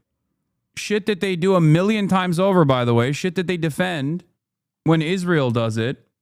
It goes back to that Tucker Carlson statement against the ADL. Tucker Carlson's like, I want a demographic majority in the United States of America to be a white population. You say that is unacceptable. That is a bigoted opinion to have. You at the ADL defend Israel maintaining a demographic majority in areas that it occupies. A demographic majority of Jews in areas that it occupies. That's a real part of the Israeli government's out and about legislation. Don't you think this is hypocritical? Is correct. Tucker Carlson, the fucking nationalist fascist Tucker Carlson, is correct when he says that. Both of these parties are fascist.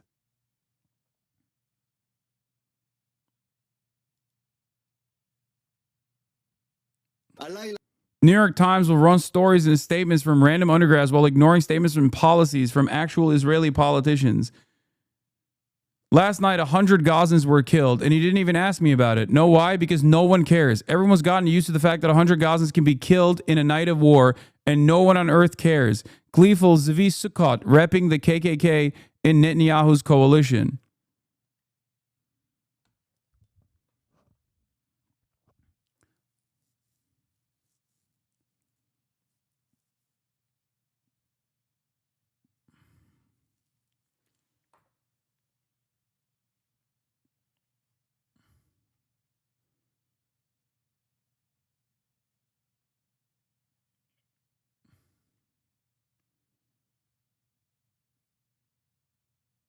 Trump came out with a cancer snark. You were right, as usual. Oh, let's go. Do you want to respond to President Biden being diagnosed with cancer? Are you going to call your predecessor? I think it's very sad, actually. I'm surprised that it wasn't the public wasn't notified a long time ago, because to get to stage 9, that's a long time. I just had my physical. You saw that. You saw the results of that particular test. I think that test is standard to pretty much anybody getting a physical, good physical. We had... Fuck. It was almost verbatim with the exception of him saying stage 9. God damn it. I should have factored that in. I should have factored into my prediction that he would say something stupid. God damn it. It's almost verbatim what I said he was going to say. It was like, look, I got a physical and it showed how healthy I was. His physical showed something different. The doctors at the White House and over at Walter Reed, which is a fantastic hospital, I did a very complete physical, including cognitive tests. I'm proud to announce Oh my God, he even brought up the cognitive test. Oh my God. Oh my God. It is almost bar for bar what I said he was going to say. Oh my God. I fucking told you, chatters. I told you this motherfucker was going to come out and say some shit. Did I not tell you that he was going to bring up his own fucking cognitive test and that his own clean medical bill that proves that everyone was lying? I am the healthiest president anyone's ever seen, and Biden, not so healthy. Not so healthy. Nobody knows how unhealthy Biden truly was because they hid it. The lying Democrats hid the truth.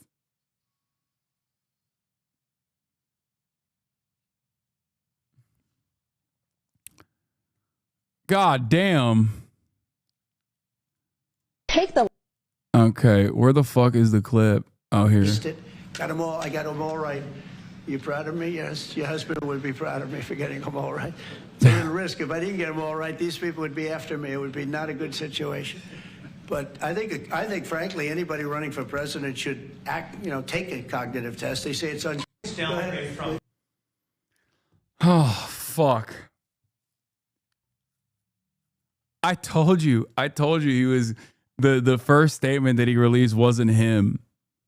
Okay. I told you the first statement he released wasn't him. It was that he was going to come back on camera at a press briefing, almost exactly as I told you it was going to happen.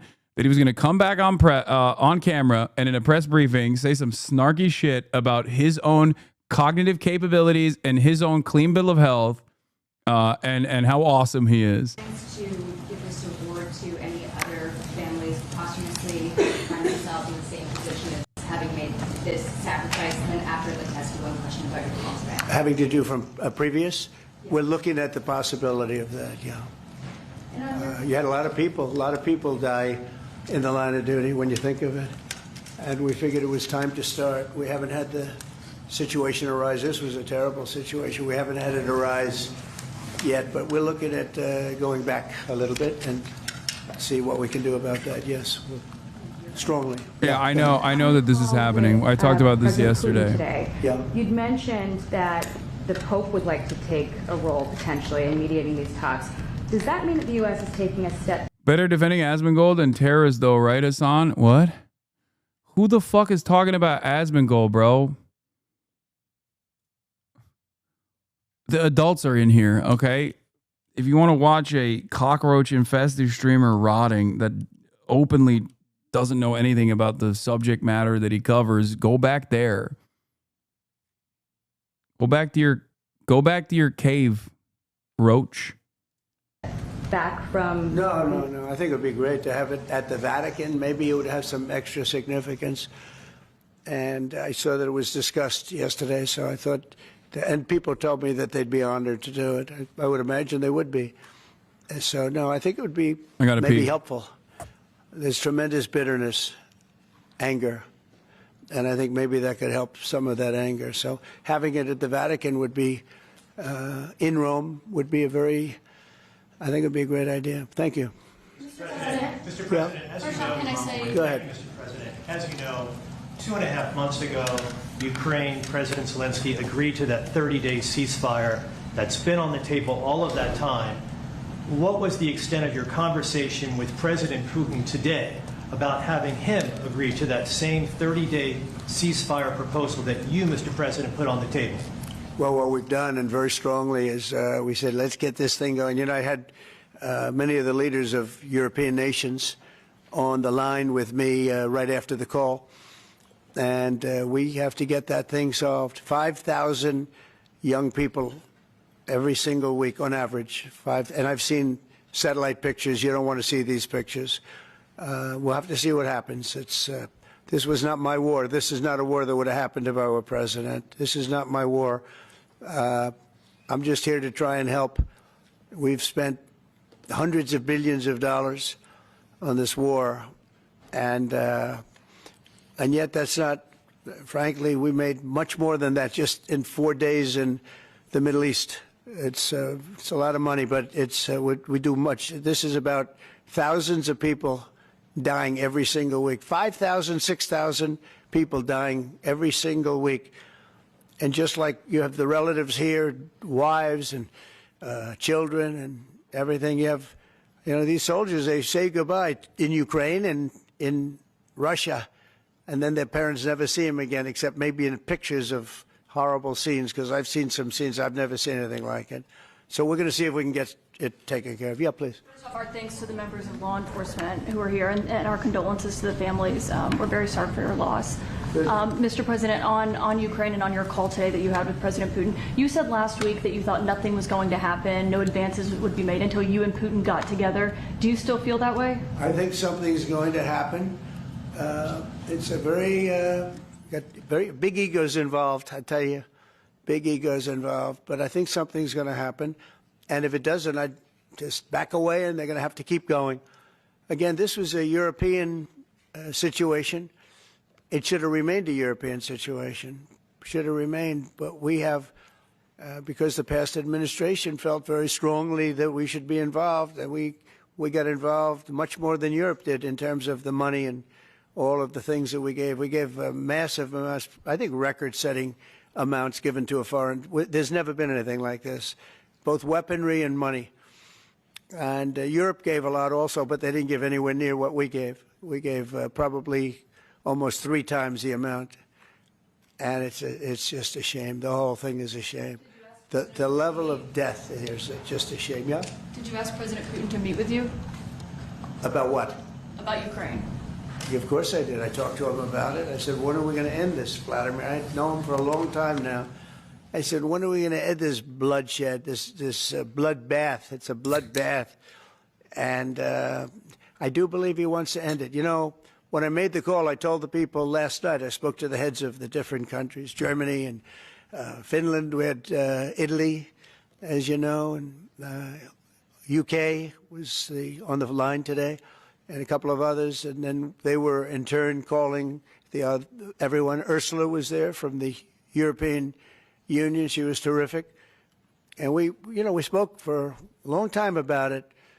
And they got a problem. It's a big, big problem.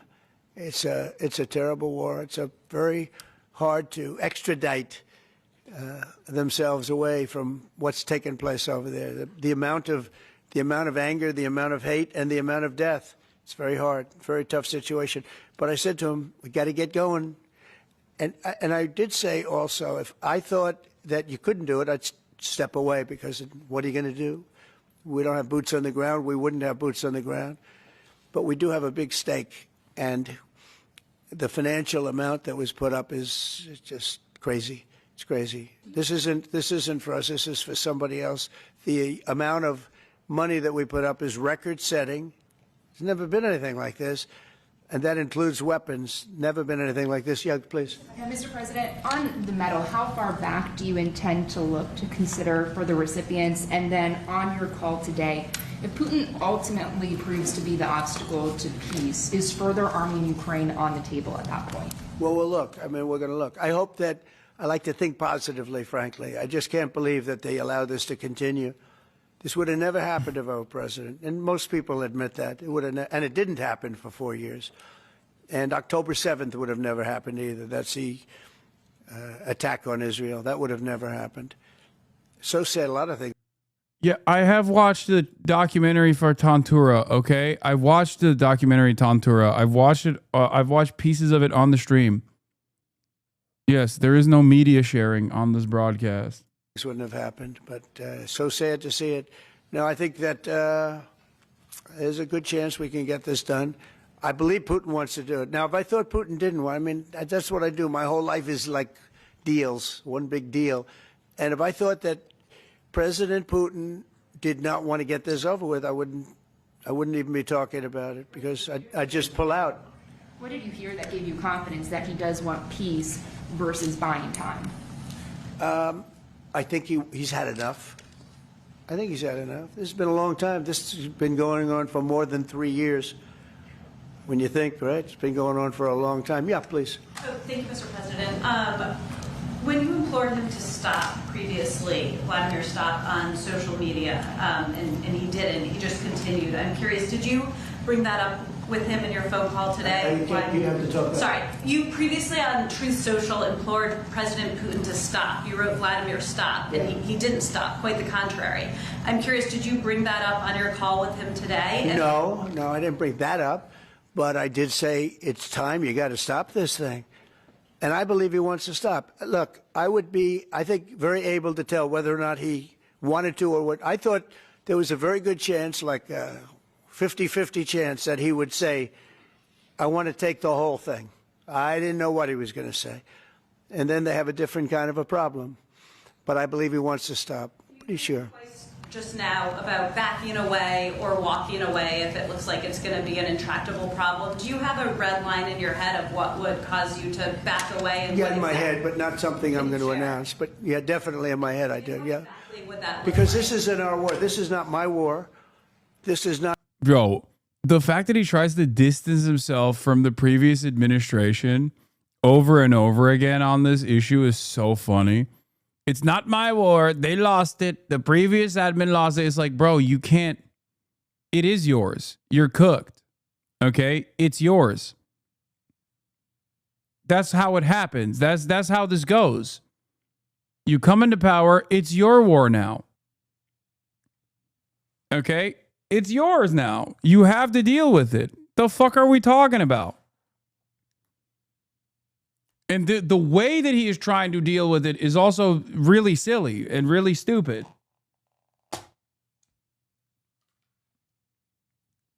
No, he sided with Putin. I know. I mean, that's him trying to save face for his own constituents to a certain degree, where he's like,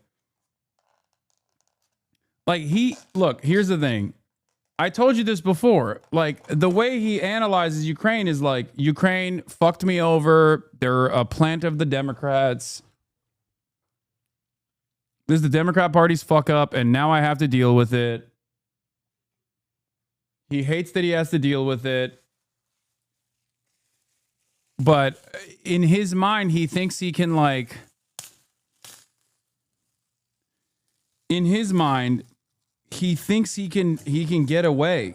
Like, he thinks he can get away by just saying, like, no, this is, this was Brandon's doing. But you're the president now. And at a certain point, people are going to start going, okay, dude, well, fucking, you said you were going to deal with it. Even your fans are going to say, all right, you said you were going to deal with it. I don't see you dealing with it. Not the war. I mean, we got ourselves entangled in something that we shouldn't have been involved in. And we would have been a lot better off. And maybe the whole thing would have been better off, because it can't be much worse. It's a real mess. It's a death trap. Exactly. So I think that, yeah, I would say I do have a certain line. But I don't want to say what that line is, because I think it makes the negotiation even more difficult than it is. Yes, please. Mr. President, thank you all for your sacrifice. I'm so sorry for your loss and everybody. You mentioned the bloodbath you want to see end in Ukraine. You mentioned that you believe Putin wants peace, but he just attacked Ukraine yesterday. You're going viral on Twitter? What makes you think that he wants peace? Well, he's in a war, I mean, nice. Nobody said don't. They're fighting. They're attacking each other. And people are dying all the time. He's in a war. He's fighting a war. Nobody said he was going to stop. I think, is it terrible? Yeah, it's terrible. I think it's terrible. Can you wait on President Biden? President Biden was diagnosed with cancer of the war, and then I want to ask you about reconciliation. Oh, here it is. Why haven't you increased the sanctions on Russia yet? Well, because I think there's a chance of getting something done. And if you do that, you can also make it much worse. But there could be a time when that's going to happen. Yep. Mr. President, I was going to say, with the ratings downgrade from... Do you want to respond to President Biden being diagnosed with cancer? Are you going to call your predecessor? I think it's very sad, actually. I'm surprised that it wasn't, the public wasn't notified a long time ago, because to get to stage 9, that's a long time. I just had my physical. You saw that. You saw the results of that particular test. I think that test is standard to pretty much anybody getting a physical, good physical. We had the doctors at the White House and over at Walter Reed, which is a fantastic hospital. Stage 9. I do it. I did a very complete physical, including cognitive tests. I'm proud to announce I aced it. Got them all. I got them all right. You proud of me? Yes. Your husband would be proud of me for getting them all right. It's a little risk. If I didn't get them all right, these people would be after me. It would be not a good situation. But I think, frankly, anybody running for president should verbatim. Take a cognitive test. They say it's unconstitutional, but I would say in that particular case, having a cognitive test wouldn't be so bad. But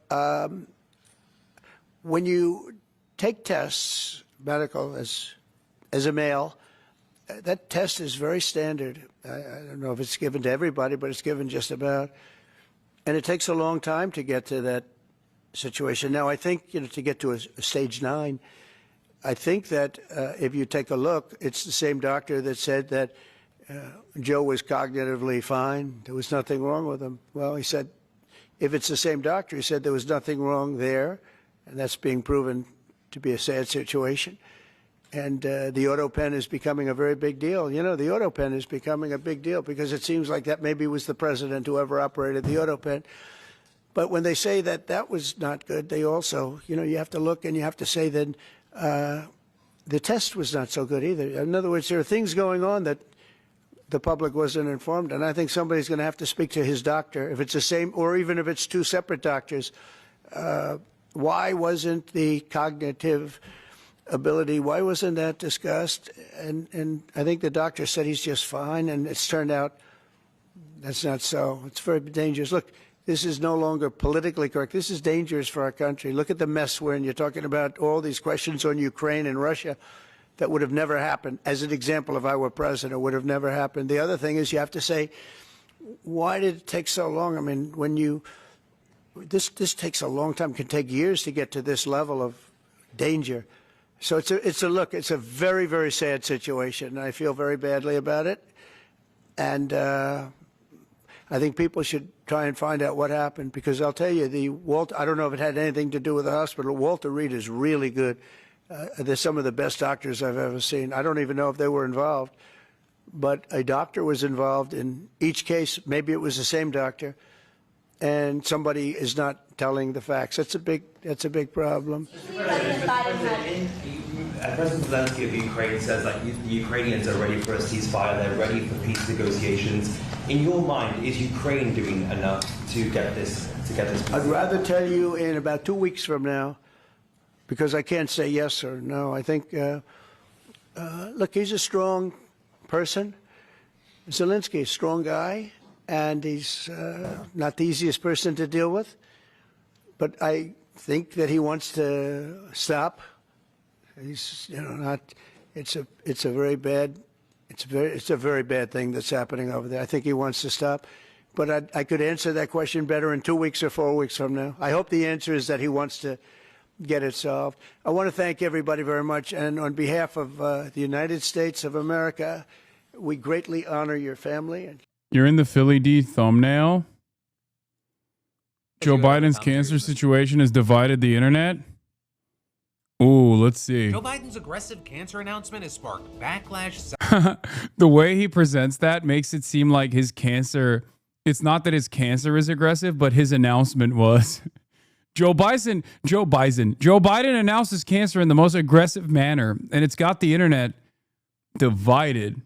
Joe Biden's aggressive cancer announcement has sparked backlash, several new accusations, and overall divided the internet. What really happened in that horrifying Mexican Navy Brooklyn Bridge crash? A crazy New Orleans jailbreak has 7 escaped inmates on the run and tens of thousands of dollars up for grabs. What we've now learned around the IVF clinic bombing. Israel has now begun a new ground operation to take control of all of Gaza. And then a good news story to try and fail to keep you sane. We're talking about all that and much more on today's brand new Philip DeFranco show. You daily dive into the news, how it's being covered, and how people are reacting to it, starting with this. Was there a massive Joe Biden cancer cover-up? That is just one of the many questions and controversies that have stemmed from the news that the former president was just diagnosed with cancer, with his office yesterday releasing a statement saying, last week, President Joe Biden was seen for a new finding of a prostate nodule after experiencing increasing urinary symptoms. On Friday, he was diagnosed with prostate cancer characterized by a Gleason score of 9, grade group 5, with metastasis to the bone. And then adding, while this represents a more aggressive form of the disease, the cancer appears to be hormone sensitive,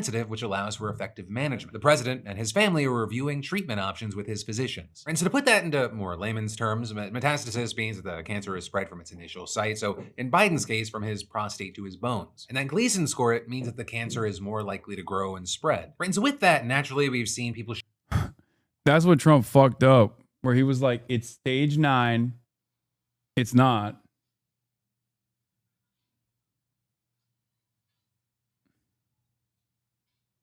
Where is this fucking food, dude? I'm starving.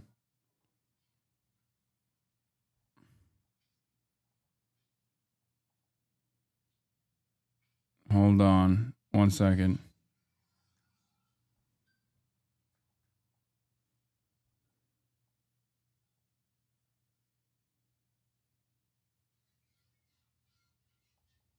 What the fuck? Oh. Oh, hell yeah. Okay. What's for lunch? It's the same, dude. It's just chicken. I'm on my way with it. Enslave me so I can make you food. Okay. Things that you say are public.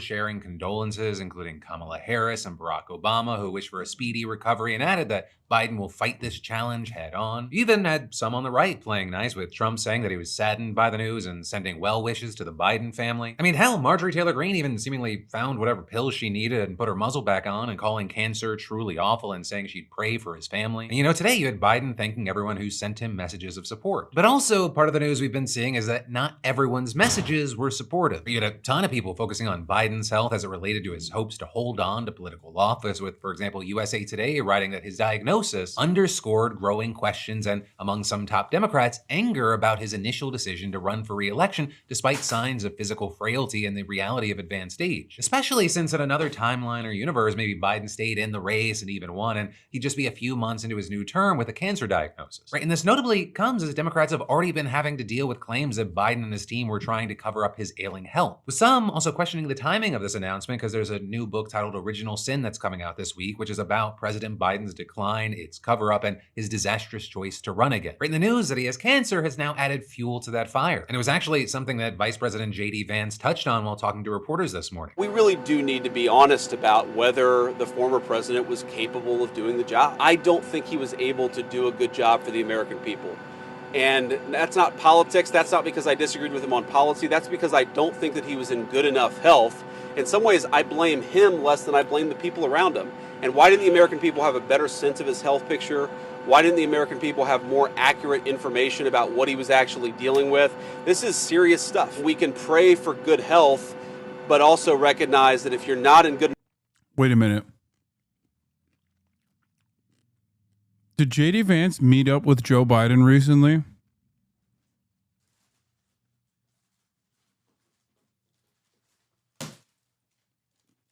Oh my God. Oh my God. How long does it take for cancer to fucking metastasize?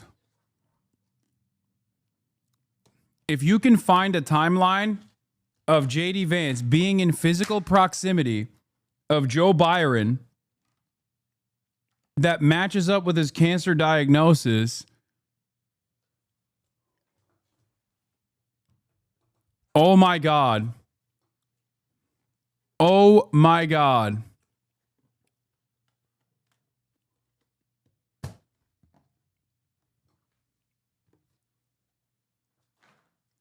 We thought Robert F. Kennedy Jr. was pestilence. It turns out the true pestilence is not RFK Jr., but J.D. Vance. He's the one who's spreading disease, dude. How many global affairs has this man created? How many global crises has he created? How many leaders will he take out?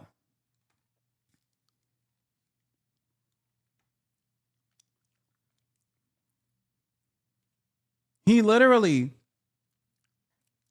you find him around a world leader, and a week later, that world leader will turn around. I guess RFK is pestilence still, but he's death. JD Vance is the Grim Reaper, dude.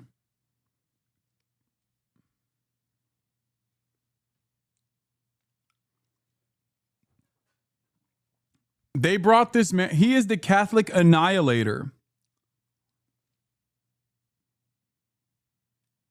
He is the great Catholic annihilator. He has a very specific type of disease that if he's in the presence of a Catholic, the Catholic dies. The Catholic perishes.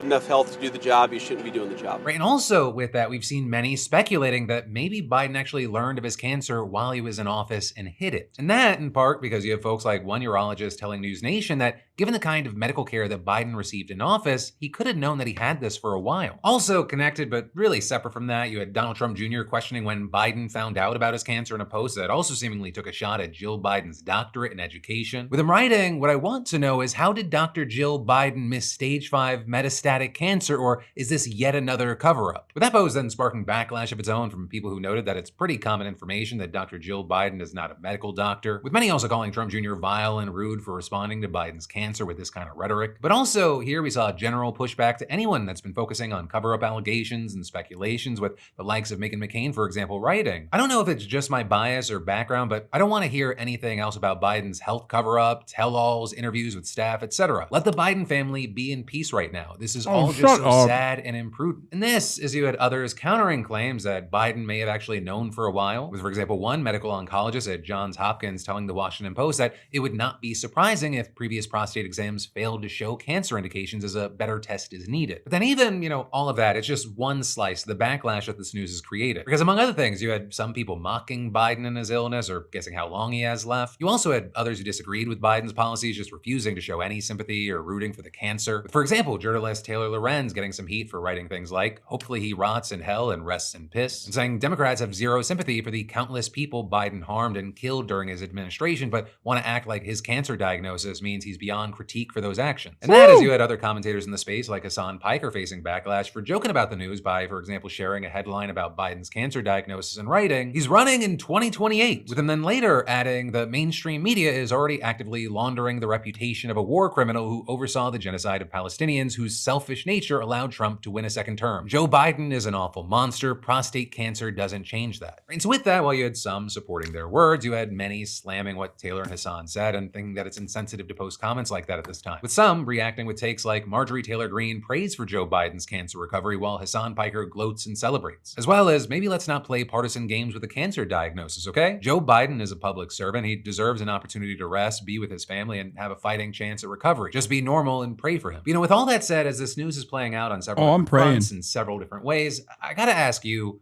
where are you landing right now? Right? I mean that whether it be the timing of this announcement in relation to the big book release, the controversy and speculation around did or did they not know before this announcement, as well as, just all the different reactions to this news, whether it be people sad and saying, leave the Bidens alone, or those that are celebrating and mocking. Any and all thoughts you have on that, I'd love to see in those comments down below, and we may talk about it more on tomorrow's comment. For the record, I love the way that Philip presented that.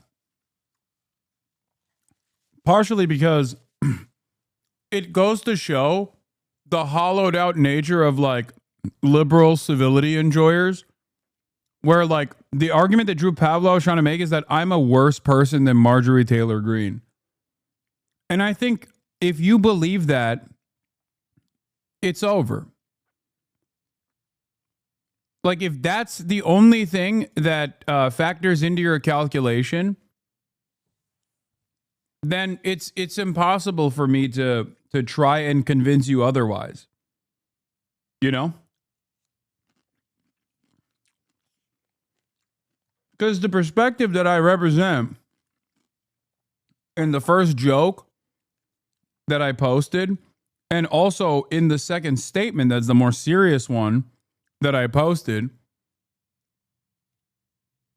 is that Biden's illness should not be used as shelter from a lot of the horrible things that he did as president that led to Donald Trump.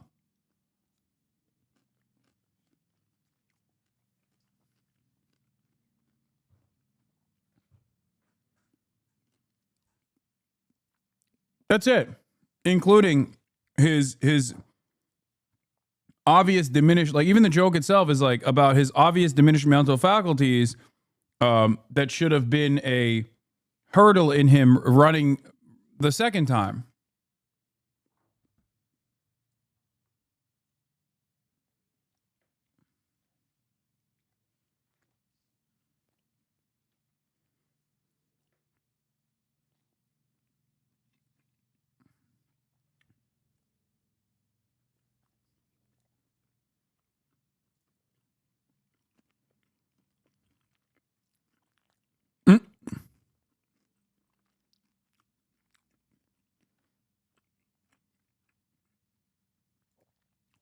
Hey, Jake Tapper.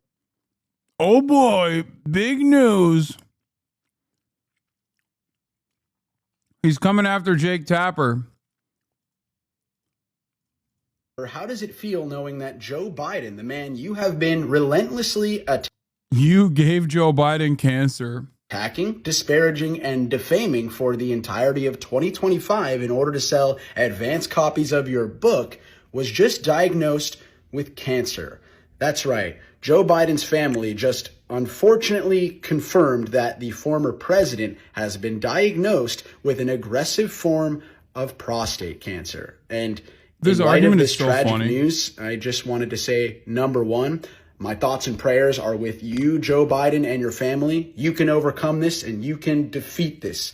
And number two, Dog, he's 90, bro.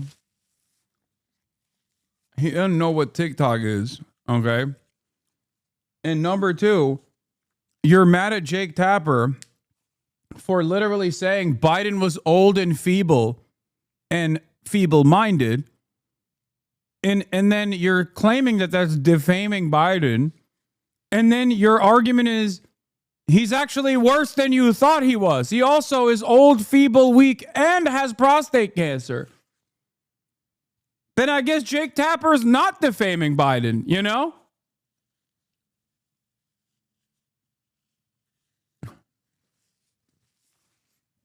Hey, Jake Tapper, how do you feel about your piece saying that Biden is old and selfishly kept wanting to run? How do you feel about like spending weeks promoting your book saying Biden was too old and should not have run again? Now that you found out that he has cancer and he definitely should not have run again? Like, what the fuck? And it's really funny to get mad at Jake Tapper over this because the only reason why Jake is associated with this book is so that he can engage in ass covering. Because he defended Biden for the longest fucking time.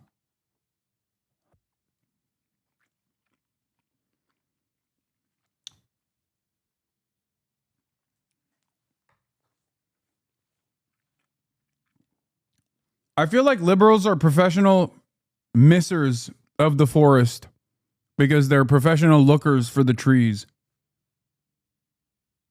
Like this is so stupid. This is so incredibly stupid.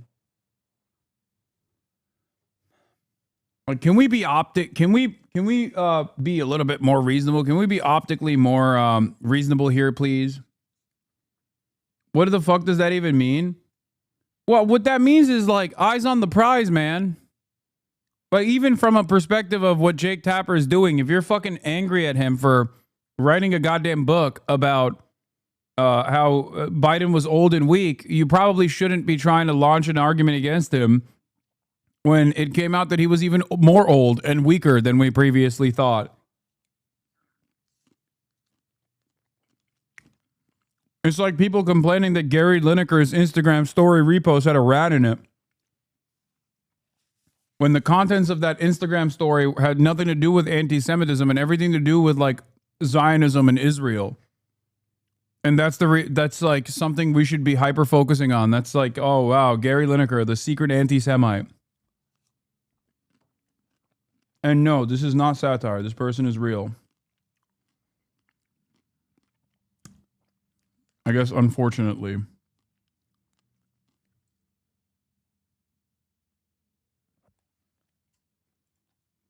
Shame on Jake Tapper, CNN, the mainstream media, the political pundits, the DC consultants, and the Democratic officials who have spent the majority of Donald Trump's presidency, the one in which Donald Trump has violated Supreme Court orders, violated federal laws, deported people without due process, accepted luxury jumbo jets from foreign monarchies as bribes, not covering that, but instead piling on Joe Biden for his age, for his cognitive health, even though all Joe Biden did when he was in office was serve the American people, pass bills, and help try to resuscitate the country after Donald Trump. Bro, he couldn't even serve himself tapioca pudding. What are you talking about?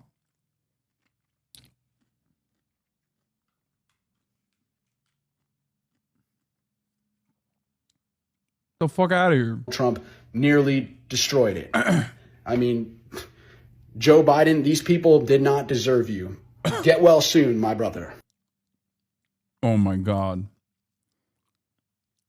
Get well soon, my brother. Yeah, here's the Gary Lineker story. Back to that.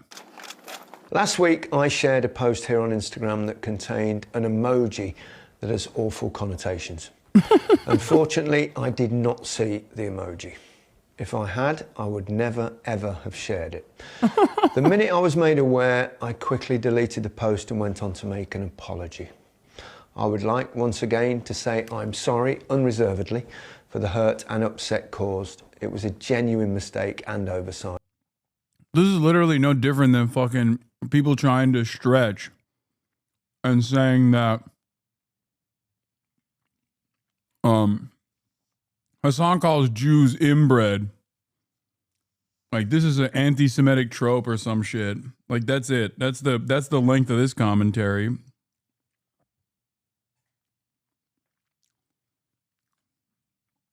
I call hogs inbred, and hogs, and pigs. There's nothing to do with their religion or ethnic background or identity.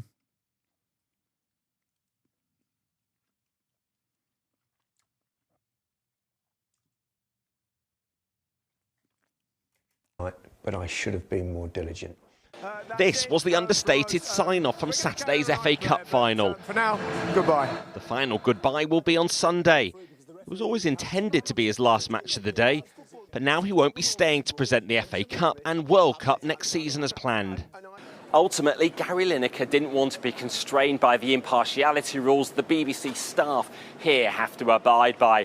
On Gaza, he claims silence equated to complicity. But even he accepted he crossed the line with a post he insisted wasn't knowingly anti-Semitic, but was deleted. The apology wasn't enough to save him, ending his 3 decades on the BBC in scandal rather than celebration. The BBC's Director General, Tim Davies, said, Gary has acknowledged the mistake he made. Accordingly, we have agreed he will step back from further presenting after this season. We want to thank him for the contribution he has made. The BBC turned the former England captain into an accomplished broadcaster and the face of football, handed the prime Premier League highlight slot in 1999 and eventually the BBC's biggest salary. But finding his voice politically in public became increasingly problematic and a lightning rod for the BBC's critics. They tried to rein him in, comparing the then Tory government's migration policies to the rhetoric of 1930s Germany led to a suspension. Solidarity from colleagues. Yeah, he was right for that, by the way. And it's so funny because the Labour government that took its place, the Tory government's place, unironically channeled the spirit of 1939 when Kid Starver came out and said, we're becoming a nation of strangers.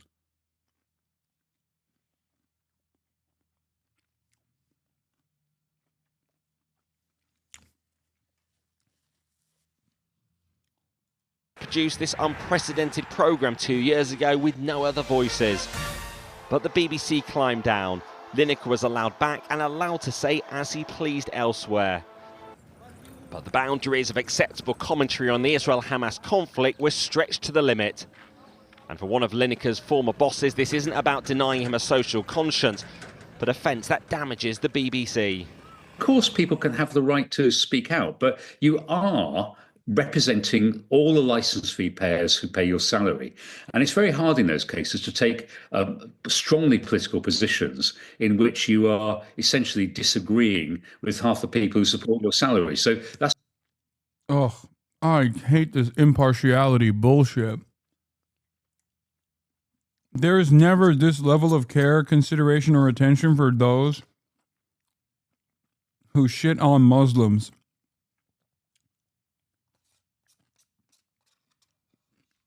Or Palestinians as a whole.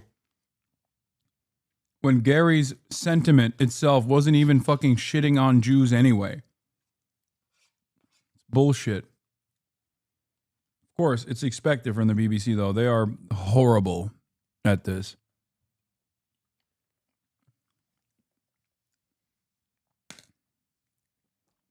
You can say whatever the fuck you want about the entire Arab world, the entire Muslim world, and not a peep. Your career is safe. But when you say enough is enough, I can't stand impartial against an ongoing genocide. And all of a sudden they're like, this is a major problem. That's why I think the BBC has to be impartial. After being a fixture of football coverage, a television era is ending. Gary Lineker has a flourishing podcasting empire to focus on, even freer to speak out beyond football. It won't be the BBC's problem anymore. We begin this Sunday morning with increasing calls to investigate and possibly arrest Jim Comey after the former FBI director posted an image on social media suggesting a call to assassinate President Trump.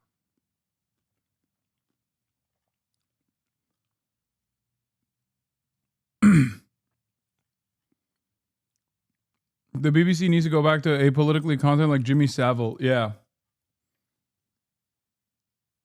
Yeah, back when the BBC was truly impartial, mate. Fucking hell. What's up, All right, we got Bernard on the docket. Oh yeah, here's Gary Lineker on Gaza. This is what he said on Mehdi Unfiltered. It's the worst thing I've seen in my lifetime. I've seen so many images of children that, you know, I've got no skin in this game. You know, I'm not Muslim. I'm you know, not Jewish. I'm not Israeli. I'm not Palestinian. Ooh, the way he said he's not Jewish. He put some stink on it. Let me read further into this. Yeah, he must be Hamas, dude.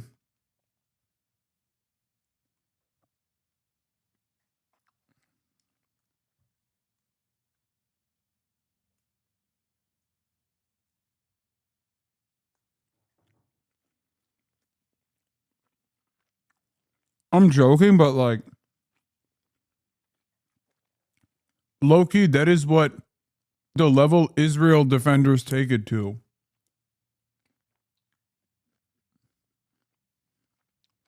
So I see it, I think, purely from the outside, as from a neutral perspective.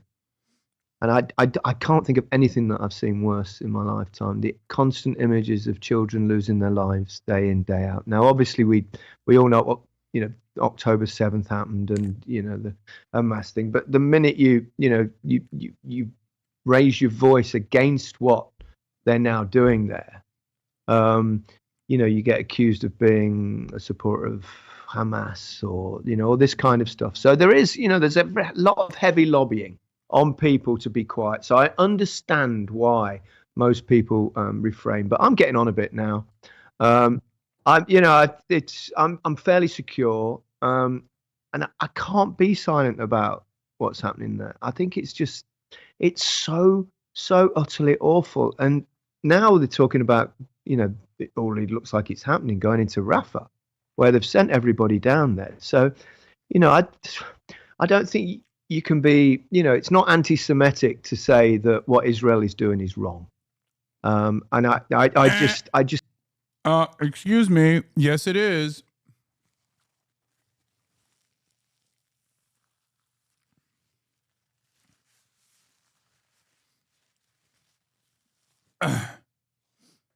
It seems like you're engaging in Hamas propaganda, sir. To think Gary Lineker used to be an anti-Corbyn liberal, this is what I've heard as well. A lot of people are eating crow. There's nothing, like, in a weird way. Look, I'm not going to shit on him right now. But it is very interesting to think that, like, a big part of the reason why he was anti-Corbyn was because of what they're doing to him right now. Because the British press went after our boy GAZA, okay, the big GAZA, the GOAT, the man, the myth, the fucking legend, in the most egregious ways possible, constantly branding him an arch anti-Semite. And the people that got their notes from that, the people that were just like utterly oblivious to why this was happening to him, and the reason why it was happening to Jeremy Corbyn was because of his positions on Israel, okay, make no mistake, are now coming to the recognition of the realities that Palestinians face that Jeremy Corbyn did know.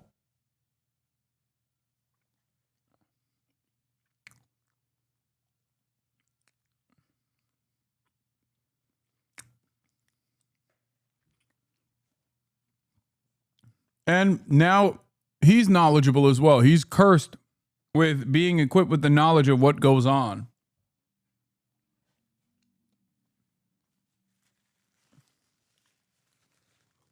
And when you're cursed with that knowledge, and you are even a little bit of a normal human being with a conscience, it is virtually impossible for you to not say anything.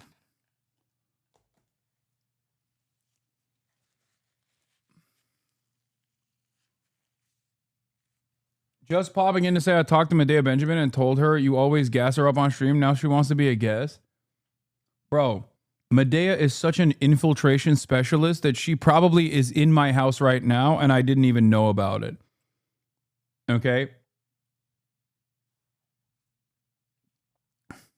She's probably here right now. I don't even know. She's about to whip out a phone camera and start protesting.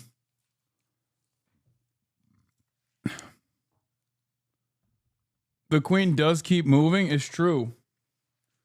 She's probably behind the queen. She is the queen. I love Medea Benjamin. My goat.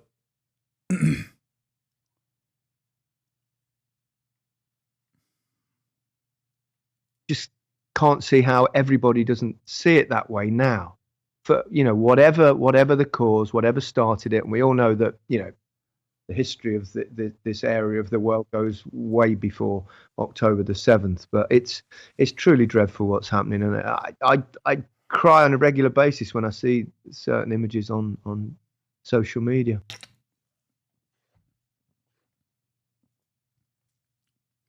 How dare you?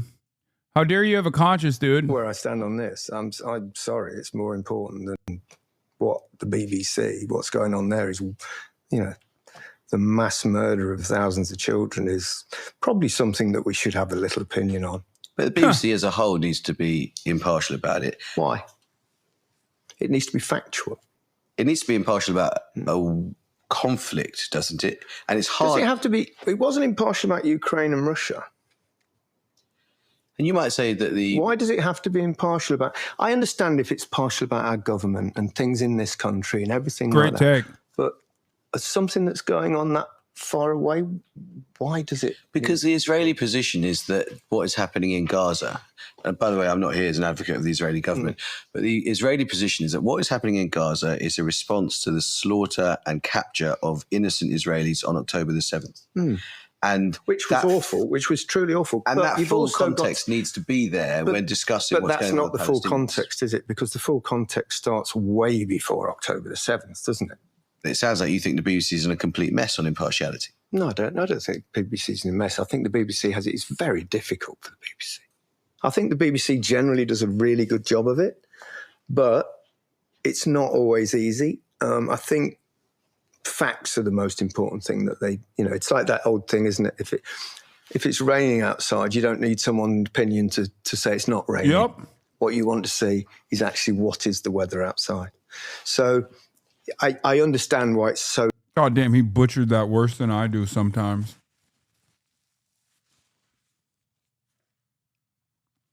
Gary, fucking hell, Gary. Thought you was a top lad. Fuck you doing? Talking a big game about fucking Israel. Gary. Thought you were a football guy. Stick to fucking football, Gary. Don't talk about fucking things you don't know about, Gary.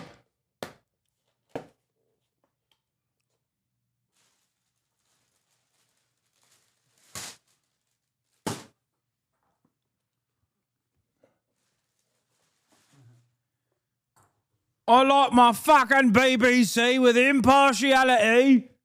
And by that I mean, they need to talk about the fucking scourge that these migrants coming on the fucking boats represent. Hold on, Gary.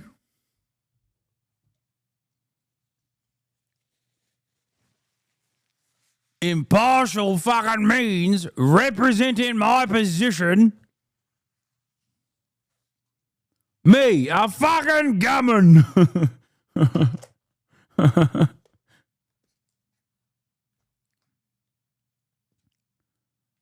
Bit of bollocks in it.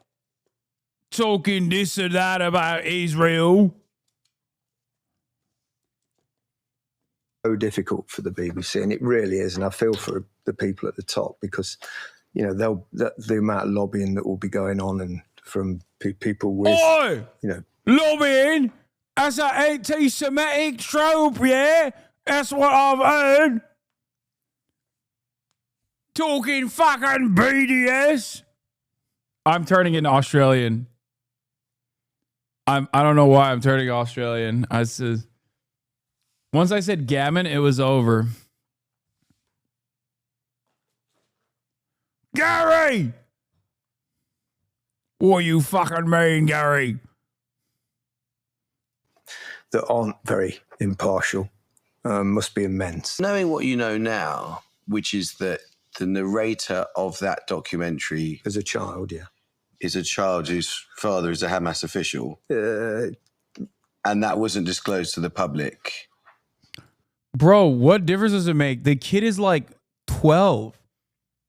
That's insane. Like, the fact that this is even a point of contention is so crazy. And the dude, the kid that was the guy in the protagonist of the documentary, not only was he 12, but his father is not like fucking Abu Ubaida or some shit. Like, his dad is like a Palestinian minister guy. Like, he's in charge of government affairs. Like, yeah, they're saying the Hamas run child. We do not inherit the sins of our fathers. Okay, but like, there's no sin for his father either. Like, the minister of agriculture in Gaza is not committing to any sin. Their greatest sin is just being Palestinian, okay? Like, what sin did he contribute to? Yeah. He was doing the horrible job mismanaging crops. I mean, think about that.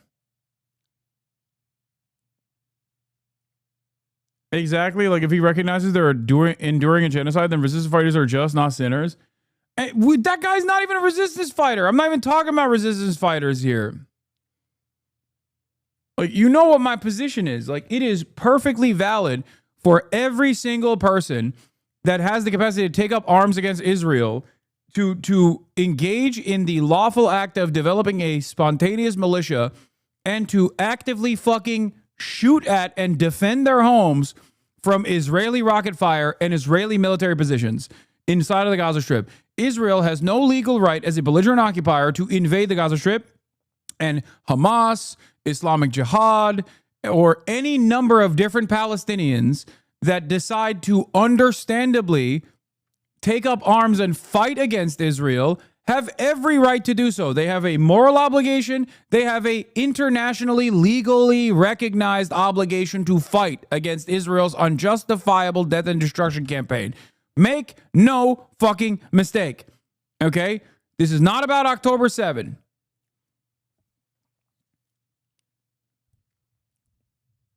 Holy shit, I didn't know that Hamas was like the whole government and not just the resistance fighters. Oh my God. I mean, yes, I'm not going to make fun of you for not knowing that. Yes, Hamas has two different branches. You have the Al-Qassam brigades. I think it's like Al-Qassam Al-Az.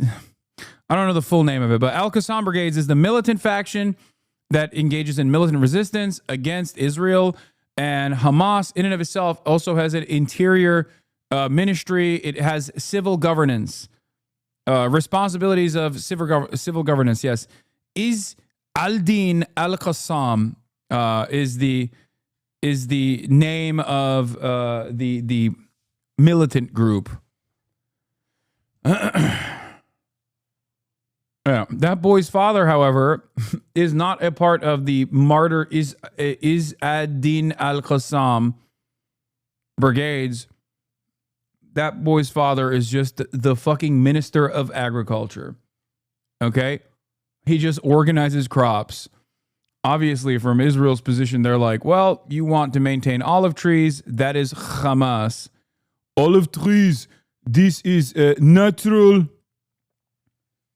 If you want to defend the natural indigenous trees of Israel, then you are Hamas. We must kill you. The more you know, chatter, it's understandable, but yeah, it makes it so much worse. They essentially have a right to kill everyone in the government because Israel wants to destroy everything. Yeah, same with fucking Hezbollah too, though their civil wing is pretty unpopular for obvious reasons. Yes and no. Yes and no. Because their fucking civil wing is, I think saying the Hezbollah civil wing is unpopular is incorrect. It's unpopular because Lebanon, just like every other fucking country that is, I am Lebanese, by the way. Okay, then you know this better than anybody else. Lebanon, just like every other fucking country in the region, has basically been sectioned off into nation states that were carefully crafted and by design was always going to succumb to sectarian infighting. And of course, Hezbollah is the Shia Muslim faction in the country. And its inception actually is not born out of just resisting against Israel, but also born out of resisting against the Maronite Christian faction within the Lebanese government and all the shit that like the Shias had to endure. There's also like it's, you know, where does Syria end and Lebanon begin is another fucking point of contention. Syria also obviously has its own sectarian infighting.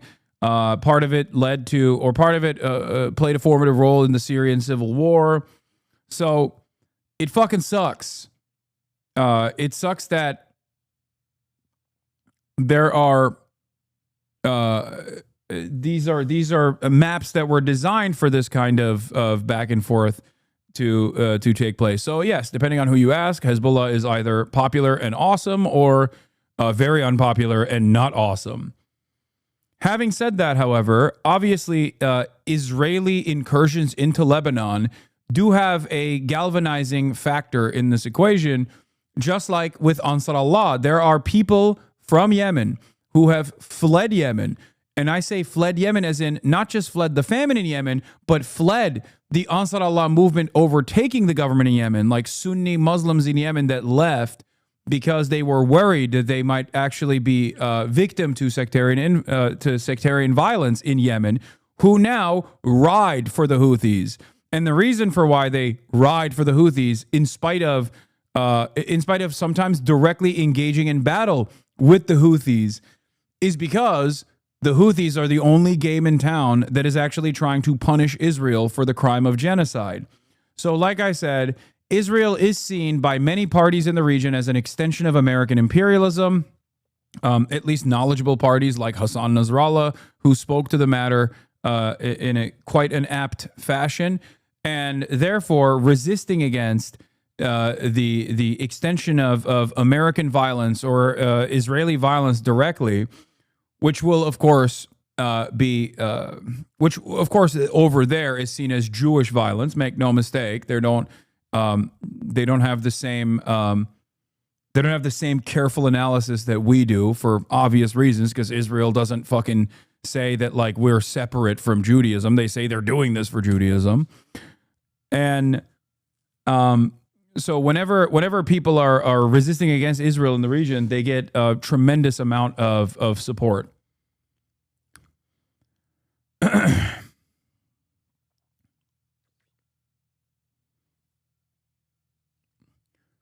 How exactly were the maps drawn to create sectarian infighting? I mean, people coalesced around certain population centers, but like it was definitely beneficial for countries like Lebanon and Syria to have numerous different ethnic groups or numerous different religious groups inside of one national boundary, so that they were constantly worried, they were constantly destabilized and could not find a unique national identity.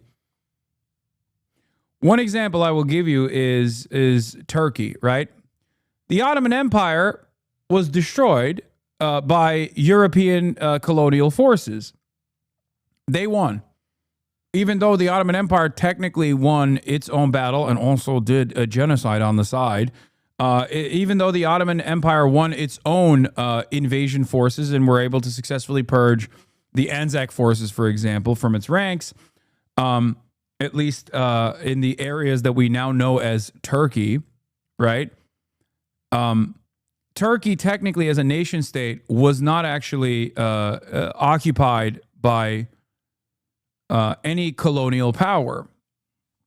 There are very few countries on the planet that are not occupied by a colonial power, if you think about it. Like, there's actually a very tiny number. It's pretty crazy. Anyway, and therefore, Turkey has a position where, like, they were able to develop their own national identity. Iran is another one, yes. Japan is another one, although they got nuked. Thailand is another one. Ethiopia is another one. But the point I was trying to make, no, someone said France. Dog, we're talking about countries that were not occupied by Western colonial powers. What do you mean, France?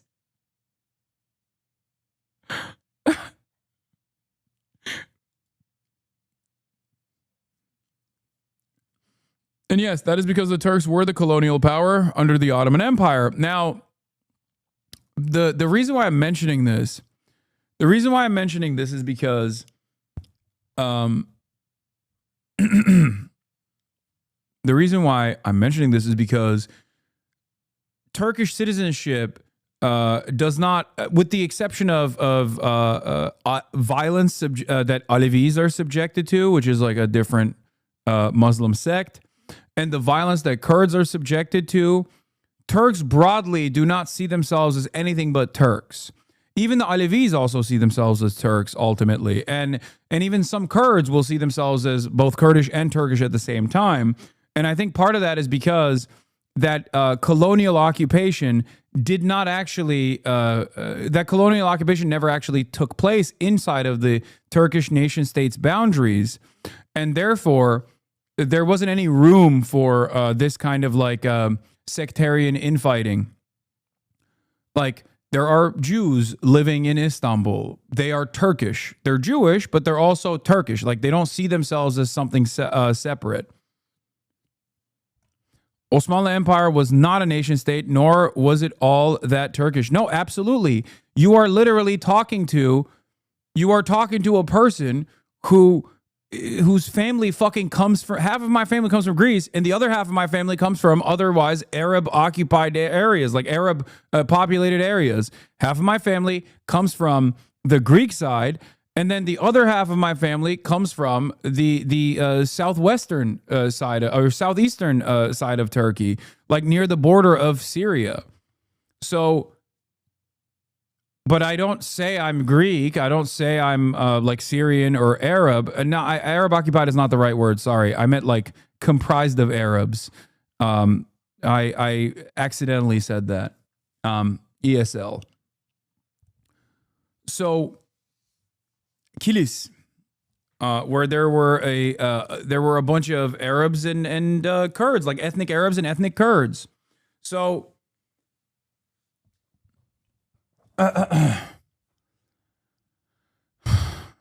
so basically, the point I'm making is that like my national identity is still Turkish, in the same way that like someone might see themselves as someone might come from like a Irish background or English background or Germanic background, but when you are here, when you're living in the United States of America, especially over the course of like multiple generations, you're American. And I think while what do you call it? Like Lebanese people obviously have a national identity, there are still a lot of unresolved ethnic sectarian tensions in the country, and that is by design. I see that as a byproduct of colonial occupation.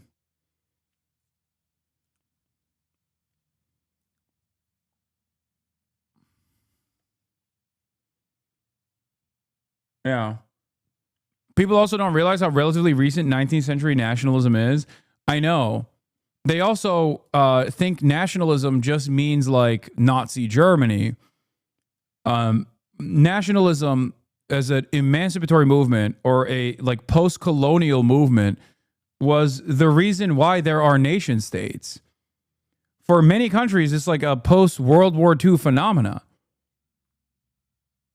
Like Israel is not the only country that was developed in 1948 or became a country on its own, a nation state on its own in 1948. There are plenty of other countries that developed and became nation states even after Israel.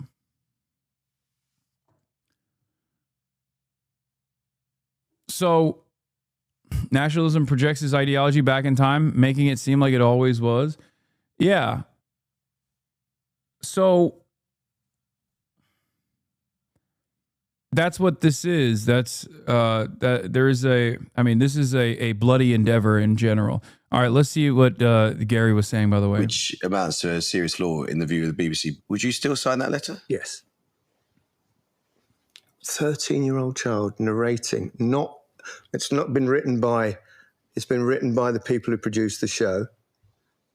But the BBC failed to do sufficient due diligence. I don't believe they. I think they just capitulated to lobbying that they get a lot of lobbying. And audiences didn't know something quite fundamental about the child, which is that he was the son of a Hamas official. Isn't that a problem? I don't think so, no. Like you're blowing this dude's mind right now. Like that statement holds a lot of power.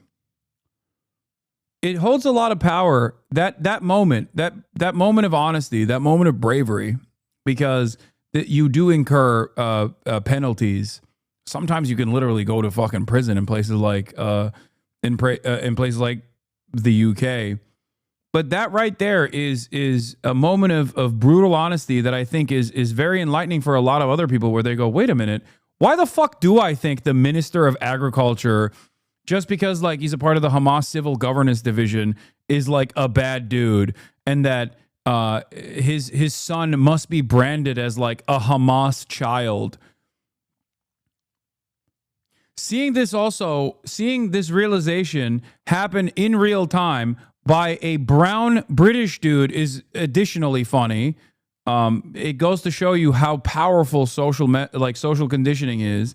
Because like, dude, they did I don't know where he's from originally or where his family is from originally, but like the same exact dynamic existed for whatever nationalist emancipatory movement that happened in the former fucking colony that your family came from. You know what I mean? Or I don't even know if he actually is making this realization. Making assumptions? Yes, dude. I'm making a very understandable assumption. It doesn't make him less British. Yeah. Like, I don't know if he's Indian or Pakistani or anything like that, but like, it's an understandable assumption to make in this process. It doesn't make him less British at all, not even a little bit. Having said that, we're talking about like British, in the conversation that we're having a conversation about British colonialism and the way that the nefarious ways in which like British colonialism permeates this kind of like dehumanizing propaganda. Which at a certain point would have impacted people from people that were maybe even a part of his family, okay, in India, many generations prior. And so you would put the program back on iPlayer now? 100%. I think you let people make their own minds up. We're adults. We're allowed to see things like that. I mean, it's incredibly moving. But the argument against it is that if you are addressing an issue like Gaza, doing it through the eyes of a child almost immediately puts you on the side of Palestinians who are suffering. Well. Yeah, you got a problem with that? Like, you can just like come out and say that loudly and proudly as a bad thing? People need to check themselves. International peoples that had British culture forced upon them are more British than the Scottish Highland backwoods people or Northern Irish. Just ask them, lol. I don't think people should be writing that proudly about being British or more British than everybody else, okay? Let's have some decency here. It's like someone like myself being like, I'm more American than the fucking Hicks that occupied this land many generations ago. Like, that's not something to be proud of, okay? Let's not forget what we are saying here. I see the point that you are trying to make. Against British racists that claim that if you're brown, you're not a true Brit or whatever, but let's not present being British as a positive here, okay? There should be a sense of shame associated with being a prominent citizen of the Imperial Corps. It's a shame that I definitely carry everywhere. My American identity, okay? It comes with a little bit of shame, and it should. It's healthy. It's healthy to have a little bit of shame for things such as that. Considering that both England and, of course, America has done unimaginably shameful things.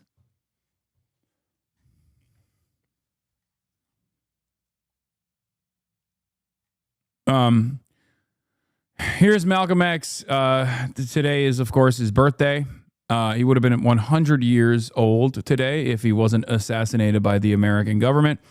Did the Zionists have the legal or moral right to invade Arab Palestine, uproot its Arab citizens from their homes, and seize all Arab property for themselves just based on the religious claim that their forefathers lived there thousands of years ago?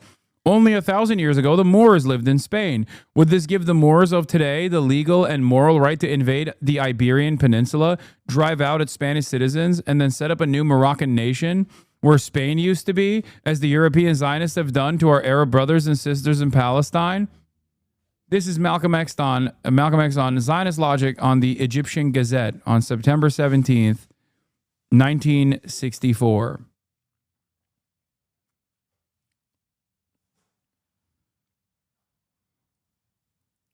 Today is also Uncle Ho's birthday as well, and he would be 135 years old.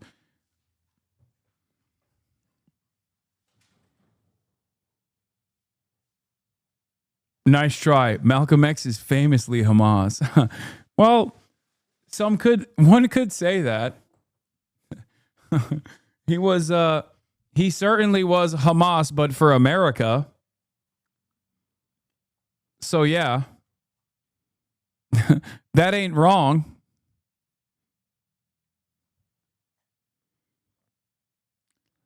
That's not accurate history, but the point is valid.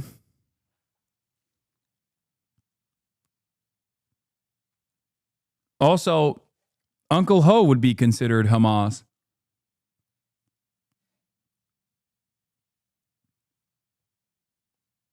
Uncle Ho and the Northern Vietnamese Liberation Front was entirely Hamas. They were the blueprint for Hamas. They were more Hamas than Hamas ever could be. Uncle Ho Chi Minh. Anyway, daily Vietnam mention as always. Can't move on without talking about that.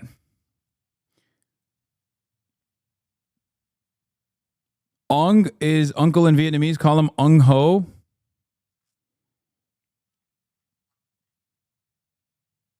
All right. Let's get to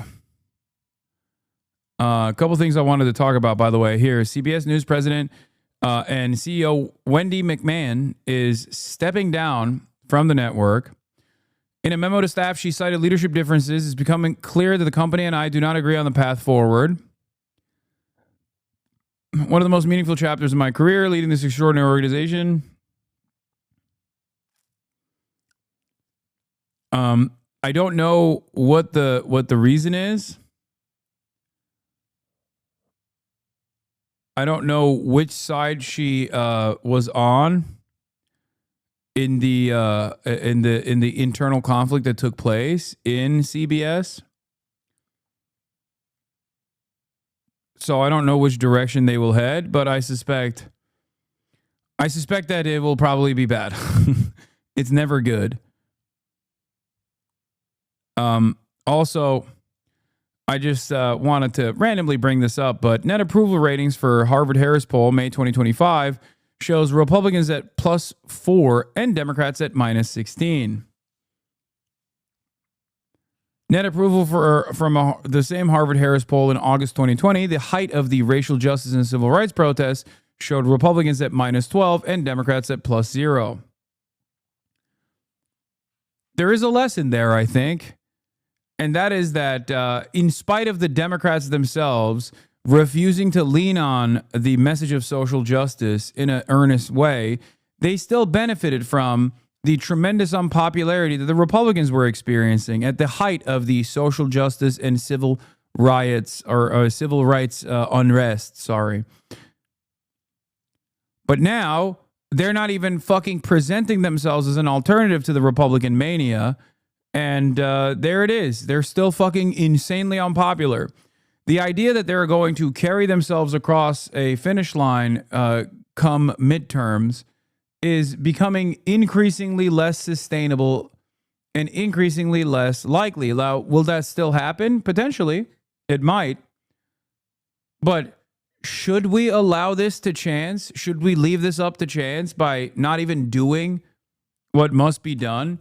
How much more will the Americans lose in the process? The reason why the Republicans are at +4 is because at least the Republicans give their base things. Okay? They offer their base things. When they're not in power, they still fight back. They still obstruct, and their base responds positively to that. Democrats, when they're in power, don't offer their base anything. And when they're out of power, they also don't offer their base anything. So, of course, even their base of support is unfavorable to the Democratic Party. So when their base of support is unfavorable to the Democratic Party, and obviously the opposition is always going to be permanently unfavorable to the Democratic Party, you arrive at this insane result.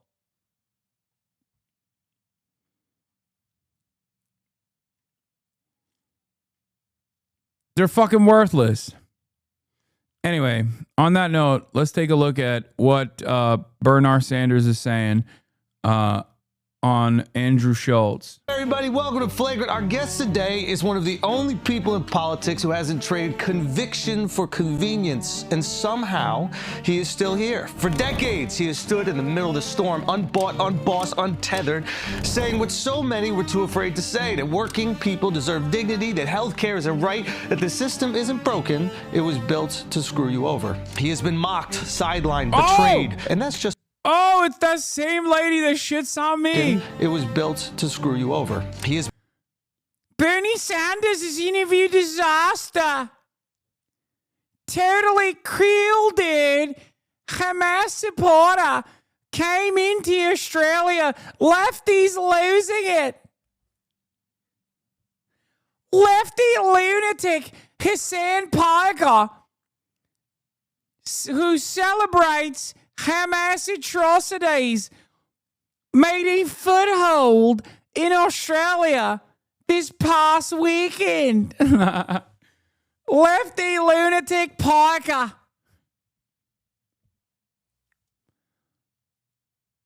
What the fuck is that voice, bro? Okay, that literally is what she sounds like.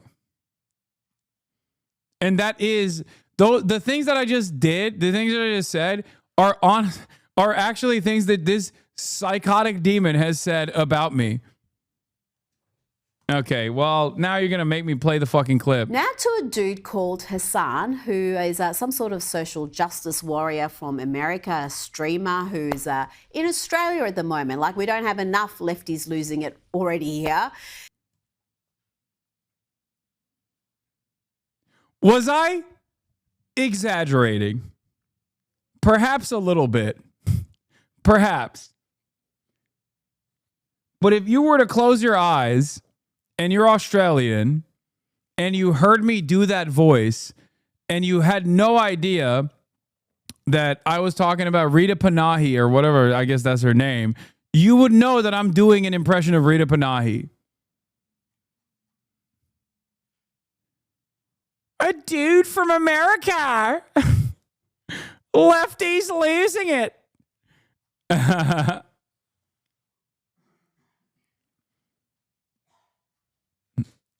been mocked, sidelined, betrayed, and that's just by his own party. And still he shows up, not for power, not for fame, but because he actually gives a damn. In a country drowning in cynicism, he made people believe, maybe for the first time, that someone in Washington was actually... You're the biggest joke on the internet. How does it feel?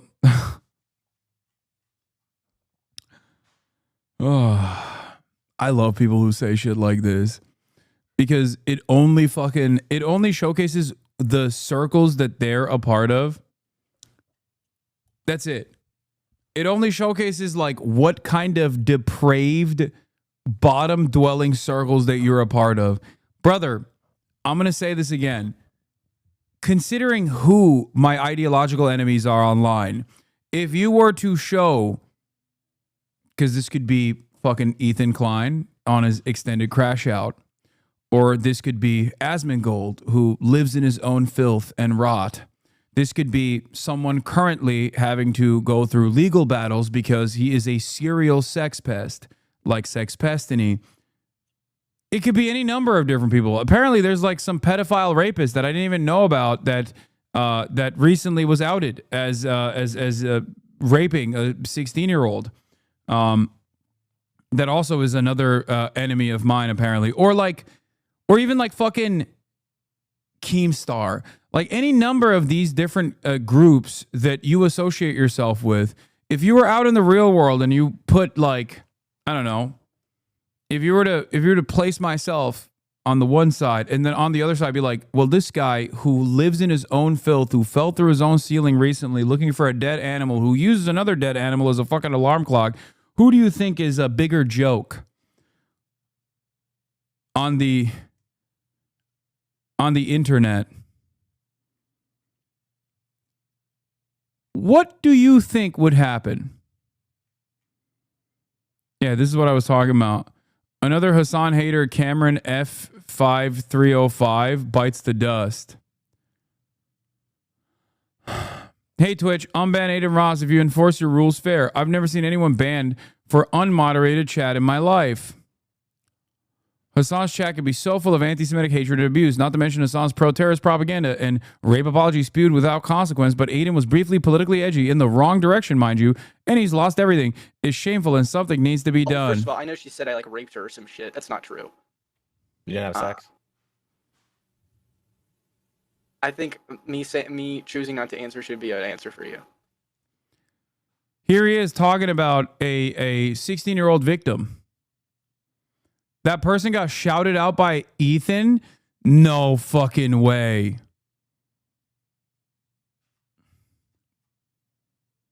Actually, why am I surprised by this? I mean, he will literally lend a platform to...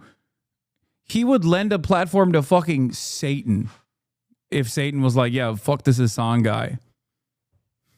He would be like, yeah, well, you know, I don't really fuck with Satan, but like on this one, he's kind of correct, you know? Bro, I know that for a fact because I was reminded of the last time he defended, Bad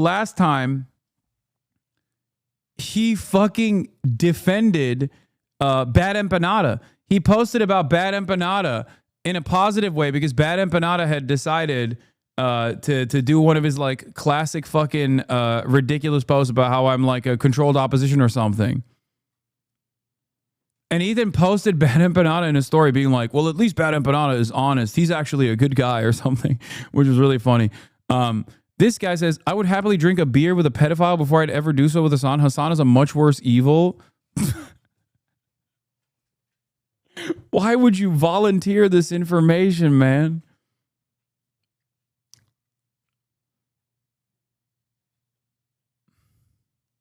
Kaya, place. Like, that's crazy, dude. That's a crazy thing to say.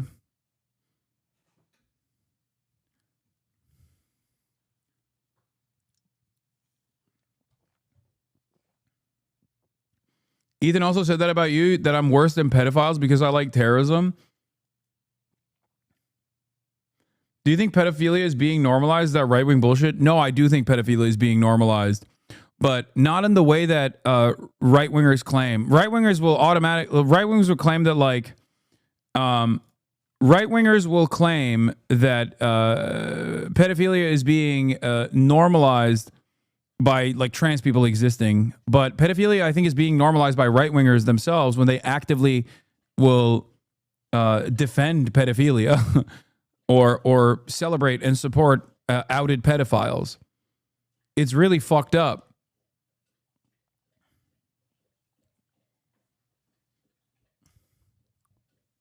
It's always projection. I mean, this is what this guy is responding to is like my list of fucking enemies. And half of this list has done questionable things with underage people or are out and about sex pests or have their own sex crimes. You know what I mean? Under the threat of a lawsuit and while appearing to read a letter from his lawyer, Ethan Klein attempts to formally retract 3 defamatory claims against Denims. Ethan admits Denims didn't call CPS, denounced those that called CPS, never made another call for action for another to call. Wait, what? I want to address something from Denham's correction demand in her letter. The letter claims I falsely stated that Denham's herself filed the preceding CPS report, or that Denham's caused others to do so. The letter also states on March 11th, I acknowledged Denham's had denounced herself or any... His lawyer told him to issue a retraction?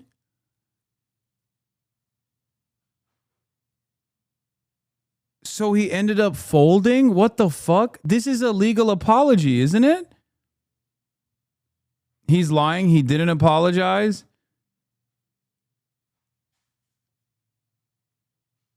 Wait.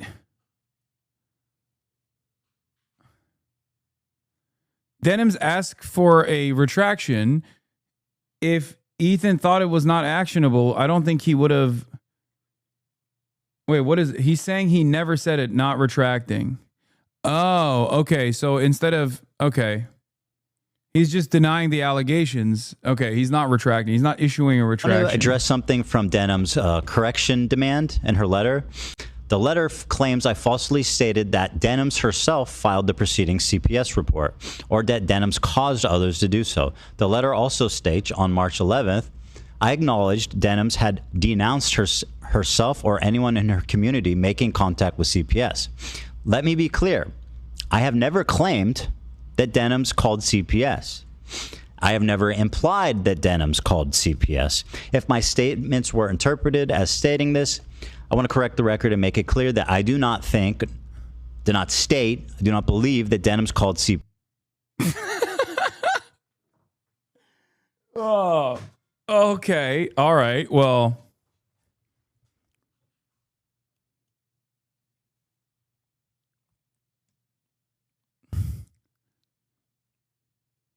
yeah, if my statement were interpreted, I want to correct the record. Seems like a way to retract without while sheltering your ego. No? Am I crazy? Like, under what circumstances would you actually issue a statement like this that your lawyer wrote for you if you did not actually want to correct the record?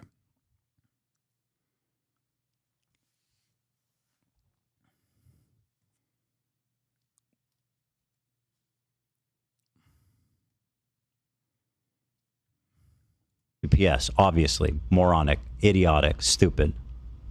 Wait, what? Believe that Denham's called CPS, obviously, moronic, idiotic, stupid. Wait, you think it's moronic, idiotic, and stupid to believe that Denham's called CPS? I wonder if his fan base that has been saying that I called CPS or Denham's called CPS will now also feel idiot, moronic, or stupid. Probably not, because they are idiotic and moronic and stupid. And none of this will obviously matter.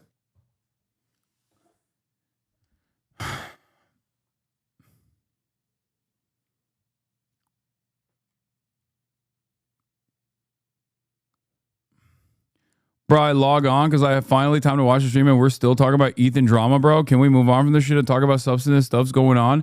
Dog, we are on 5 hours and 37 minutes on the broadcast. And I clicked on a fucking retraction coming from Ethan literally a minute ago. 1 minute ago. For the past 5 hours and 36 minutes, we have only covered serious fucking subjects. Only covered serious subjects. And I only, after moving on to Bernie Sanders talking about DC corruption and shit like that on the Andrew, on the fucking Flagrant podcast hosted by Andrew Schultz, did I go, okay, let me fucking click on this this thing. How the fuck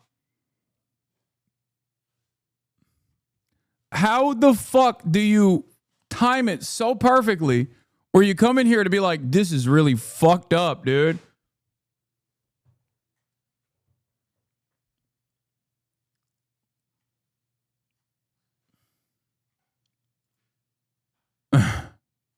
Andrew, yes, Andrew's a friend of the show. I think sometimes we think you don't snipe like that. At this point, you got to realize, you know. Let me also address the point in the letter that I claimed Denham caused others to call CPS. I did not state, and I do not believe Denham's made a direct call to action to her audience to contact CPS. Obviously, right? Never said that? Huh.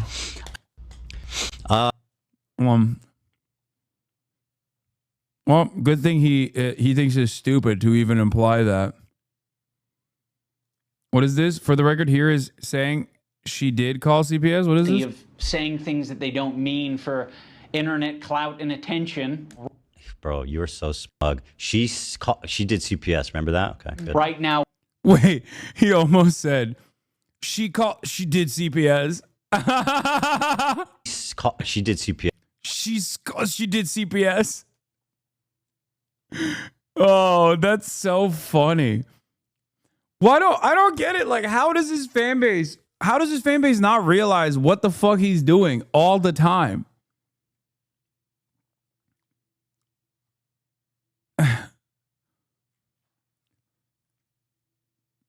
They can't be that stupid, right? Like, there's no way. I guess they are. I don't really understand it. Like, they're just like this kind of stuff. I can't believe this kind of stuff works.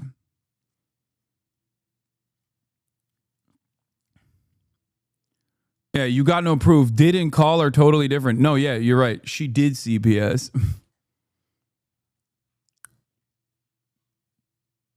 Motivated reasoning.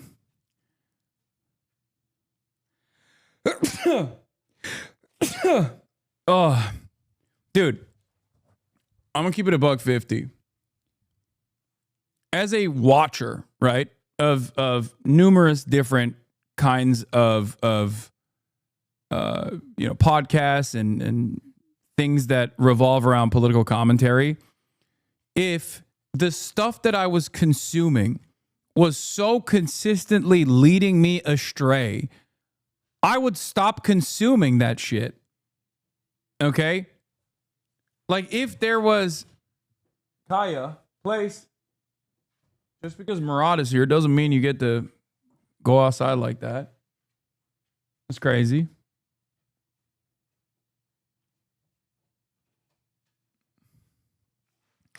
Same way Asmon's fans don't understand what the fuck Asmon is doing. Asmon literally calls on his donators fucking stupids and laughs to their faces, and nobody's batting an eye to that. Yeah.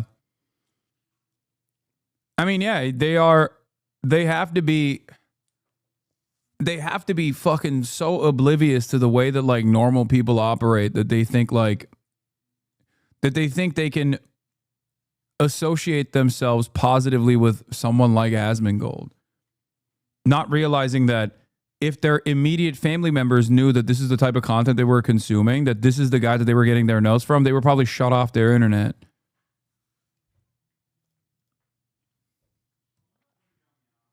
Like, it's pretty crazy. Like the conversation that took place with Wisdom was kind of enlightening with respect to like someone who is online but not that online. You know what I mean?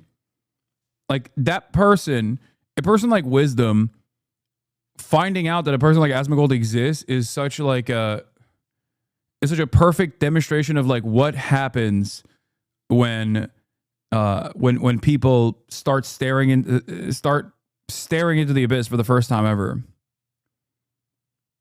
It's a bit different from Asmon, to be honest. Like 250,000 people have left the H3 community because of Ethan's crash out.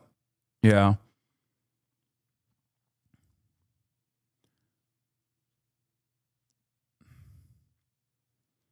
I randomly clicked on Asmon's stream the next day and he watched a clip that said that Wisdom agreed with him and was a future fan, not joking. Amazing. Yeah.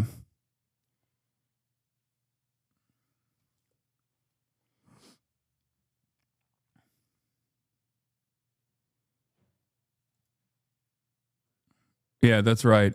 Based. Based. Yes, remember that? Okay, good. Right now, one's a little bit more fucking...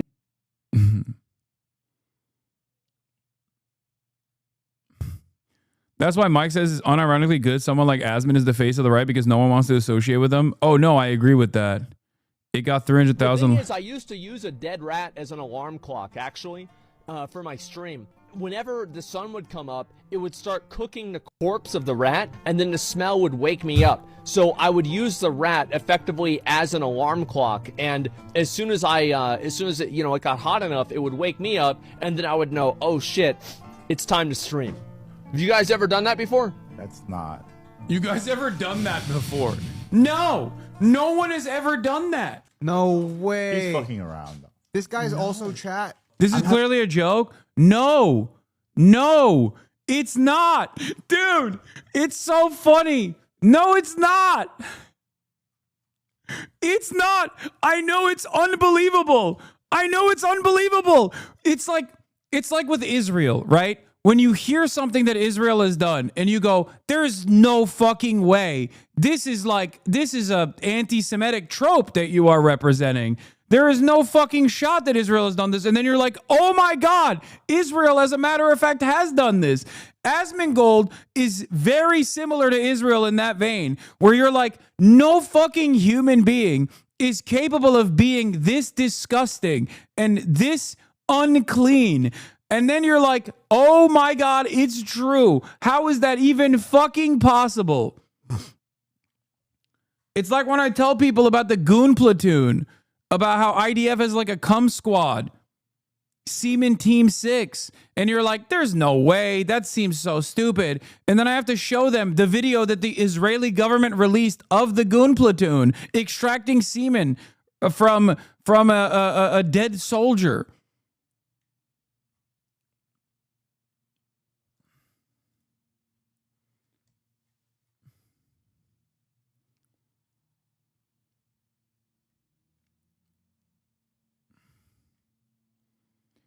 This is precisely the reason why I say, good. If you openly are like, yeah, this is the guy I'm getting my politics from, great.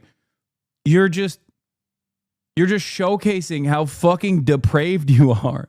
You're showcasing how stupid you are. This person is not knowledgeable about anything, let alone politics. He's not even knowledgeable about how like human beings in 2025 should live. He made a TikTok about Do it. you remember how yesterday I told you guys that I thought I smelled a dead rat in the house? And like I was like, oh, bro, like, because I know when there's a dead rat in the house.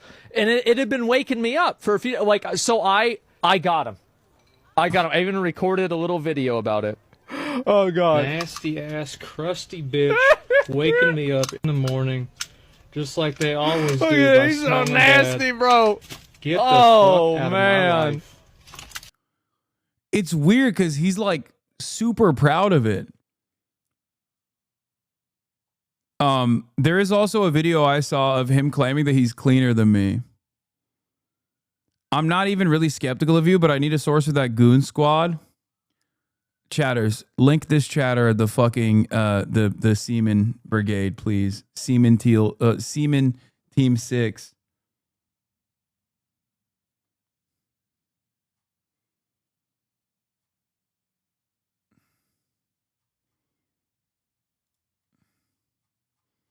Yeah, I understand why, chatters, when you first encounter a guy like this, you're like, there's no way he lives like this.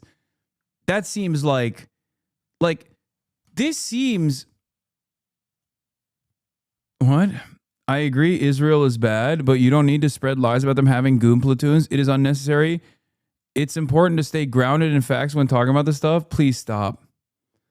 Okay, I think this chatter is just baiting me to rewatch the fucking video of the goon platoon, right? Like, that's what's going on here. Here.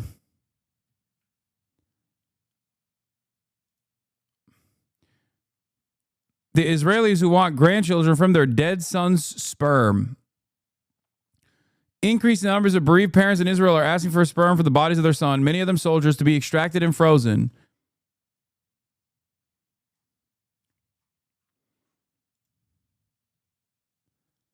No, I don't want to watch the video again. The article title is enough. Okay, now you're making me watch the video again. She thinks it's just another rocket attack. Bro, Israel's public account posted this video. What a bizarre video. Husband dies and your first thought is, I need someone to get his sperm to me. Is this common over there? What the fuck? They even posted it on TikTok. Stop. Okay, enough. If you don't want to believe me, you don't have to believe me, okay? It's fine. Yeah, I've done this to other people with the goon platoon, with Christian Divine. Confused when I said goon platoon. Are you familiar with the IDF semen extraction squads? No, I'm not. Oh. What the fuck is the goon platoon? Oh. No idea.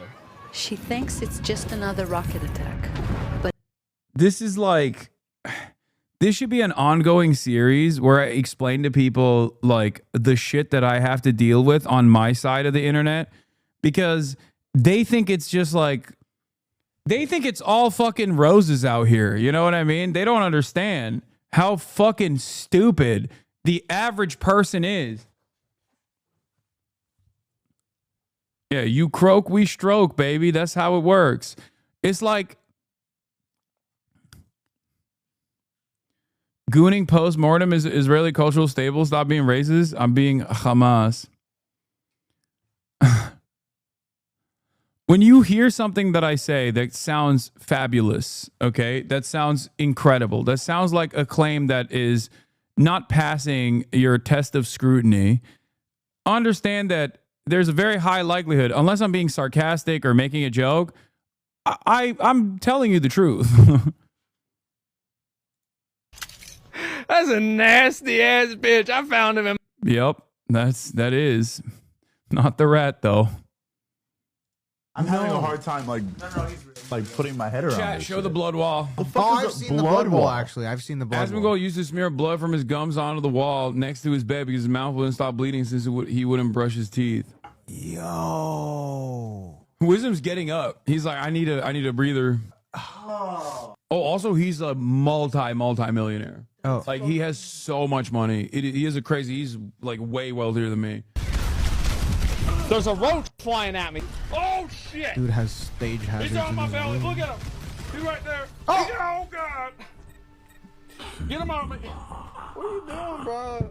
Get out. It's a roach. Go in the garbage can. I'm gonna take him. He threw the roach in the garbage can. People will be like, "Oh, dude, that doesn't mean that he doesn't have good political takes." No, it doesn't. But he also doesn't have good political takes. Like, he's not even winning on the optics front, let alone on the fucking actual political commentary side. So yeah, I think I'm gonna keep hammering on the point that when Asmongold fans come in here to be like, yeah, brother, you fucking love terrorism, like my favorite content creator, I hate you because this is my favorite content creator. Like, yeah, I'm gonna keep embarrassing you because you came in here to fight a battle for this man who is fighting a battle with a roach at this very moment, and also fighting a battle against hygiene. And kept going. You do come off as an elitist, though? No, dog. Basic fucking hygiene is basic fucking hygiene, especially considering that he's a multi-millionaire. Shut the fuck up, you dumb, crusty anarchist, and take a fucking shower. I am not an elitist. You are just a fucking moron if you think that like the average 9-to-5er that works in the construction yard lives in living conditions like this. No. You are choosing to associate taking fucking regular baths with some kind of elitism as though you are a British peasant in the 13th century. Are you fucking insane?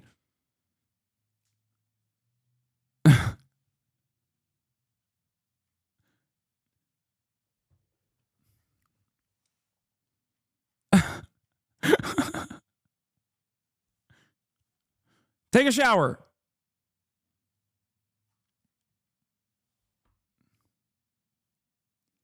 Going. People get their political takes from that guy.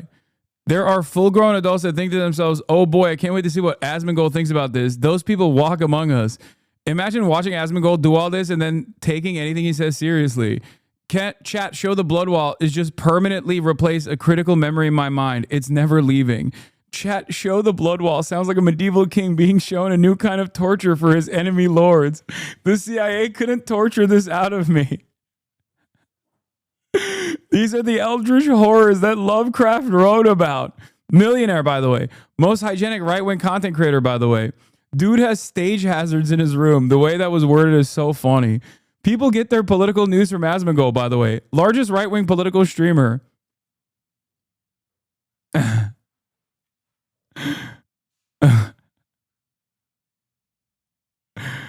I think we traumatized Wisdom for a bit.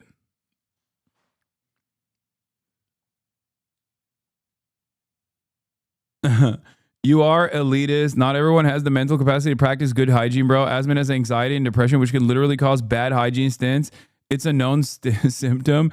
It's really disgusting of you to say this. Shut the fuck up. Oh, suck my dick, dude. Yo, ableism understanders, dude. I mean, this person is memeing, obviously, but you memed in a very convincing way. I know you're trolling, but there are genuinely people who will take you seriously now that you've trolled like this. Also, this is not my first foray into this conversation. I have talked about like basic hygiene and its importance many times over. This is not the first time that like someone, not in a trolling, but in a very serious manner, contested me saying that. What is this? By the way, Enos community aren't the ones crashing out. The vast majority of posts on the H3 subreddit are snark-related posts. 200 plus posts sorted by top of the week. Hasan, Piker, Denims, Ian or Anissa, non-specific snark, normal post. Yeah, I mean, we know. Asman said Palestinians are inferior, by the way. Let his defender pick a lane.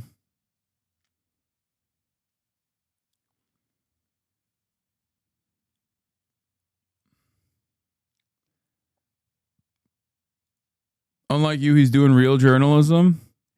The type of journalism Asman wishes Hasan did. I didn't shower for over a month. My full review.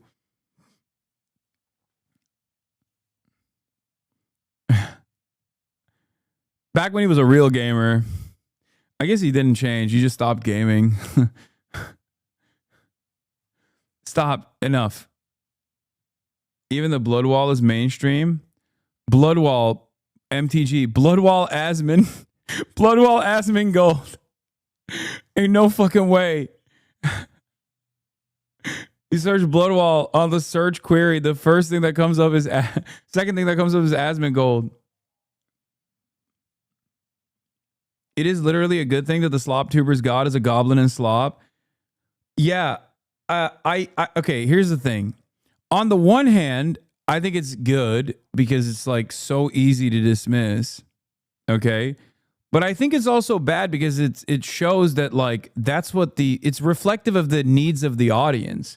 Like the broader audience of the right have basically become incredibly fucking stupid. Like they always were, but they're not even entertaining the notion of like having coherent talking points or whatever. They're just like, they're straight up.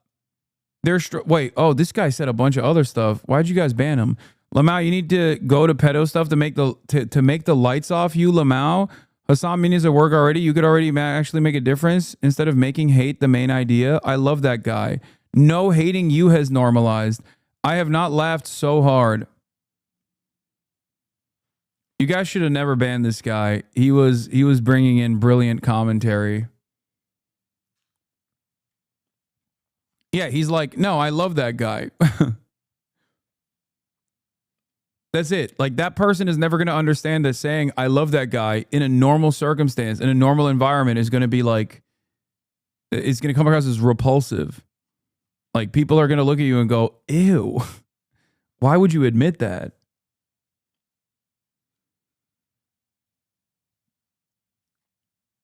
Can't you unban? I just did. We love free speech around these parts. All right, let's get to Bernard.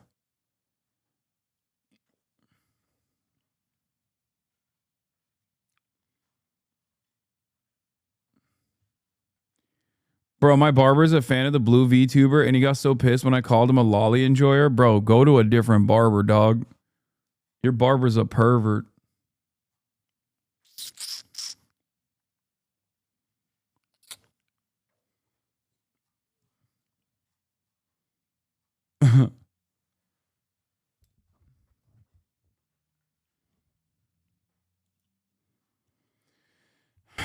Yeah, you got pedophile hands touching your head.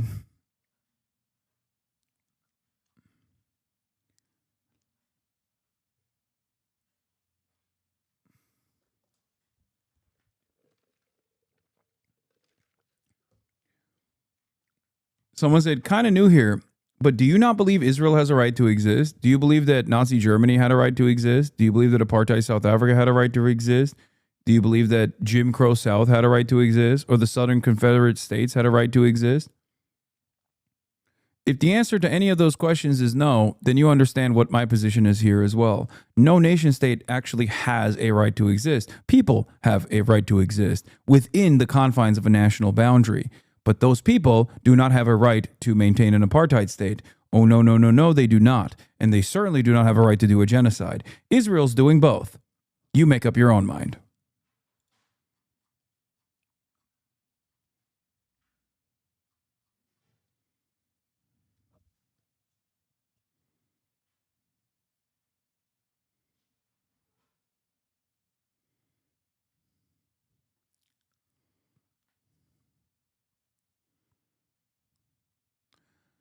What happened to your latest openly Nazi Asmongold chat fan? I don't know. Actually fighting for them. So please give a warm, flagrant welcome to the last honest man in politics from Brooklyn, New York, Senator Bernie Sanders. Hey. All right, I'm getting out of here. Still downhill. That's it. Okay, I have a question. Okay, listen, and this is probably a sensitive topic. It might be too soon, actually. It actually might be too soon. Okay, so if you don't want to answer, I totally understand. In 1958, I think you know where this is going. Go ahead. When Walter O'Malley. Oh, God. I know. I know. This one cuts deep. When he moves the Brooklyn Dodgers to Los Angeles, and he does it for corporate greed and profits, and he doesn't care about the community that built up that team. That's right. It broke a young Brooklyn boy's heart, probably many. Okay, I don't care about this stuff. It seems like... You ready? Okay, I'm ready. All right, here we go. Is it a fair question? Yeah, it is a very fair question. All right. Politics, you know, what politics... Do you think Bernie looks comfortable in the interview because Andrew Schultz looks like a dude from his time? If I was Bernie, I would feel extra uncomfortable because he looks like a dude from his time, as in, like, one of the pilots in the German side of the conflict. So I would be extra uncomfortable as a 90-year-old Jewish man in the presence of someone that looks like Andrew Schultz. How politics is conveyed in the media is, you know, who's running for office, what Donald Trump said, and all that stuff. And that's all important. But if you take a deep breath and you think about real politics, serious politics, what's it about? It's about three things, it seems to me. Number one, where are we as a country today? And that seems like a simple question. It is not a simple question. Okay, how did we get to where we are? And equally important, where do we want to go in the future? Amen. Right? Yep. Reasonable questions? Absolutely. All right. He Andrew, doesn't where are look we that much anymore. He cut the he no longer has the undercut today. We're in New York City, New York. What do you mean, where are we politically? No, where are we as a nation? Oh, And what are the things that we should be looking at? If I asked you, how are we doing as a nation? I would say we're struggling financially. Good. That's right. I think, yeah. Quality of life. I think quality of life That's exactly right. And I think that we are disillusioned with the institutions that should be supporting and protecting us. Excellent. All right. So that's right. All that's right.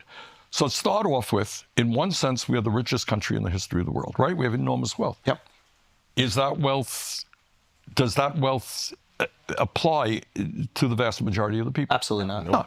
So unbelievably, and nobody talks about this. You ask me, we start off in the Democratic Party. The first thing you got to do is be honest with people and say, look, this is where we are at. We can blame whoever you want, but this is where we're at. Here. Yeah. All right, they don't acknowledge that. So you're living in a country where 60%, let me underline that, 60% of people live paycheck to paycheck. Yep. Got it? I grew up in a family that lived paycheck to paycheck. All right? Where paycheck to paycheck is living under enormous stress. How long has Hasan been away from his chair? Approximately 30 seconds. I went and I grabbed a soda. I'm going to pay the rent. What happens if my landlord raises my rent? What happens if my kid gets sick and I can't afford to take him to the doctor? You know, what happens if my car breaks down? You know that significant numbers of people in this country, you have money, you don't think about it. But if you don't have any money and your car breaks down. Serious question. How can they fix the issue of Jews not having a state then? Also free Palestine? What do you mean Jews not having a state? That's not how that works, man. Up until recently, there were more Jews living in the United States of America than there were in Israel. Just when you slap Jew behind a statement like that, I think a lot of people don't realize that, like, what you're saying is you want an ethno state. Okay? That's ridiculous. Meaning their own country. I know you're meaning their own country. But what you're describing is an ethno-state. Do you get it? Do you understand? That's not how this works. You don't get to have an ethno-state, and you certainly don't get to have an ethno-state on someone else's land that you are constantly fucking occupying and killing the indigenous population over the course of 77 years. It doesn't work that way. Unless you're a racist, in which case, I don't think you are. From my understanding, Israelis are fighting for a right to exist somewhere. Israelis is not a real thing, first of all. I mean, it's no nation state is a real thing regardless, but like Israel is a settler colonial franchise. What you're talking about is a settler colonial occupation that started far before Israel was invented out of whole cloth. And it started on land that didn't belong to them.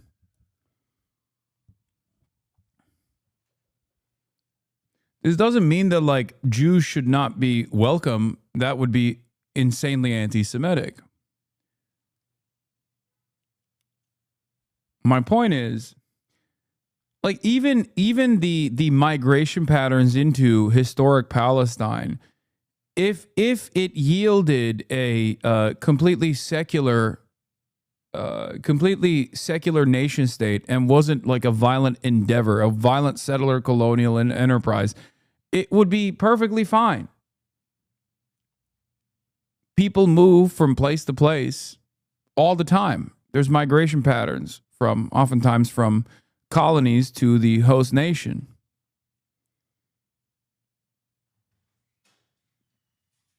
Like if you are asking, I mean the great question here is like you should be asking yourself, is it okay for the whites to have an ethno-state? Do you think white Christians should have an ethno-state?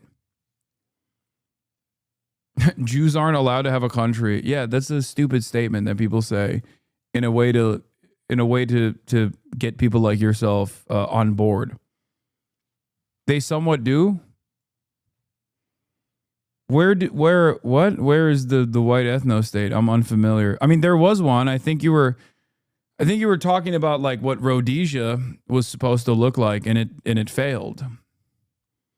Similar to what Israel is doing, but Israel is more successful.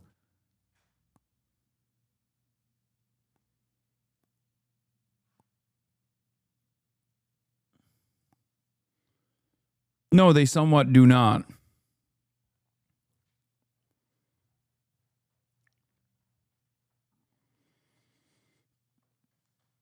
How can we fix the issue of not having a white race state? It's not an issue that there is no... What?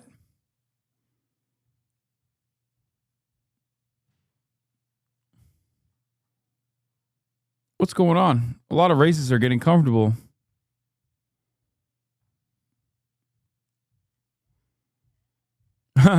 Europe was all white ethno-states for 2,000 years. That's amazing. White Germans aren't allowed a country. That's all of Europe. White ethno-states, so all of Europe for 2,000 years.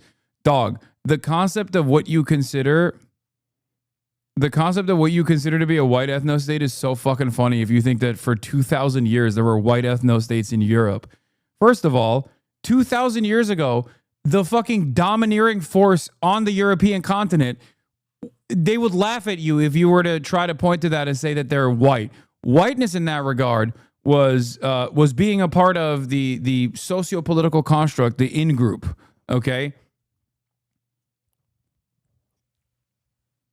These people were not white in the way that you understand it.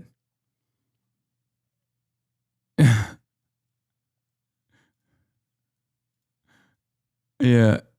Have the Slavic states at any point considered each other white? How do you fix the issue of furries not having a state? I know, that's the most pressing issue.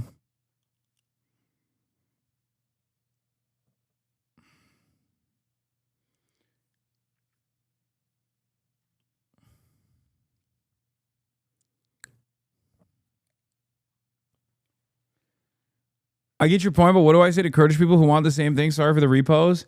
Yeah, Kurdish people live there. That's the difference. Kurdish people are 35 million without a nation state at all. Okay?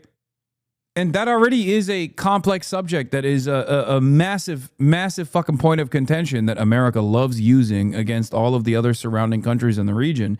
Having said that, Kurdish people did not settle there by like the British Empire, okay? They weren't like settled on that land and they previously used to live in fucking Europe. They were there. Like they were there and then they were displaced. There's a difference.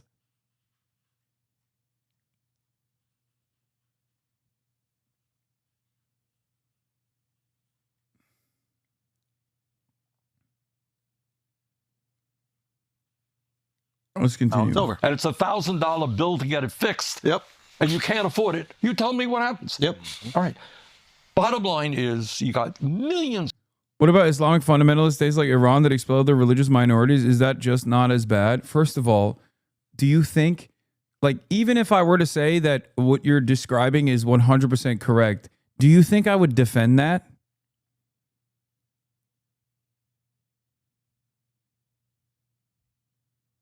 Like, I don't even think that's correct. But even if it was, why would I fucking defend that? Think. Would Israel like being compared to Iran in any capacity? I don't get it. No, I don't think it's appropriate to fucking expel any kind of religious or ethnic minority. I don't agree. Also, I don't think Iran is a ethno-state anyway.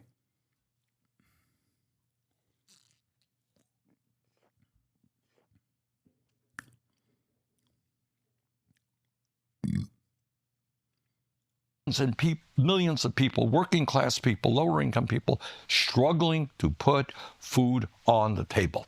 Okay, that is the first profound reality. And the question we've got to ask, why is that in the richest country on earth? All right, that's number one. Number two. Turkey's been described as an ethno-state and how it feels being there. Yeah, there is this need to make everyone Turkish, but also suppress other aspects of identity for the sake of Turkishness. Example, see the Kurds. People criticize Turkey for that, yet seem to hold a candle for Israel. Oh, I thought you were saying I hold a candle for Turkey and don't criticize like the Turkish treatment of the Kurds. I don't think people call Turkey an ethno-state, to be fair. Like, I don't even think that that's like a Westerner position. You have a healthcare system. How's the healthcare? You tell me. Got a great healthcare system in America? Well, what do you think? I mean, if you can afford it, it's pretty good. That's right. Yeah, I think that's a better way to look at it. That's exactly right. Yeah. All right? If you got the money, you got the best healthcare system in the world. Yeah. But most people don't. How many nations do not guarantee healthcare to all people as a human right? You guys know? How many? One major country. You're living in it. So here's the insanity. We are spending twice as much per person on healthcare as most of the European countries. Guarantee free healthcare, not to correct you, but yeah, we won't refuse care if you need it. Oh, wait, we will. Well, it's a little bit more subtle than that. Yeah, all right, let's say you have a $10,000 deductible, okay? Not unusual. Yeah. This chatter hit the best mark you possibly could. He didn't even say what I did wrong. He just said, vague, generalized statement. I feel like you aren't sufficiently critical of bad things. That could mean anything. Checkmate, dude. You're right. You fucking clocked me. Okay. You got sick. What do you do when you don't have any money? You go to the doctor? I go to the emergency room. I say I'm sick. Yeah, but you go to the emergency room, but you're not like, it's not an emergency. They'll say, well, I'm just a little bit of sick. I just avoid it. Yeah. That starts to fester. It gets worse. You got it. And that actually probably causes more strain. It does. And you know what else it results in? The study from Yale was that 68,000 people a year die precisely. You go talk just to the doctor. Off illness. Next time you go to a doctor, say, are people coming into your office much sicker than they should be? Yeah. And the answer is yes, they are. And that's just avoiding copays. Exactly. Yeah. Exactly. Okay, fair enough. So people do die by the large numbers. What about our educational system? Psychologists tell us that 0 through 4, most important years of emotional and intellectual development. Makes sense, right? Yeah. Okay. So we must have a great childcare system, right? Because we love our kids, we nurture our kids, we pay childcare professionals. Dude. Really, we appreciate them and respect them. We pay childcare workers McDonald's wages. Yeah. It's shocking. It's also shocking how much competition there is to get your kid into like a favorable preschool. Right. Like you have to start lobbying these preschools at 1 year. My daughter is 15 months, and already now you're like, he's like a pharma company to get his kid into. Exactly. Like you're kind of walking in, you're meeting people, you're exchanging pleasantries, and it's all under this guise of, I hope they accept my kid. Right. Because you have a massive shortage. Yeah. And if people don't have any money, it is really difficult. And so I don't know what it costs here in New York City. I wonder if this conversation it will costs bear 15, fruit, 20. like something new, unique, or different. You know what I mean? Like shits on Elon, Citizens United, super PACs. Like we've heard this so many times. Here, let's see what he says about Israel. Let's pivot to Israel right after this Blue Chew ad. That's amazing. That's amazing. I mean, we are Bernie scholars on this broadcast. We've heard this man explain all of these things thoroughly millions of times. Exactly what it is, because I feel like we hear these words like Citizens United, and a lot of people like we just and super PACs. Yeah, so we just kind of more military aid to Netanyahu's extreme right-wing government to do the horrible things that are going on in Gaza right now. As you may know, as we speak, it's horrible. Absolutely. Children are starving to Absolutely. death. Malnutrition, growing, and all that stuff. All right. I introduced legislation to say we're going to block the sale of certain military weaponry to Israel. I got 15 Democrats to support me. I got 0 Republicans. Why do you think more Democrats didn't support me? Because if Democrats support me, they will have to take on AIPAC. You mentioned Jamal Bowman. Yeah. Well, that's what you're talking about. What'd they spend, like 15 or 20 million to get him out of there? Exactly. This is up in Westchester, too. You got it. Okay. Cori Bush in Missouri, St. Louis, was defeated. A woman in the state of Washington. Also, banning me earlier didn't make you being a joke disappear law. Brother, that's what you said? Jews don't exist or have a place that was established legitimately? I mean, if you're posting about Israel, then yeah, it isn't established legitimately. It's established illegitimately. Also, if you actually give a shit, you wouldn't be one-sided on genocide. I think it's perfectly valid to give a shit and be one-sided. Seriously, though, you can actually make a difference. Drop the hate. Oh, shut the fuck up. So USA is a settler statement? So the USA is a settler statement? Yeah, dude. Do you think that was okay? You think the indigenous genocide of the native population was appropriate? I don't think so. The fuck?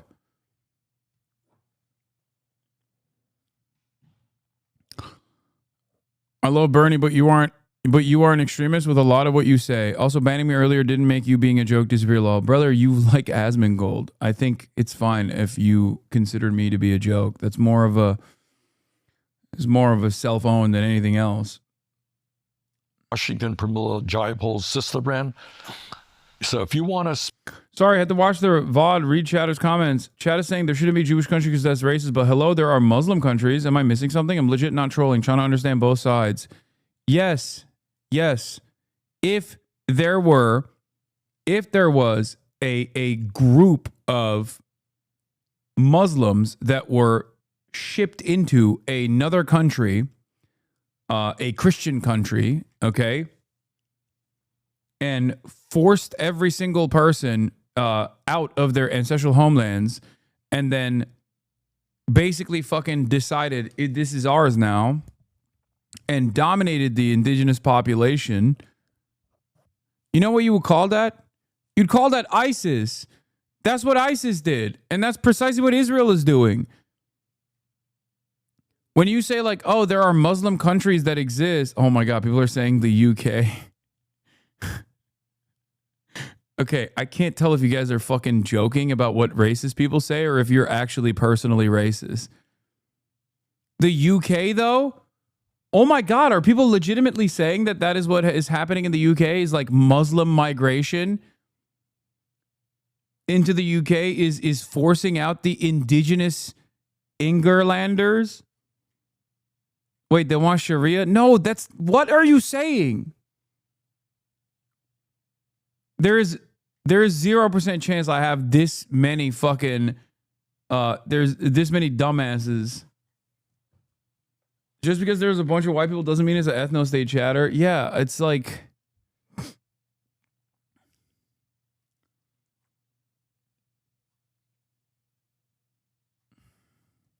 let's be honest.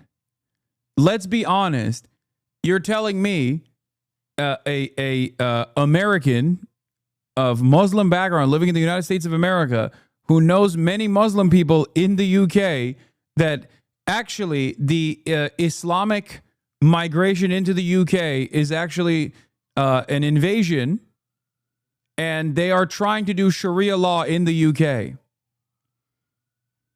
There's a white genocide happening in the UK. White people are so crazy, bro. They literally think they invite, first of all, they dominate the entire planet.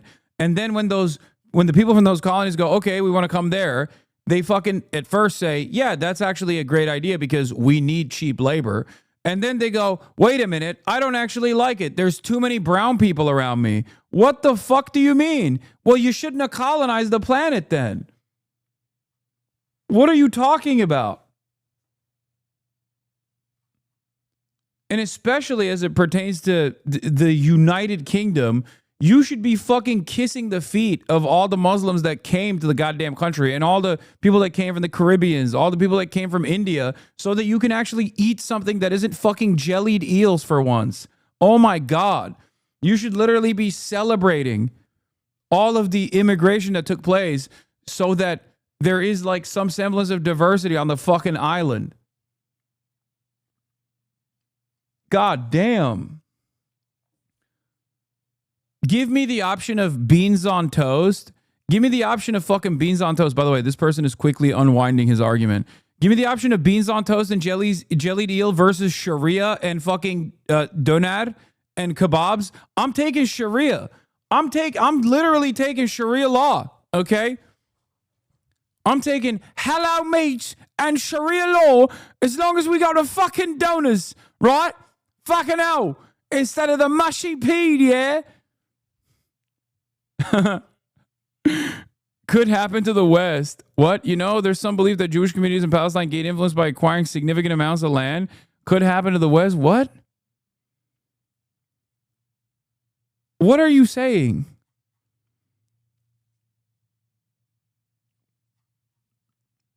This chatter was saying free Palestine in 2021. What happened to this person's brain?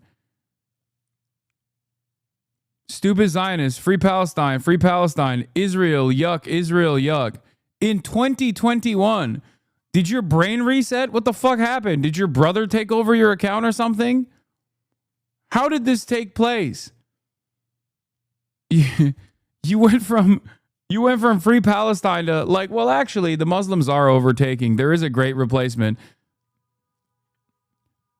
Yes, I know that initially land ownership took place.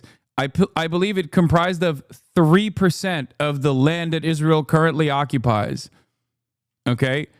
That's not the same as they bought all the land, so it's theirs. Okay? The fuck are we talking about? Or 6%. It was 3% of the population was Jewish, pre-Israel, and they had ownership over 6% of the land. Who gives a fuck? What do you mean? Ain't nobody saying Jews are not allowed to own property. What the fuck are we talking about, dude? The entire point is that ownership of property doesn't mean you get to ethnically cleanse the indigenous population. Like, what are we, like, you know how Dr. Phil was freaking out about, like, the Chinese are coming to purchase farmland. Like, okay, do they get to now ethnically cleanse the Americans that live around the farmland? They bought it. I guess that's appropriate now. Like, that's not how this works. I don't have any issue with anyone buying fucking land anywhere. I don't give a fuck. Go ahead. Have fun with the land. That doesn't mean that you get to be like, well, this is mine, and all the surrounding areas are also mine, and it happens to have other people living there, but now I'm going to kill them. Yes, you said exactly that. Jews don't have any land? No, I never said that. What are you talking about? And no, it can't happen to the West. That's also stupid.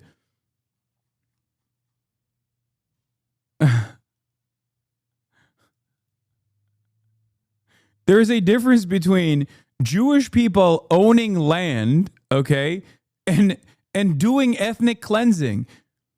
Like when I bought this house that I'm sitting inside of, I didn't ethnically cleanse the previous homeowner, okay?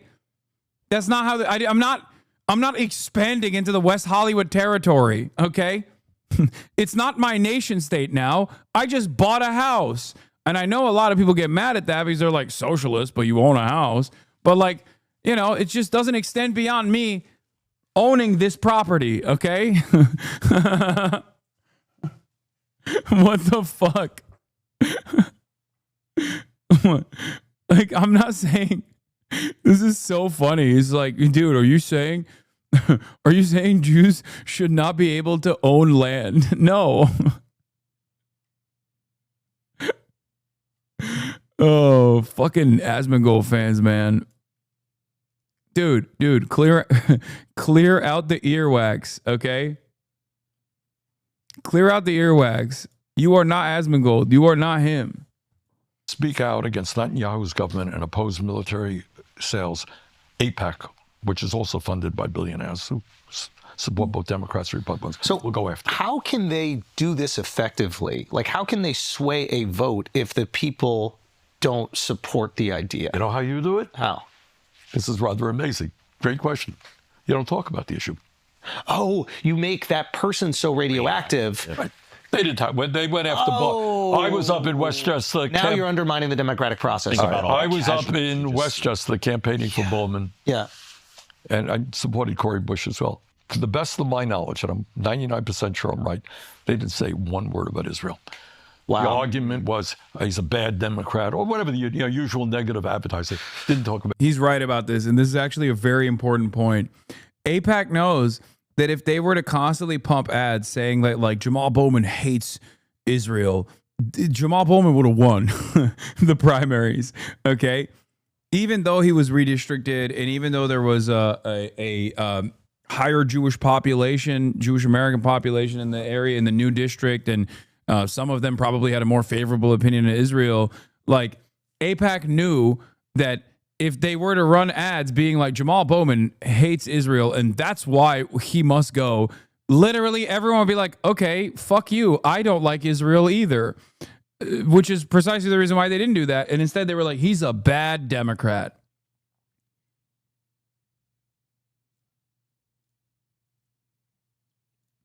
So this is quite interesting because if a group, like if a super PAC was honest about what they were raising against, for example, they spent that $20 million specifically defending their position on Israel, I wonder if we would be more amenable to that because that is the issue at hand instead of using funding to make this. He would not have lost.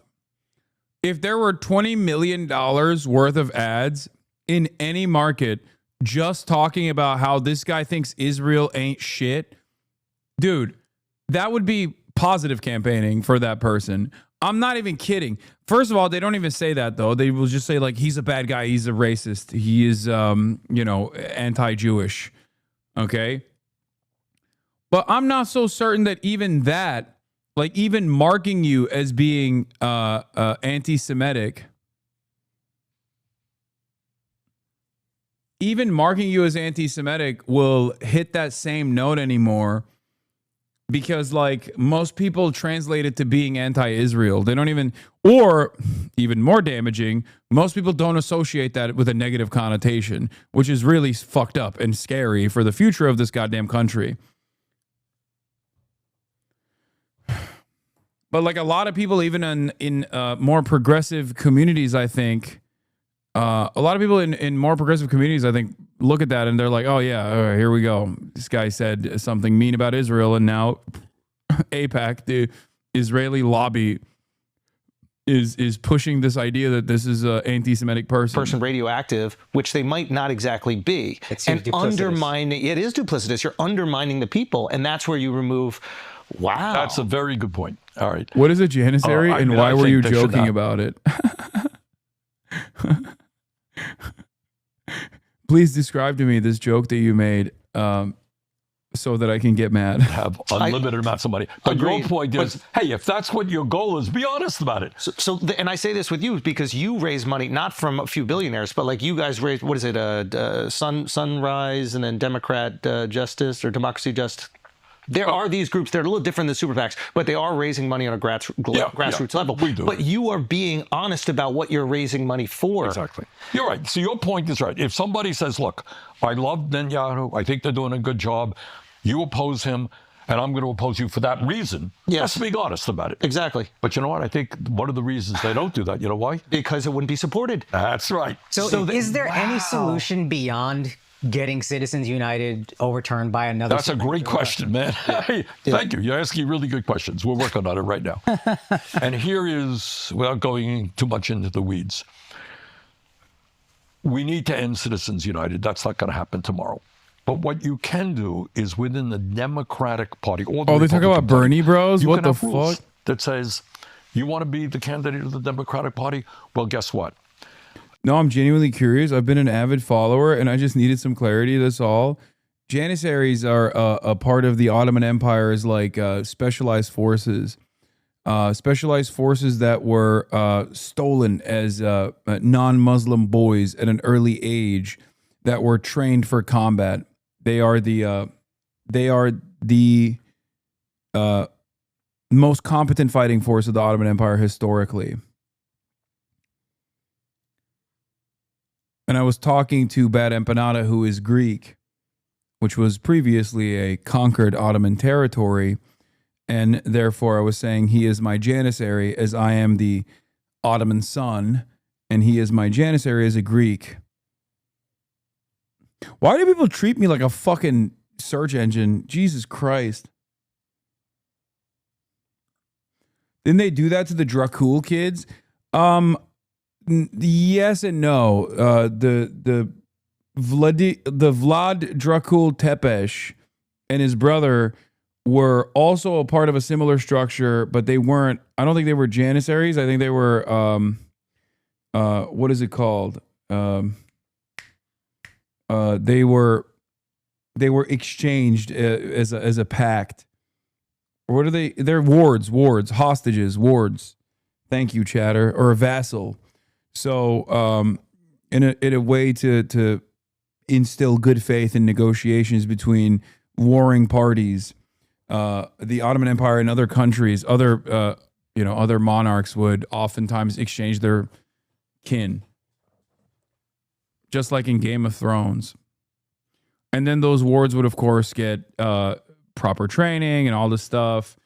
And I will never forgive Vlad the Impaler for turning on the Mehmet the Conqueror, the greatest conqueror of all time, 1453, best year of my life, only to be assassinated many, many years after the crimes that he committed by impaling a bunch of Muslim people in, I think, what is now known as Romania.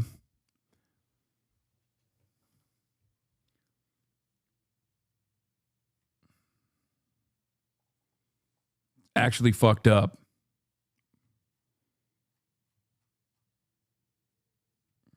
Yes, Vlad the Impaler is also the actual historical figure. Vlad the Impaler aside is like what is used as a reference point for what is known for Dracula. Like that's like there's a real guy, Vlad Dracul Tepesh, and that is what became known as Dracula. He was a real crazy dude.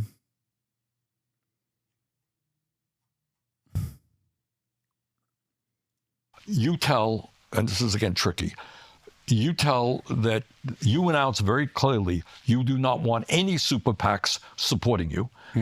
And by the way, if super PACs support you, for every dollar they put in, we're going to put another dollar in supporting you. There are things you can do. We're going to run ads. We're going to offset it. I'm sorry. I have to ask this. I'm sorry. I hate to interrupt you. We have a That's right, Andrew. It isn't cap that Israel has a right to defend themselves.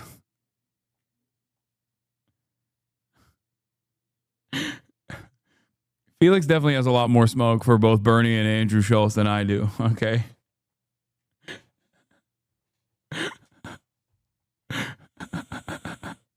It isn't cap.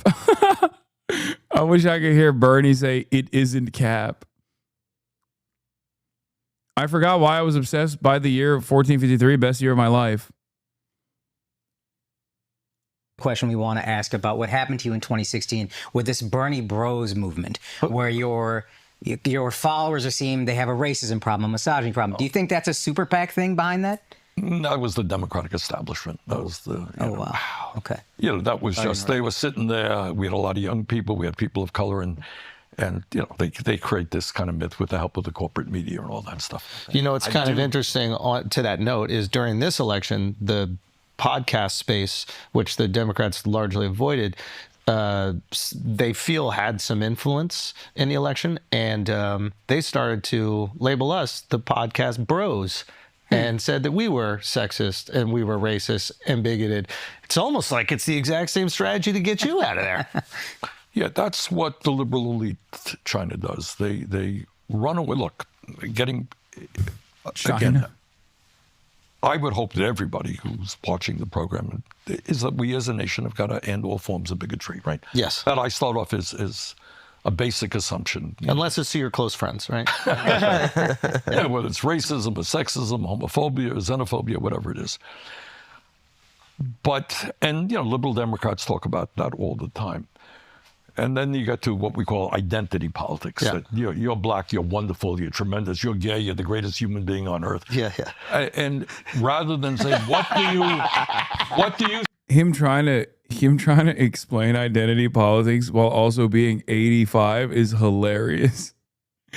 He did not do a good job with that at all. Like I know what he's trying to say, and he failed to say it. Okay.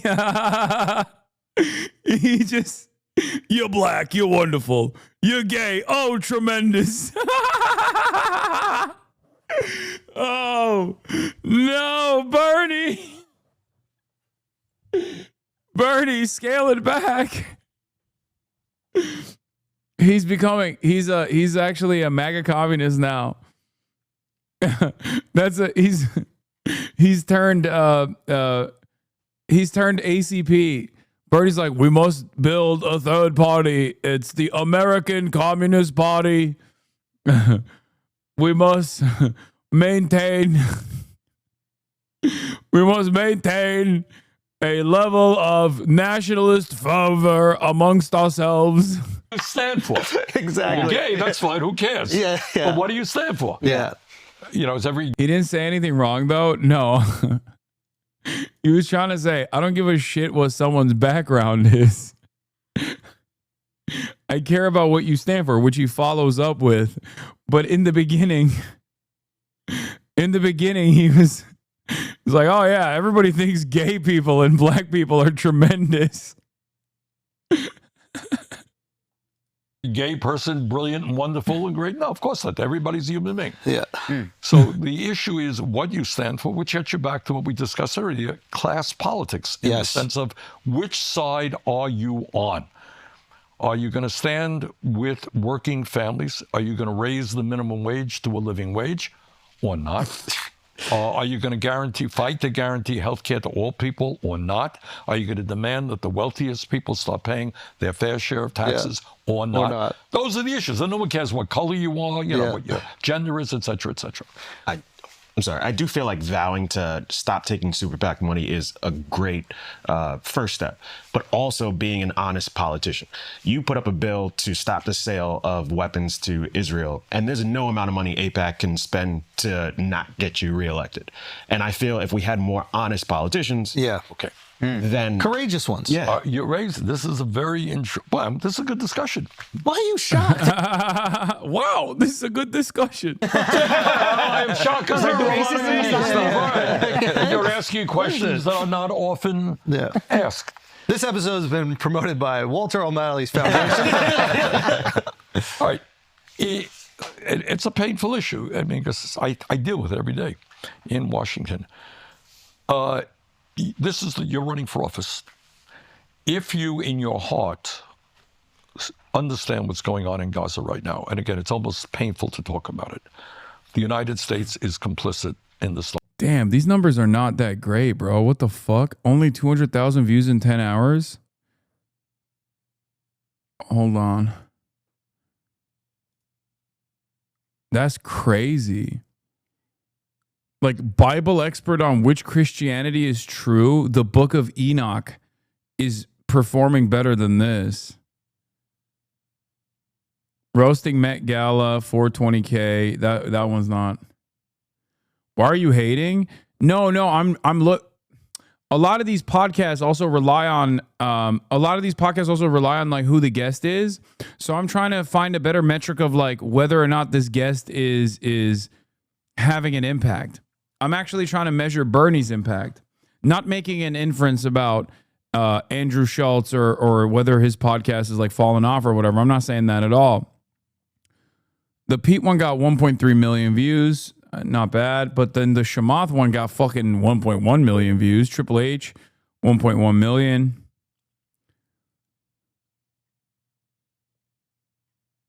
My podcast with them many years ago. My podcast with them many years ago got like 2 million views, I think. Or the Yami Park one, 6 million views. Yami Park on the heavies.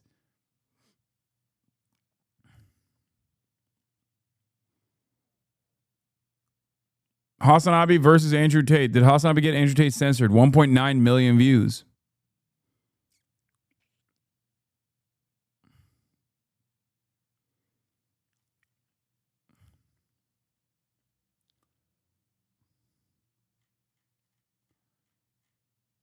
He had on Jelly Roll? Why wouldn't he, bro? Are you kidding me? The fucking GOAT. Jelly Roll on surviving prison, making Save Me, and adopting a midget.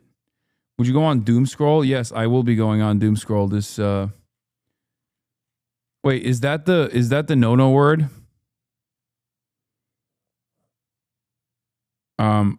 Is it little people? Jelly Roll on Fear and When? Oh, dude. Sorry. Little person.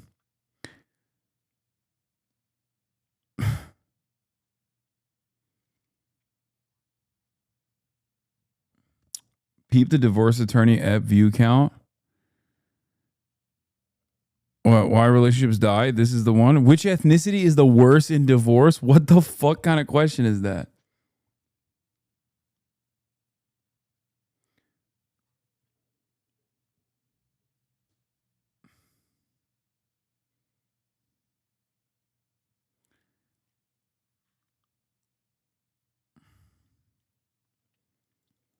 Apparently, I heard from an avid Joe Rogan watcher that he invites a bunch of left voices as well, but many declined his invite.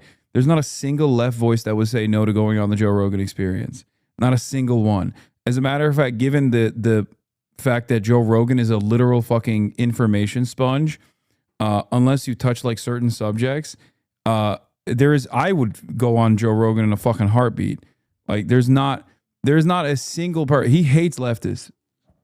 Now he does. He even shit on Bernie Sanders. He endorsed Bernie Sanders last election cycle, and this election cycle he was shitting on Bernie, saying that like Bernie took PAC money or something.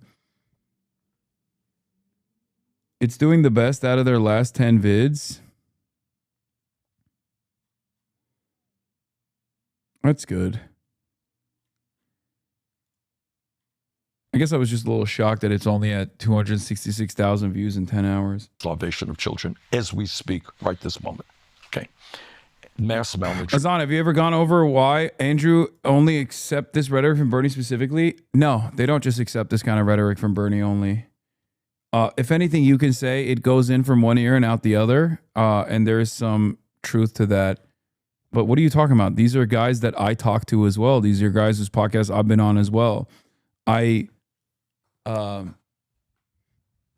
don't have like a real gripe with people like myself. Their audience might.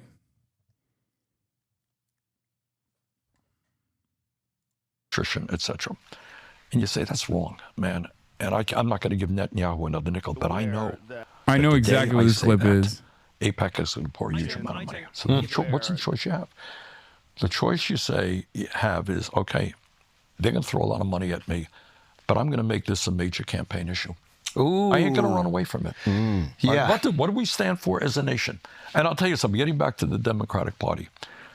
What the Democratic establishment people say, well, Gaza, yeah, it's an issue out there, but it's not the main issue. It's not the pocketbook issues, more important. Healthcare is more important. But you know what? I'll tell you this is my own view, is what people have a sense, consciously and unconsciously, if you are turning your back on starving children in Gaza, why the hell am I going to trust you on anything? It's a great point. Is that a fair point? I think it's a very fair point. I think if you turn your back on starvation in general, especially if you're complicit in it, I think that's where a lot of, at least voters feel like there is some sort of separation. And if you make them realize that there isn't, right? If we are protecting or funding or rewarding this in any way, then you are complicit. But I think voters feel like they're too derivative from it. They're like, oh, well, that's not exactly what I'm voting for. And I do think, not to undermine those other issues, but like I do think the kitchen table issues, or I think those are incredibly important. And I think the more that people are struggling internally in our country, the less of a concern we have externally. So it is a tough balance. If you make your entire campaign about Gaza, the people in whatever small area that you represent will go, hey, listen, that's horrible what's happening over here. You're right. You're but we're exactly struggling too, so don't forget about us. You got it right. So how do you balance those two? Well, that's what politics is about. I mean, I feel like you've done. How many weeks ago has Bernie become vocal about Gaza? Okay, some of you guys are fucking delusional if you think that Bernie hasn't been vocal about Gaza. It's how he has become vocal about Gaza that matters. Not that he wasn't vocal about Gaza. He's been vocal about fucking Gaza. What are you talking about? In the Senate, he literally fucking presented a bill. Like, this is the thing that frustrates me, okay? A lot of people are just like not knowledgeable. Like, the reason why I think Bernie falls short of my expectations, the expectations of normal people that are not oblivious to the situation, is because he is not someone who's oblivious to the situation in Gaza. He's always been vocal about this shit. And especially at a time like right now, when more and more Americans are like waking the fuck up and learning about this shit, Bernie should be literally guiding the change, especially as the highest profile Jewish senator that almost won the highest office. Like, he is a very knowledgeable person, and he at least comes from a background of radical politics. So my expectation of him is way different than my expectation of, like, I don't know, a fucking American senator, you know what I mean? Chris Murphy or some shit. When you hear about people like Chris Murphy or Chris Van Hollen, people like that have a unique take similar to Bernie Sanders on the issue of Israel, you go, wow, that person is like pretty fucking out there with their position, which is precisely the reason why I don't assume Bernie to maintain this position and go beyond simply saying like Israel has a right to defend itself 19 months in. Chucky isn't the highest profile Jewish office holder. Please. Chuck Schumer has the highest rank, but that doesn't mean he's the highest profile Jewish American politician. Bernie Sanders definitely is the highest profile Jewish American politician. Like, not even no one comes even close. Do you see what I'm saying though? With like Peter Welch is outflanking Bernie right now on a lot of the stuff in terms of like his speeches on Gaza. That's not appropriate. Like, that's your. This isn't me shitting on Peter Welch. It's me criticizing Bernie. Like, you can't have the other senator from Vermont outflank you on Gaza policy.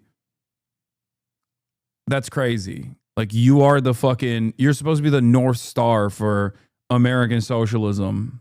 And I think that position carries a lot of weight with it. And people will say, I'm being silly, but it's shameful. done it well. I feel like you talk way more about internal issues than external ones. I do. And Gaza then becomes a moral issue. Yeah, he also says that there's no doubt Hamas started this war. Also fucking ridiculous. Like, come on. Oh, yeah, Hamas started this war, so why the fuck were you talking about denying aid to Israel in 2016? You know? What, like that, it doesn't even make sense in his own statements. It doesn't match up against his own policies. He ran, like, when I heard an American who had a real shot at becoming one of the major party leaders come out and literally say, we have to deny all fucking financial aid and all weapons transfers to Israel in 2016, I was shocked. I was like, the only time I've ever heard something similar to this is from like a Pat Buchanan type person. You know what I mean? Like, that's not like the only time someone running for office has ever said something similar to that with a real shot at winning was a guy who was an anti-Semite. Okay, that's not like that's not the expectation for someone from a progressive slant. It's the correct move for the record. But it's like the only time you hear is from like, yeah, Ron Paul or other people like that. You don't actually hear that from someone like someone who's running on the Democrat slant, right? So that was shocking. Pat Buchanan. Ron Paul isn't anti-Semitic, though. He's just an isolationist. I mean, he's also fucking anti-Semitic. What are you talking about? Ron Paul has done like the Jewish puppeteer memes and shit. Like, dude, we're talking about American politicians that are like 80. A lot of them think Jews are the money people. Okay, let's be real. Like, literally, that's not. Like, what the fuck do you think? Ron Paul literally was like one of his signature. One of his signature policies was, I think, overturning the gains made during the civil rights struggle. Like, he had a lot of crazy stuff. Anyway.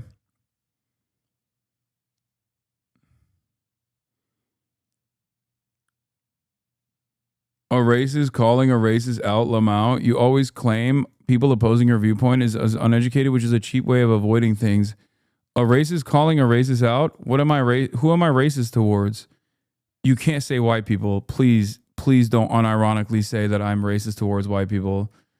Oh my God. This is why we don't ban the Asmongold fans in here, okay? The roaches are hilarious. Jewish people? Oh, okay, chatter. Sure, bud. At least they don't say I'm racist towards white people anymore.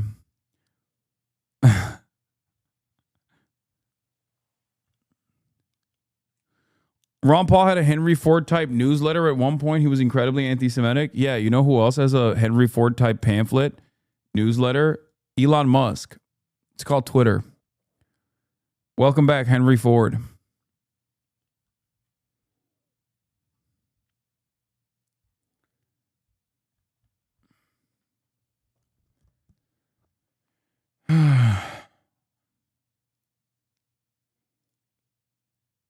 Yeah, I know. I'm so racist towards Jewish people because I don't think Israel should be an ethno-state.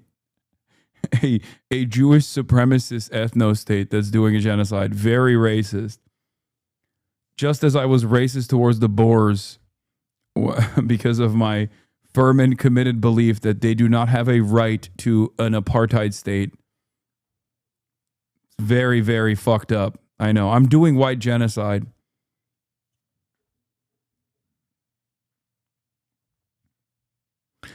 Yemen's Houthis have now warned all ships in the port of Haifa that they may not be targeted with the goal of imposing a naval blockade on Israel in retaliation for its full spectrum blockade of Gaza. Comes after Israel's repeatedly struck the port of Hodeidah.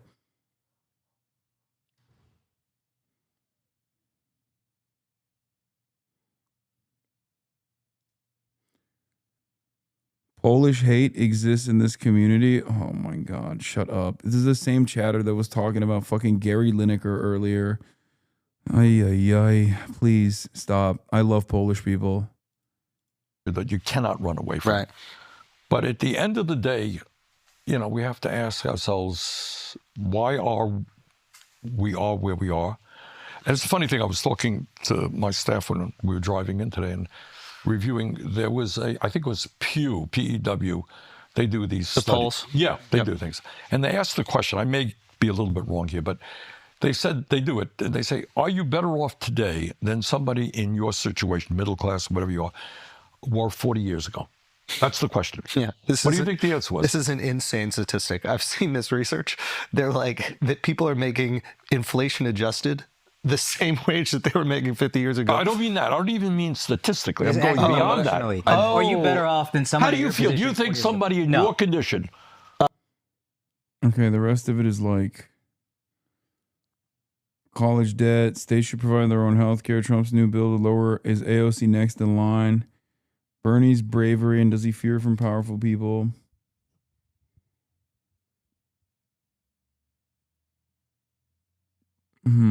Your Australian accent is racist? You already know, baby.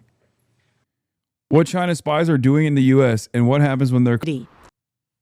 Bro, this literally, what the fuck? Yesterday's Trump propaganda becomes today's, oh my God. It's because the 60 Minutes exchanged hands, right? Like now they're just full-blown regime propaganda.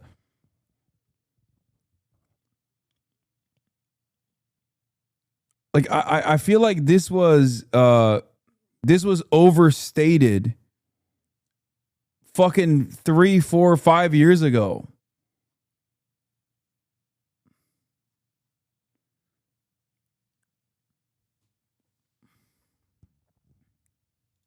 The New York thing mostly about the Falun Gong headquarters being upstate. The Falun Gong shit is fucking insane, but I think they're obviously not covering that as a Chinese influence peddling operation. That's a CIA influence peddling operation in China. Remember what the CIA guy said about like revolutions happen overseas? They're actually talking about Falun Gong, and I suspect that the Chinese state definitely keeps up with whatever the fuck Falun Gong is doing. Why wouldn't they? They are literally insane and also very, very influential in American politics. Your parents probably, without realizing it, are eating a healthy dose of Falun Gong propaganda if they are subscribed to Epoch Times or if they watch NTD on YouTube. These are all cutouts for Falun Gong. Falun Gong is an insane, rabid cult. Shen Yun is not Shen Mue. Shen Yun is a part of the Falun Gong cult. They're everywhere. Yes, Shen Yun is also a part of that.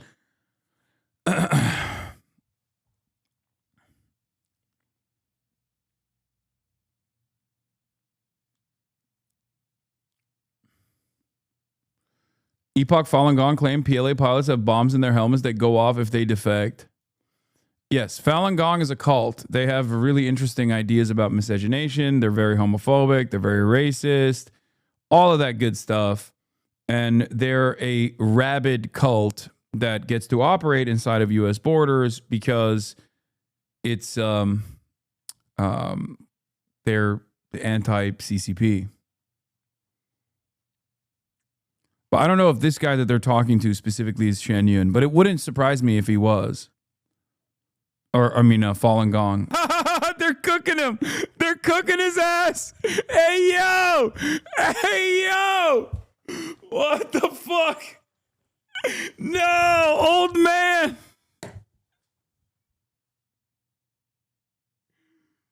Oh, no. Oh, no. So he was counter spying for spies that America was trying to develop against China.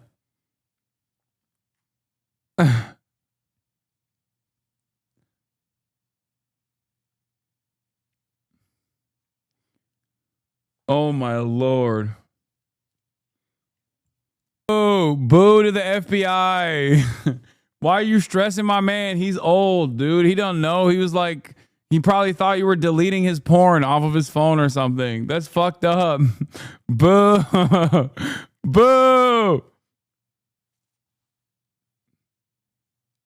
They probably didn't even give him a good ass lawyer, bro. This is fucked up. To be fair, you got. You know what I mean? My opinion on this stuff is, you know, when you get got, you got. If you're a spy, fair is fair. You know what I mean? You got to be a good spy and not get caught. This is a universal principle of being a spy. Only American spies get to be shit and then get caught, and then America will work extra hard to extract you, and then we'll write positive articles about how you were simply a passport enthusiast or whatever the fuck. Okay? Under normal circumstances, they just, you know, especially the ones in China. Like, China caught a bunch of American spies and just straight up immediately executed them immediately. No back and forth. No, let's like trade our spies for yours. None of that. They were like, nope, you're a spy. Okay, you're dead. Yeah, in Canada we say they're teachers. Yeah, if you're a spy, you got got. That's it. That's how it is, baby. I don't make the rules except for that rule. I also made that rule up. Like you have to have a nuclear weapon if you want to be a nation state. They fight back on lower stuff. I think China is different. That's what it is. I mean, here, this is it. Yeah, killing CIA informers, China crippled U.S. spying operations from the New York Times. This was all the way back in 2017. New York Times writing, this is such an L for the State Department, by the way. This is embarrassing.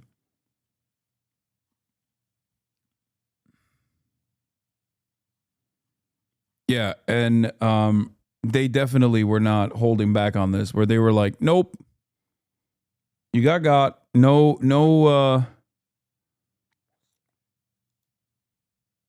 Oh, this is on April 25th.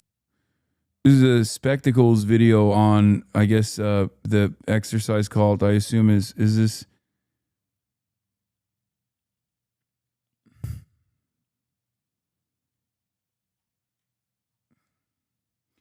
Trading for spies who got caught is like buying back bombs that don't explode. Yeah, this is the Falun Gong shit. Okay, let's watch. He literally welcomed a random Chinese man into his home and gave him his fucking phone and shit. Clearly, he's not Mr. Super Spy, okay? This is not the Chinese James Bond. This isn't to say that he wasn't working with the MSS or the Chinese government. He very clearly was. Make no mistake. You know, I won't take that credit away from him. Clearly, at a certain point in his life, he was doing his due diligence, okay? He's demonstrating his loyalty. But, like, this is a old-ass Chinese unk over here, you know? Not the best OPSEC. He got clapped by the funniest, like, not even a little bit of scrutiny, really? You're just, like, letting in random Chinese people into your home? Why he's a free man now. Like, if he was a super spy, I don't think the American government would let him do 60 minutes pieces, you know? Like, I don't think you get away with being a high-level spy for China, and then they're like, okay, you seem to be very pleasant. Let's just let you go after a while. It's fine. He wouldn't be dead, but he'd be in prison. I don't think they would have killed him. Like, for both parties, okay? Not just for China, but also for America, too. Like, we have fallen from grace, dude. This country used to do shit, okay? We were fucking movers and shakers. I'm not even kidding. Like, this is... You got one guy who didn't turn, okay? Who was like some low-level fucking surveillance guy. And then on the other side, you have someone who's probably not just interested in refusing the extradition bill that China implemented in Hong Kong, but may or may not be also, working with the American State Department, at least aligned with the interests of the American State Department in that regard. And both both parties are not exactly what we see in the movies. You know, maybe movies are sensationalized, but like everything I've read about CIA operations in the past, like that's kind of crazy. Like the coolest spy that got caught in recent years that I can think of is the Cuban guy. Do you remember the guy who was like spying for Cuba for like 50 years? That happened like last year or something, when I was like, okay, you got to let this man go. You know what I mean? He was like high level, deeply embedded in like American embassy, in the American embassy. No, not Jonathan Pollard. Yuck. Gross. No. Dude, spying for Israel is easy mode. What are you talking about? Like, Benjamin Netanyahu is the fucking prime minister. What do you mean? That's not... You can't compare someone spying at the behest of Israel to like someone spying for Cuba or someone spying for fucking China. Like, one actually requires a lot of work. Manuel Rocha, was it him? Was that the name of the guy? Let's see. The Cuban spying case that has shocked the U.S. Yeah, this is the guy. U.S. Ambassador to Bolivia, Manuel Rocha, was arrested in Miami recently and charged with, by his previous employer, the U.S. government, with having spent more than 40 years as a Cuban agent. It amounted to one of the biggest spying scandals involved in the communist-run island this century. My fucking goat. 40 years, bro. Deep cover. That's so sick.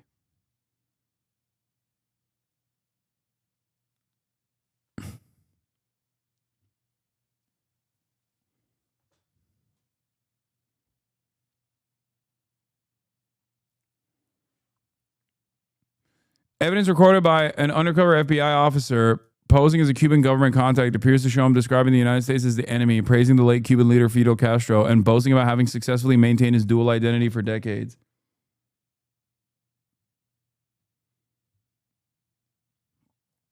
One man who was not entirely surprised, though, was James Olson, the former head of counterintelligence at the Central Intelligence Agency. He has years of firsthand experience with Cuba's intelligence services.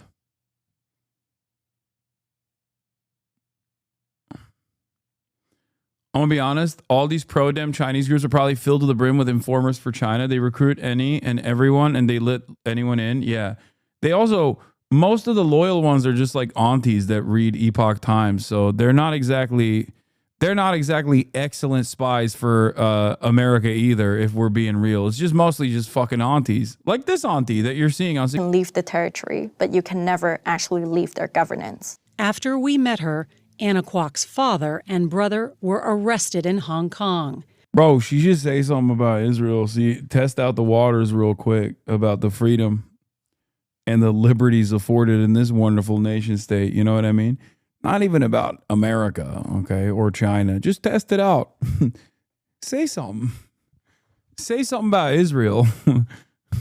See how fast they fucking revoke your free pass to exist in the United States of America. Bro, this video just glazes China's espionage capabilities in the United States and doesn't even fucking reach half of the shit that they do here. I talk shit about Israel all day, and you do too, dude.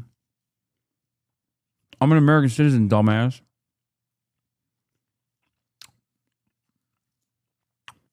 She's not. Are you oblivious to what's going on to non-citizens, asylum seekers that have questionable legal status to be on U.S. soil right now, speaking out against Israel? What do you think happens there?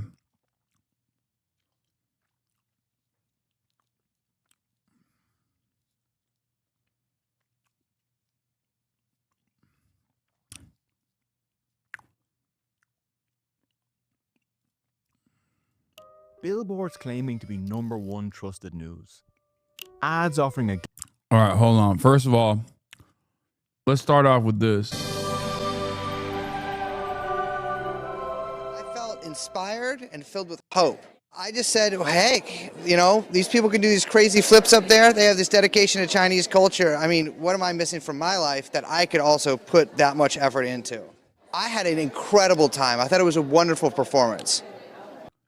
Yeah, it was really amazing acrobatics. CEO Racial Jake. And the music and the lyrics to the songs, too, are really something else. 神韵舞蹈演员的精湛技艺令 Jake 感到不可思议，叹为观止。I thought they were just incredible. I mean, my God, I don't know how you could perform some of those. I mean, I don't want to call them stunts, but those dances, I mean, they were just amazing. No, it is Racial Jake. They just wrote Rachel Jake. His real name is Racial Jake. Well, we should revive all traditional cultures. And I think traditional Chinese culture will definitely get a shot in the arm from Shen Yun. I just think you did a wonderful job, and I hope to see it. I can't believe it's a new show every year. I'll go next year. Jake 的公司员工高级软件工程师 Steven Goldberg 对神韵交响乐团赞不绝口，感谢神韵带给他如此意外的惊喜。I went in not really knowing what to expect at all, so it really Steven Goldberg, Young Chomsky. kind of blew me away. Yeah, very energetic, very colorful. I'm a musician, so I always enjoy seeing a live orchestra. So yeah, it was a lot of fun. And a lot of surprises because I just didn't really know what I was getting into. Oh, it was great. I mean, always, you know, bring something special when the music's being performed live, you know, as opposed to recorded. So yeah, I mean, they had a great sound. It was very lively, very energetic. A lot of fun to be in the audience. 新唐人电视台记者李先宋生化，纽约林肯中心采访报道。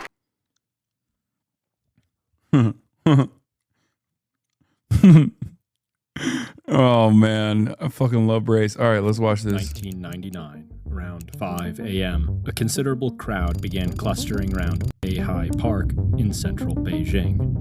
No one carried a banner or megaphone. No one shouted slogans.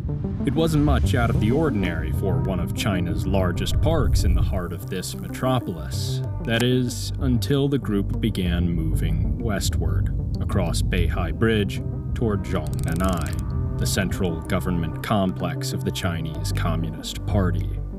By 8 a.m., more than 20,000 had gathered on Fuyu Street in front of the general office of the State Council in a series of silent, orderly lines. Still, not a banner or sign in sight. It remained entirely unclear what the bizarre gathering was about. By now, Luo Gan, party secretary of legal and political affairs, had no choice but to call Jiang Zemin, the general secretary of the party and the country's highest authority.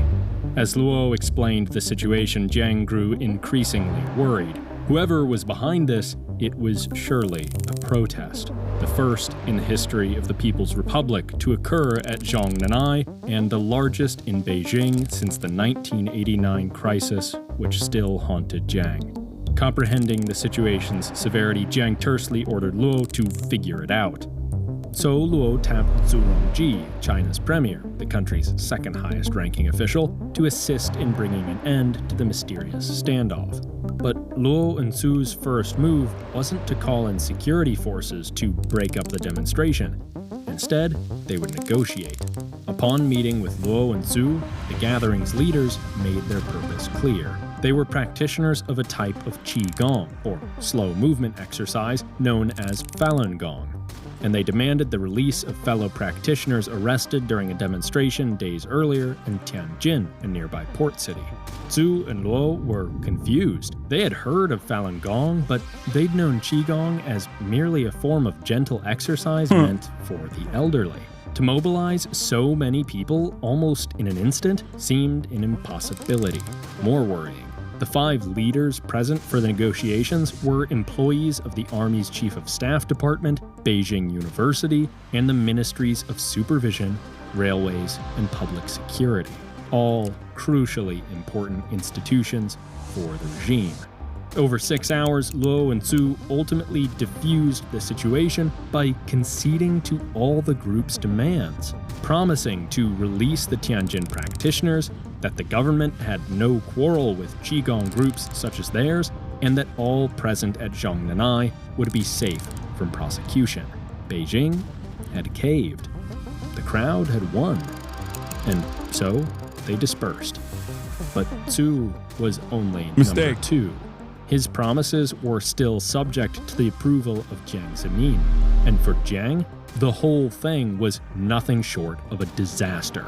Later that night, he penned a letter to high party members, chastising them for their lack of awareness and demanding answers. What was this group? How did they mobilize such numbers? And who was in charge? Almost nothing is known about what happened behind the party curtain between that day and June 7th, when Jiang convened a meeting of the Politburo Standing Committee and gave a speech which left no room for ambiguity. Quote, "The Central Committee team on Falun Gong shall take immediate actions to organize resources, track down the Falun Gong organizational structure throughout China, formulate a crackdown strategy, and be fully mobilized to break and wipe out Falun Gong. We shall not wage a war without preparations." His philosophy, since the day he took power in the 1989 crisis, had always been very simple. We do not negotiate with protesters. Around midnight, the morning of July 20th, 88 days after the unprecedented and mysterious gathering, the government finally issued its real response. Security forces across the country were dispatched to arrest Falun Gong leading members. Protests erupted in response. Within 2 days, the government formally announced the ban on the practice of Falun Gong. The war between Falun Gong and Beijing, still raging to this day, had begun.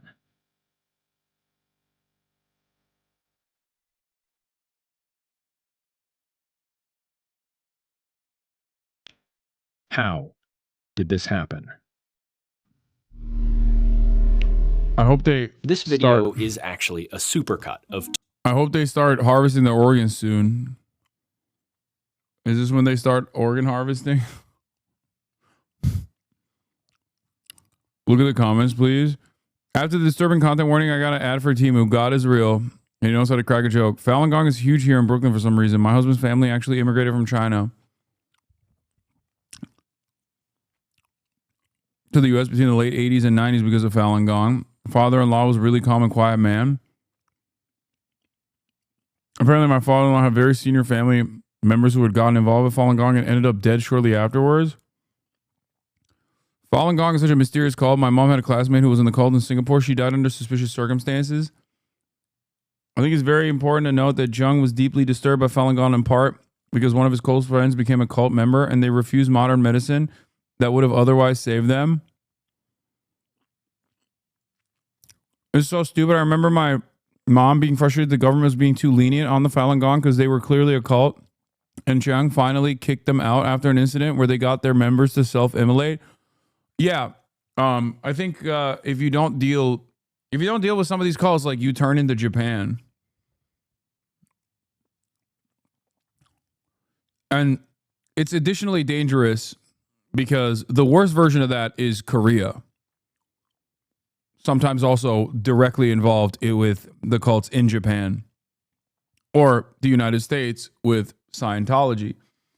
You're never beating the CIA allegations? Wait, what?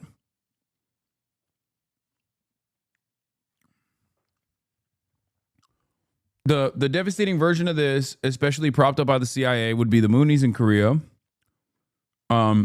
And then there are a shit ton of other cults in Japan as well that did insane terror attacks in Japan.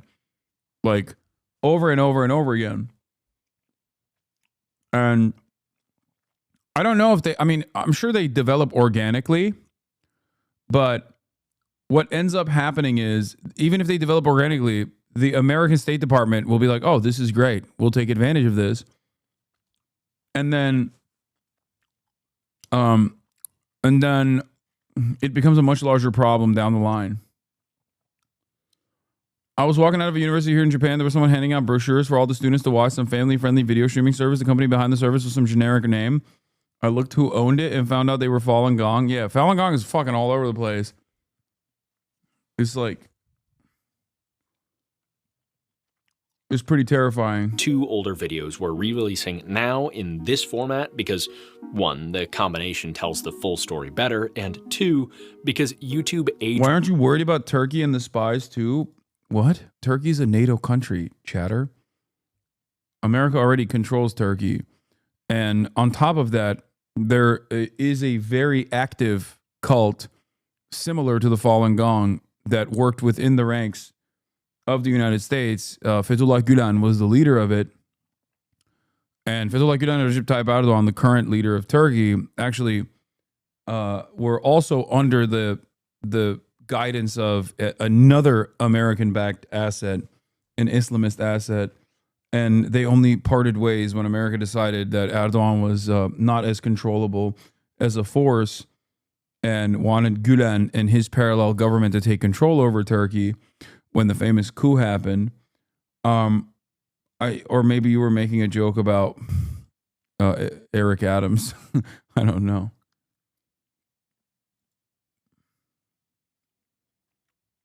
There's cults. There's anti-government cults and parallel states that have tremendous influence, depending on like a country like Turkey, for example. In every country, MEK is another example for Iran. And lo and behold, this might come as a surprise to people who are not knowledgeable about CIA's activities. Every single one of them is directly involved with our State Department. How wonderful. Restricted and demonetized this, the first part, when it was first shared about 1.5 years ago due to just a few seconds of What's your footage definition of a depicting cult? Is that a fact? You literally don't have any idea what you're talking about. You're telling me, a Turkish man who is a lot more knowledgeable on this issue than you, I don't know what the fuck I'm talking about parallel states developed and designed by the State Department? The fuck? Are you okay? What's your definition of a cult? Do you think the Moonies are not a cult? Do you think Scientology is not a cult? Are you a Scientologist? I thought, pick a struggle. I thought you were just an Asmongold fan. I didn't realize you were also potentially a cult defender. Jesus Christ. What do you take issue with? Chinese police brutality toward peaceful protesters. Unfortunately, we have had to remove the footage YouTube found objectionable, despite its documentary and historical value. Now, if you do want to see this video as it was meant to be seen, you can. At Nebula, a creator-owned streaming platform that cultivates great storytelling rather than censoring it. Because without ads, Nebula doesn't need to satisfy corporate demands for the sanitation of tough stories, creating an environment where great, thoughtful stories can thrive. That freedom is a big reason why so many of our favorite creators call Nebula home, like Real Life Lore, Wendover, Tirzu, Neo, Internet Shaquille, and more, offering not just uncensored versions of what you'd find on YouTube, but all kinds of fantastic original creations too, like Wendover's globe-trotting game show Jetlag, Real Life Lore's Modern Conflicts and War Room, and Neo's Underexposure, among so much else. To watch this video ad-free and uncensored, or any of the other great work on Nebula, use our link, go.nebula.tv/spectacles. That link gets you 40% off a Nebula subscription, just $36 a year or $3 a month. You can even grab lifetime memberships that last as long as you and Nebula both exist. That's all at go.nebula.tv/spectacles. That said, let's get back to Falun Gong. Our story starts some years before the founding of this bizarre cult in the 1980s.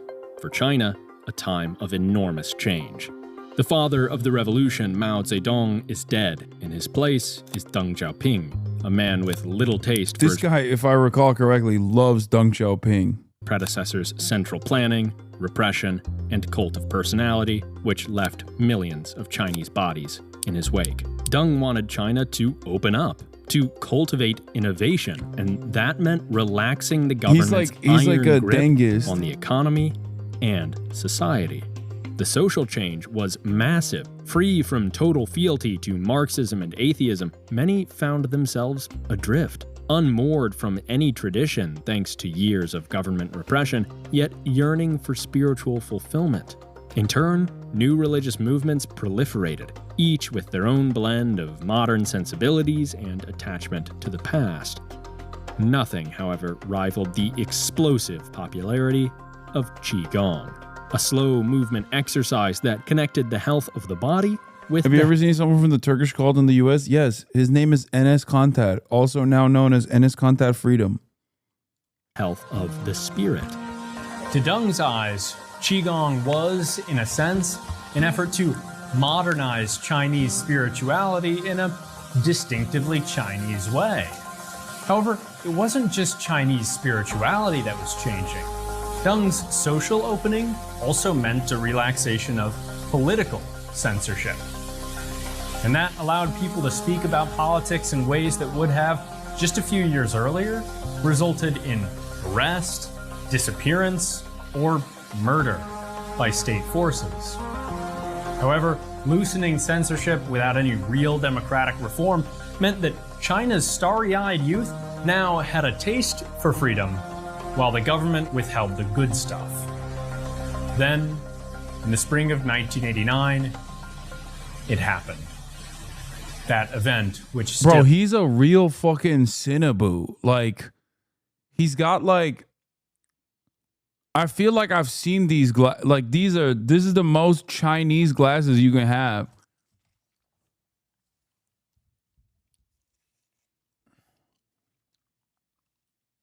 Yeah, he's got the fit. Still haunted Jiang.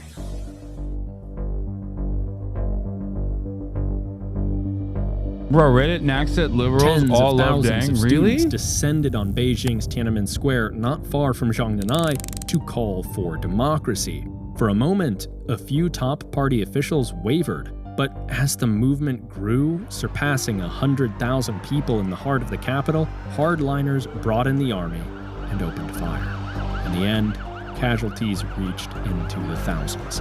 Deng had little choice but to replace his protester-sympathizing general secretary with his polar opposite, Jiang Zemin, a man who had, at this moment, just one thing in mind. We do not negotiate with protesters.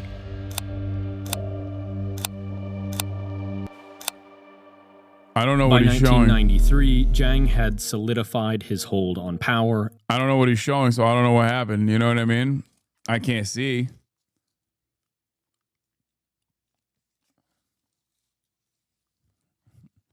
I don't know.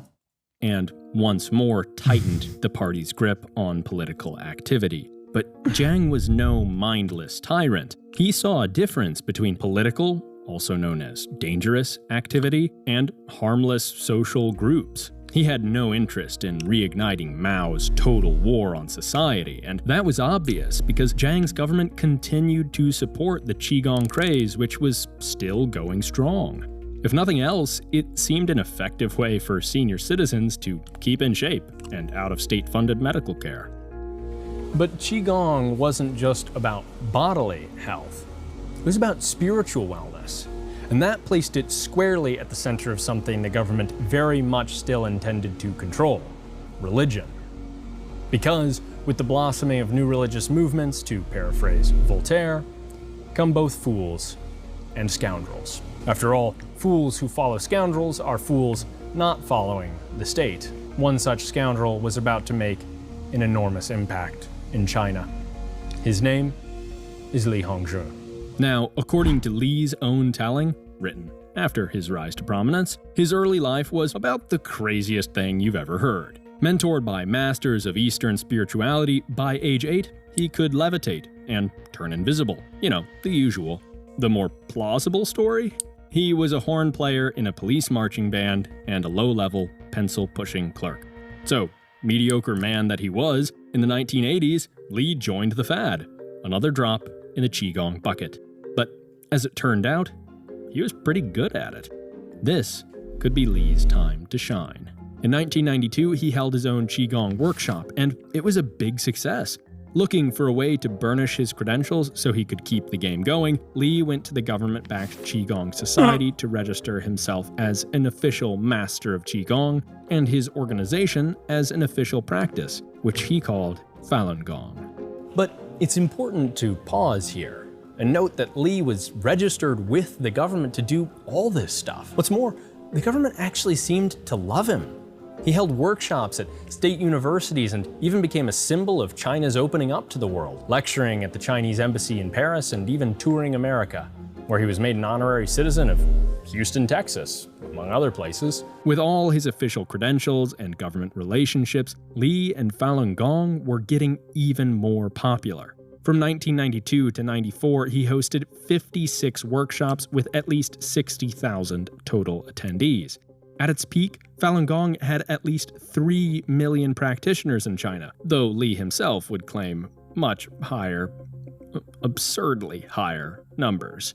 Speaking of Li's more outlandish claims, around the end of 1994, Li went and published a guide to his teachings, which read a lot like a religious text, and a pretty strange one to boot, mixing Buddhism, Taoism. I feel like this guy doesn't really appreciate the glorious tenets implemented by our Falun Gong leader here. I don't know. And Qigong. No problem. But add Li's ideas and... When I said no problem, what I meant was no problem. Ignore me. Because what you get is a bizarre theology which promises superpowers like eternal youth, flight, invisibility, and mind control to his followers, just so long as they aren't gay or married to someone of another race. Wait, what? America would never entertain a homophobic, anti-miscegenation cult only because they are anti-communist party of China. That would not. Because also, heaven is racially segregated, and interracial children are vehicles for aliens, who, by the way, created modern medicine, seeking to possess human bodies and take over the world. Yeah, it's a lot. Okay, to be fair, I think it's really fucked up if America doesn't collaborate with this guy, considering that RFK Jr. is responsible for the HHS. You can't have RFK Jr. in a position of prominence in your cabinet and then simultaneously be like, well, these guys are a bridge too far. You know what I mean? He also hates modern medicine. Still, most in the government didn't bat an eye. But a few took notice. Li's claims, especially about medicine, were dangerous. And those paying attention could tell Falun Gong was becoming an all-consuming obsession for its practitioners. A potential threat to the party's grip on society. But before most of the party was aware, local state-run news organizations across China picked up the scent of a good story and began running articles and TV segments critical of Falun Gong in 1996. In response, Falun Gong practitioners bombarded the outlets with letters demanding they retract their statements. Now, the letter-writing campaign hadn't been Li's initiative. His adherents had done it all on their own. But Li liked what he saw. He co-opted their efforts, transforming Falun Gong's theology to follow suit. From now on, responding to criticism from the government would be considered a necessary part of achieving spiritual perfection. Still, despite eventually losing their official status in the Qigong Society and all this attention from government outlets, no clear, coordinated opposition from the government reared its head. And the group muddied along in a legal gray area, theoretically exposed, but apparently untargeted. But this couldn't go on forever. Despite Li's apolitical professions, his theology, implicitly critical of the government's Marxism and skeptical of modern science, could be tolerated no longer. So, in April of 1999, this tenuous standoff broke. A Chinese physicist named He Shuoshu published a scathing attack on the practice of Qigong. In response, Falun Gong practitioners descended on Tianjin University, where He worked, for a massive protest. The police countered harshly, attacking protesters and arresting 45 of them. For those fiercely faithful to Falun Gong, this was a crisis. They had to do something big. Another small, localized protest would be insufficient, either to secure the arrested practitioner's release or to correct the record on Qigong. They had to go to Beijing. So, on April 25th, 1999, around 5 a.m., a considerable crowd began clustering around Beihai Park in central Beijing. Then, they marched on Zhongnanai. So, how did a huckster with a shabby background convince the CCP that he and his organization posed the greatest threat to the party since the Tiananmen protests of 1989? Well, in some ways, that's the wrong question.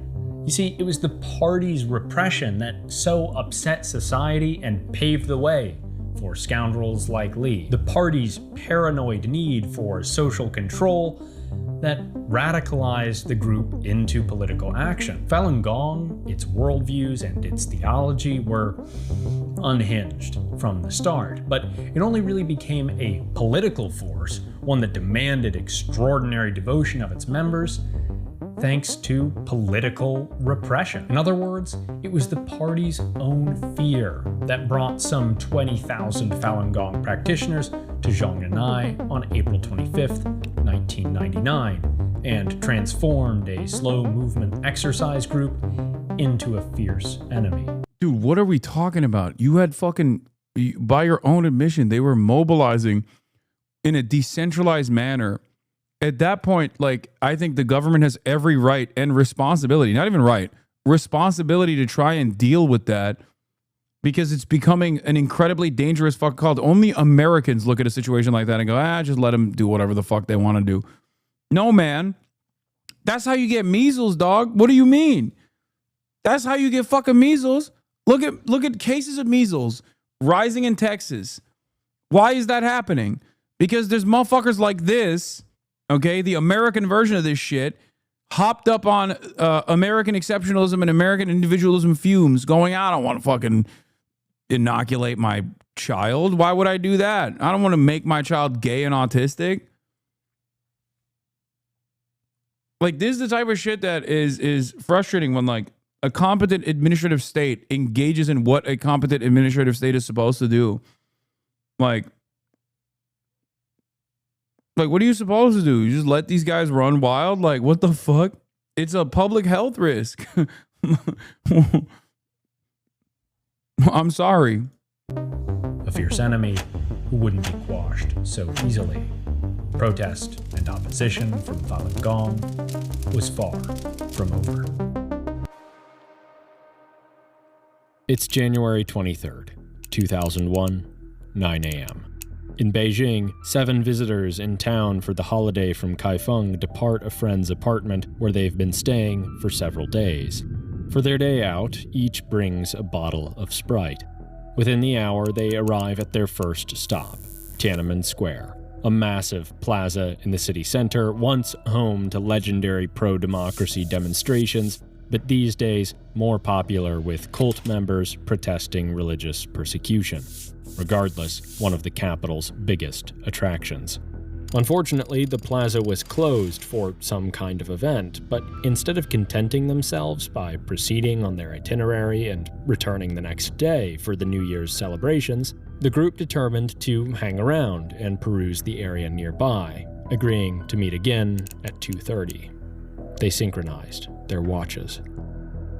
4.5 hours later, one of the group's members returned to the area and began walking toward the People's Heroes Monument in the square's center.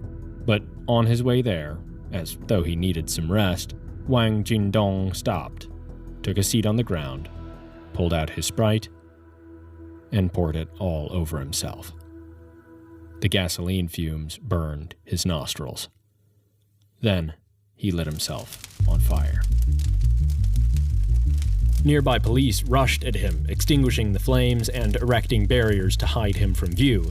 He was still alive.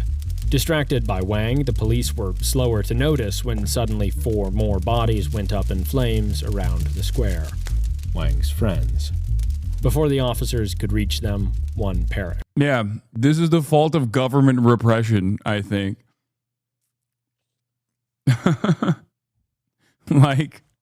What do you mean? It's the fault of the Chinese government for not stopping this as soon as they started doing the letter campaign. Okay? If I'm in charge, of the Chinese government and I see these motherfuckers doing a letter campaign, I'm like, nope, you're done. Like far before they start self-immolating, okay? Because you do the decentralized letter writing campaign and then before you know it, they're self-immolating, okay?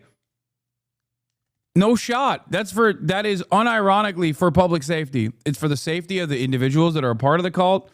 I mean, Japan did something recently after the Shinzo Abe assassination.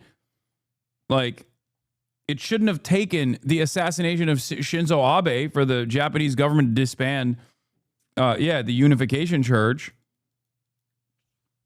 I wonder how this guy feels about the fact that the... No. This guy's not pro Falun Gong, by the way. He's just... I think he's critical of the Chinese government's like repression and like more authoritarian tendencies because he is a lib, and it's understandable to be critical of some of the restrictions on civil liberties that the Chinese government represents. No, he's not anti-China. I don't even think he's anti-China. I think he's, in a weird way, I think he's like pro-Deng and pro-China. He just wants like markets to be unleashed upon China.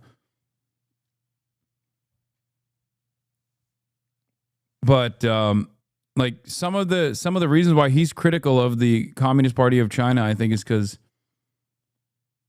all those sacred organs burned to ashes for no reason, such a waste. I'm starving. That's okay, dude. You're joking, but like someone unironically is going to clip this and be like, Hasan makes fun of the real thing that the Chinese government does all the time, which is the Han Chinese eat the Falun Gong organs, famously harvest them and eat them. I saw an Epoch Times article, as a matter of fact. As the others stood up and began stumbling around, waving they their legit arms think in that. the air, panicking as the pain became unbearable. They came to protest on behalf of Falun Gong, a new religious movement banned in China since 1999. They believed their faith in Master Li's teachings would render them immune to the scorching pain. They were wrong. While in other times and places, self-immolation may be a successful catalyst for political change, in a nation as atheistic... Okay, dude, America, also, self-immolation just doesn't work anymore, okay? Clearly. I mean, multiple people engaged in active self-immolation in protest of America's continued defense of Israel. As China, self-destructive superstition is less likely to gain sympathy, especially when the government responds by publicizing graphic media of the event across the country, alongside articles castigating an illegal cult as a cause of mass suicide demonstrations. Meanwhile, Li Hongzhi, great master of Falun Gong, disowned the demonstrators. He was against suicide, he argued, and so they must be that's very phony. bad followers. That's phony. You just let your dudes fucking do that, and then you just dropped it out. Or the whole thing was staged by the government. By so transparently throwing attempted martyrs under the bus, Li exposed himself as not just a liar, but a heartless, vicious one at that. Public opinion, once sour on the repression, now began to warm to the government's years-old campaign, which officials in turn intensified.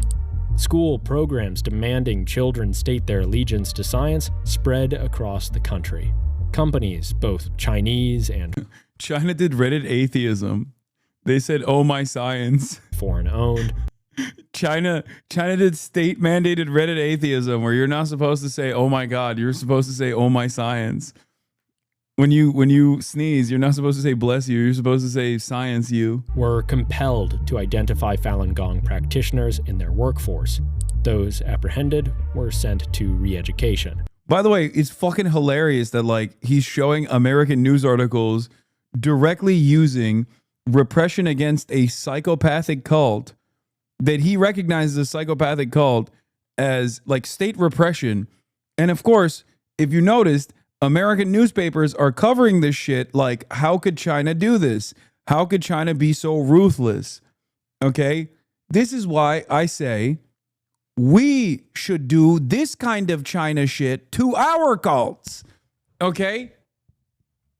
Like, It's like whenever they fucking post, China executed another billionaire for knowingly selling a spoiled baby formula, and I'm like, why can't we get a little bit of that? Like, what do you mean?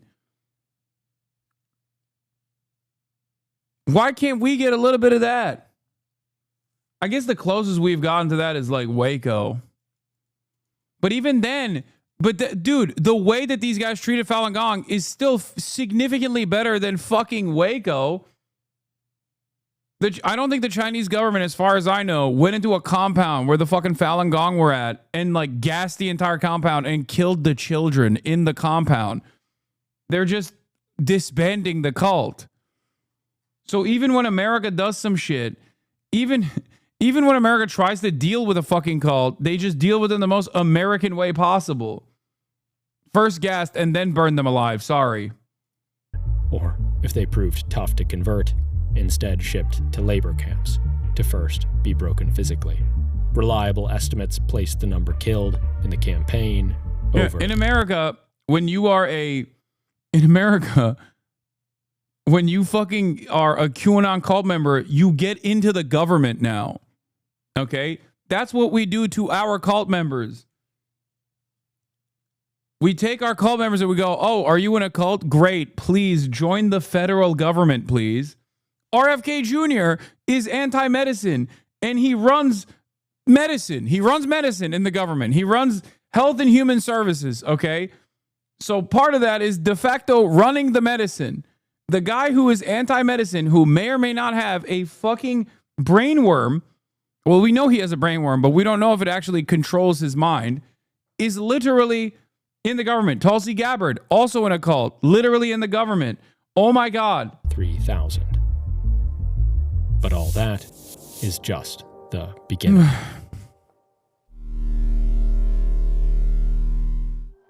Before going any further, it's worth quickly clarifying what actually is Falun Gong and who is Li Hongzhi? Well, Falun Gong began in 1992 as a variant of Qigong, a form of slow movement exercise extremely popular in China at the time. By 1999, it had garnered at least 3 million practitioners and even the support of the government, who saw in Falun Gong's founder, Li Hongzhi, a useful cultural ambassador. However, after it took on increasingly spiritual and religious attributes, Falun Gong started to worry the CCP. Years of tension followed until the CCP's treatment of Falun Gong got harsher, and the movement responded by state. Oh yeah, Supreme Court Justice Amy Covid Barrett is in a cult that had to change her rank from handmaid after The Handmaid's Tale came out. Then there's also the family. Like, the American government is not only like 30 companies in a trench coat, but it's also 30 cults in a trench coat as well.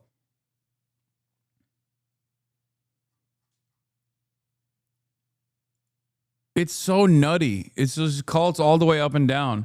Maybe that's the reason why we fucking utilize cults overseas to enact a change in these governments, to like use them as a destabilizing force, because we're like, well, it's destabilizing to us. We know better than anybody else, let me tell you.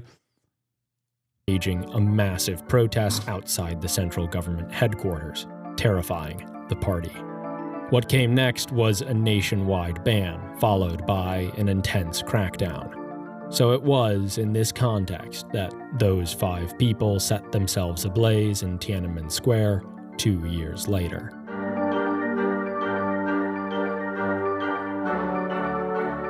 Luckily for Li, he'd left China a couple years before the crackdown began. Maybe he sensed the coming change in the political winds. Pretty soon, he settled in, of all places, New York. More on that in a minute. But Li wasn't retiring in defeat. Anything but. In his eyes, for Falun Gong to fight back, they needed to go global. Just take a look at this graph. Starting in 1999, when the crackdown began, Falun Gong events outside of China skyrocketed as the group sought to share its story of repression with the world.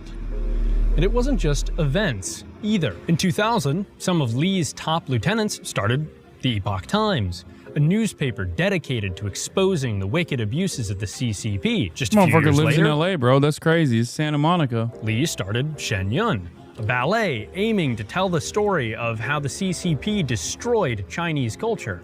And, of course, Falun Gong. Now, you may be thinking, well, this sounds great. Cultural output, freedom of the press, and yeah, fair enough, but there are a few kinks in this story.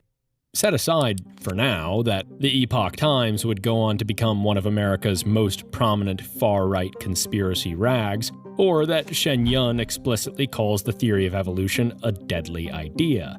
Because it wasn't Li leading this crusade against the CCP. No, he was busy developing Falun Gong's theology so that his followers would do all this for him. Suddenly, it became a core belief of Falun Gong that the battle between them and the CCP was just one level of a multi-dimensional conflict between good and evil. If practitioners didn't participate, well, they'd be on the side of evil itself. And since fighting evil by achieving— These are the Moonies? No, this is the Chinese Moonies. The Moonies were Korean. They also made a foothold in Japan. And someone in the chat was saying that maybe they also might have had a foothold in fucking Japan as well, Falun Gong themselves. Oh. Global reach for your newspaper and ballet is actually kind of resource and time intensive. It turned out that the best thing loyal Falun Gong practitioners could do was volunteer. A lot. Many Epoch Times journalists work for free, churning out factually dubious clickbait. And while Shen Yun's skilled dancers are compensated, the practitioners who put on the show are not. Okay, you might be thinking, well, this doesn't sound great, but it's not that crazy for a religious group to use volunteers.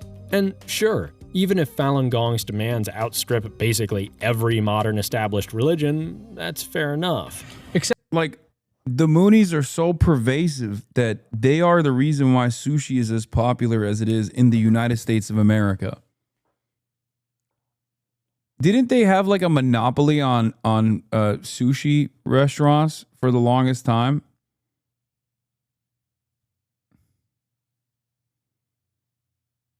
Moonies, the Korean cult, is literally a almost sole controller, sole distributor of the fish that is still used in sushi restaurants, and they are the ones who introduced sushi and made it massively popular in the United States of America. Except consider, just for one moment, what it is Falun Gong actually preaches. The core belief is that Li is a supernaturally gifted teacher meant to help his followers achieve physical, moral, and spiritual perfection through this particular exercise. But you can't just do the Qigong. You actually need Li to implant a spinning wheel inside you so that you can collect good energy from the universe through the practice of Qigong and the observance of the three moral virtues: compassion, forbearance, and truthfulness. Okay, a little odd, but heart's in the right place, right? Oh, yeah. Well, Come here. Good news and bad news. Good news is that you don't have to travel to New York for Li to implant the wheel. He can do it from anywhere in the world using his mind powers. Phew. Bad news is that Li instructs his followers to lie to outsiders about Falun Gong. So, truthfulness may be a hard one. Oh, and more bad news, homosexuality and interracial marriage are evil. More specifically, they corrupt the soul and leave room for aliens to possess human bodies, which Li explains, saying, quote, "The human body is the most perfect in the universe. It is the most perfect form. The aliens want the human body." And don't ask what the aliens look like. According to Li, quote, "You don't want..." Bro, I think this dude fell for a Asian baddie one time and it fucking altered his consciousness permanently. Like, he saw one Asian baddie and was like, these guys are not real. They're fucking aliens. Like, this is not, we can't let this happen. Okay? We can't let this ever happen again. We must stop because they are so fucking, they're the best. Like, it's just unstoppable. Want to have that kind of thought in your mind. Okay, but lots of religions believe things that seem wild to outsiders, and plenty hate gay people and reject evolution.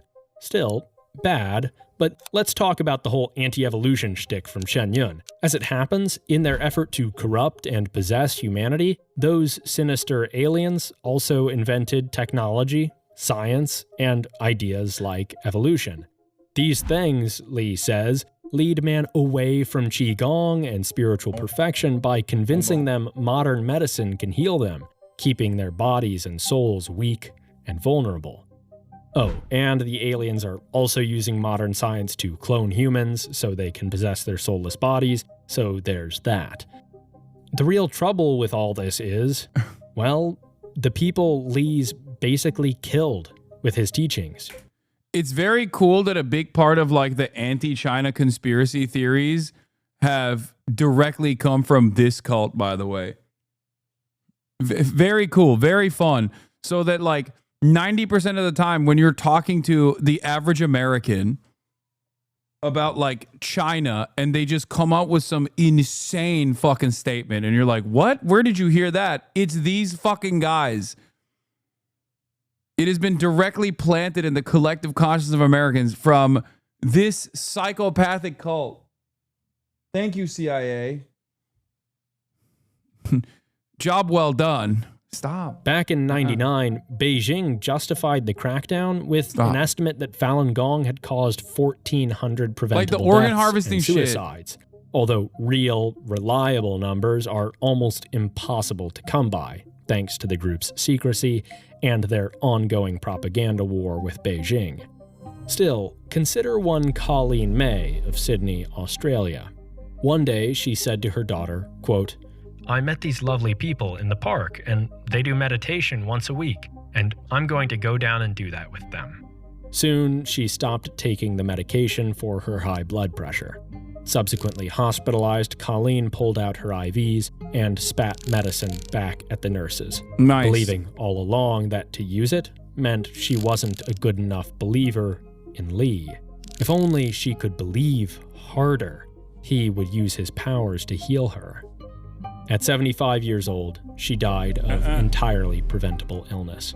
In her daughter's words, "It would have taken 2 tablets a day and she'd still be with us till..." I would always joke to people saying that Mum's going to outlive me. Even worse, Jonathan Li, Falun Gong's spokesperson, rejected the notion Li discourages the use of modern medicine, saying, "Go to the hospital. There's nothing prevent me from going to a hospital." Then, in the same breath, "But in the meantime, because of Falun Gong, I don't need to go to the hospital." In other words, Colleen was wrong to believe those things. And if she had been a better practitioner, she in fact would have remained healthy.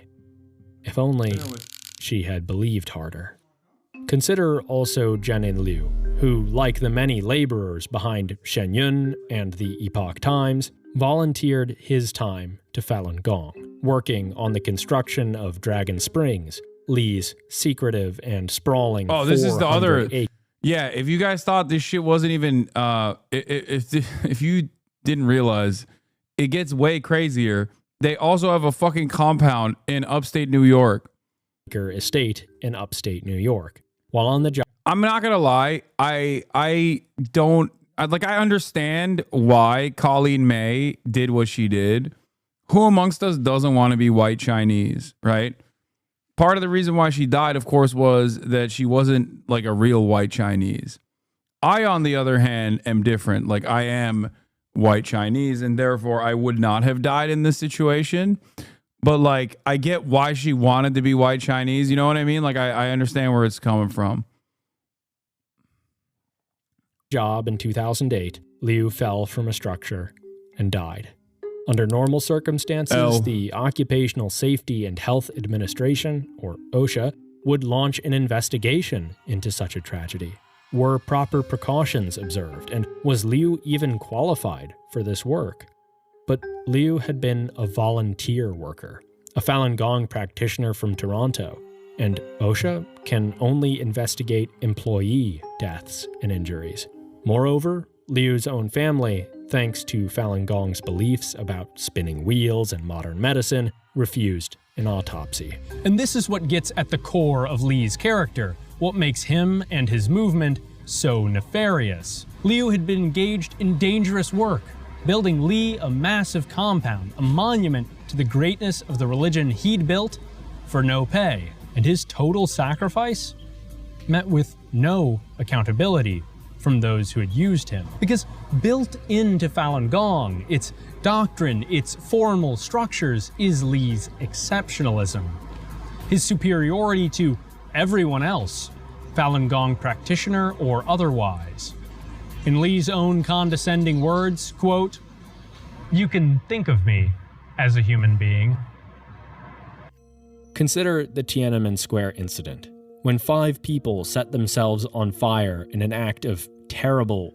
Branch heads of Falun Gong assign and blessed couples. You may be interested in looking into Mike Chen, Strictly Dumpling, and his wife, who was blessed by Li Hongzhi himself.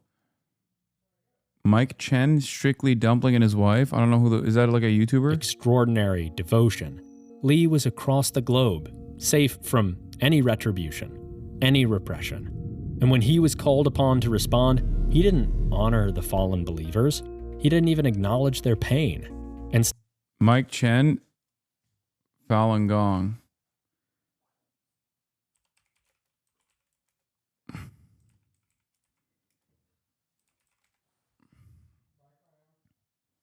Oh my God. Mikey Chen. It says on his Wikipedia that he's fucking Falun Gong. This guy is... In the ocean, there's shrimp, there's...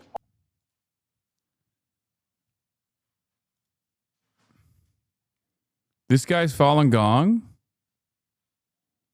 Or no, not this guy. Is this the guy? What did you say his name was? Strictly Dumpling? Oh, it is this guy. He's a travel food YouTuber. I used to watch all of his stuff, and I found out he's in the Falun Gong. If you go to his subreddit, it's literally people just shitting on him. You know, it's actually surprising that like a lot of a lot more Americans than you would think are anti-Falun Gong. It is like people make jokes about Shen Yun and stuff in places that I would have never expected. And I don't know if it's just because they thought it was like a weird, lame art thing or because they recognize it's kind of like Scientology. But it's interesting. Like your parents are not safe from this shit, for the record. Like you're 100%. Like this cult is so perfect for... This cult is so fucking perfect for Americans. The important things in my life. Falun Gong. Oh my God. I work a lot on YouTube, but I consider raising awareness of human rights issues in China the most important things that I do. Thanks for watching. This parade right here is why I'm in San Francisco today. Like I mentioned on many of my channels before, I practice a Chinese meditation exercise called Falun Dafa or Falun Gong. And Falun Gong is a Qigong practice or meditation exercise kind of similar to Tai Chi. And when this meditation practice started in China in 1992, it became incredibly popular because so many people were getting healthier. Links, stop organ harvesting. TheEpochTimes.com.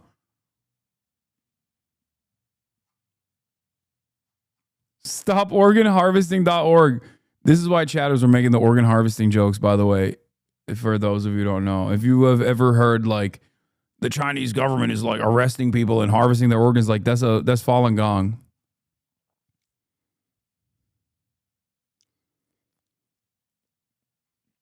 Instead, Li just disowned them.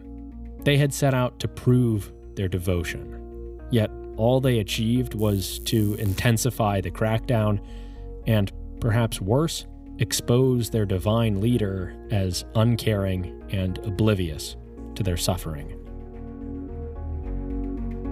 This story isn't meant to excuse the atrocities the CCP still regularly commits against religious minorities. In fact, the sins of the party were the subject of our previous video on the origins of Falun Gong. Instead, we mean to highlight the similarities between these mortal enemies, Li and the CCP. Each victimizes the same group of people, the innocent followers of Falun Gong who deserve neither to be sent to re-education camps I mean, I can't even hate on him because he's like more pro-China than the average lib. Like he unironically is pro-China. He's anti-China, but he's also weirdly pro-China.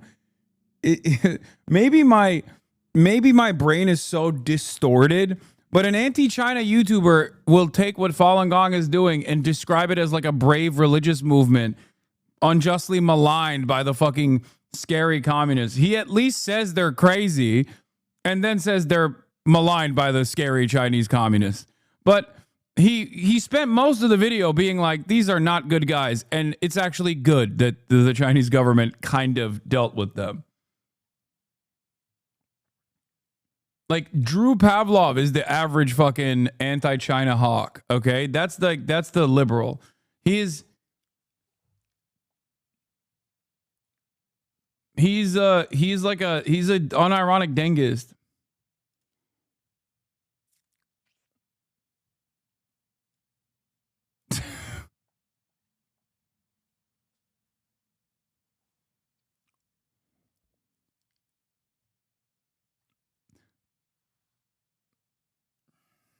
Stop organ harvesting in China. I agree.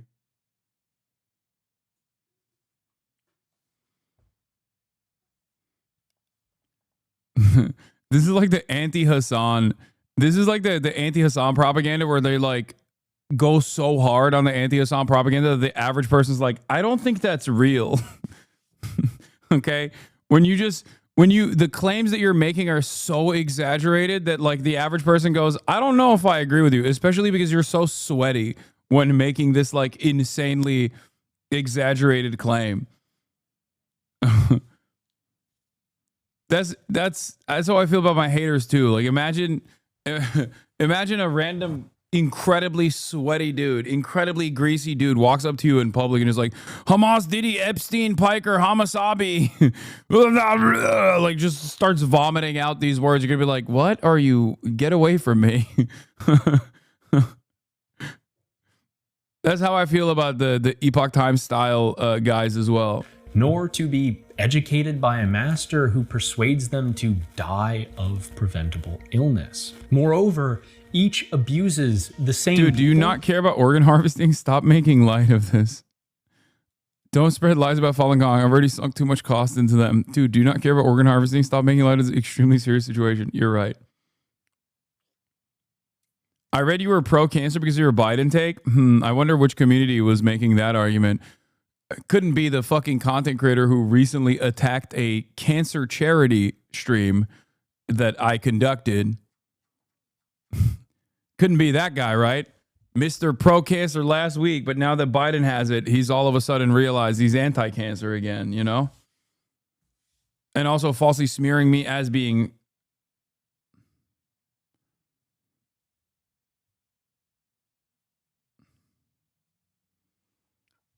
for the same reasons, in a quest for control.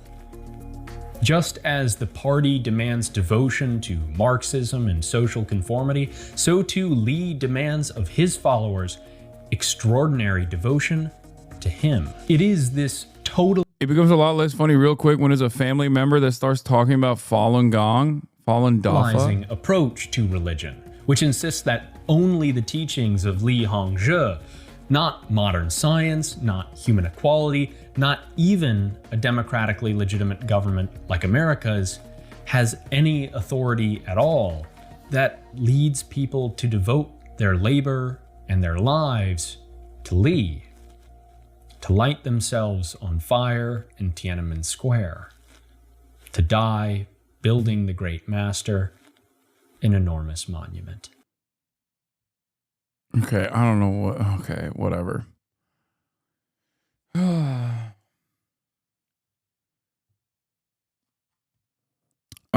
Shouts out Falun Gong. Shouts out Epoch Times. Anyway, shouts out to the chatters. Love you all. I will see you tomorrow. I'm tired. I need to pee.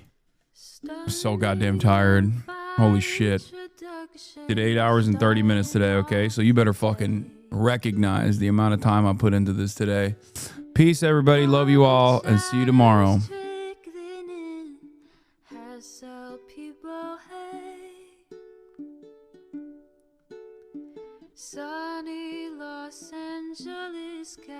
California, says Hasan.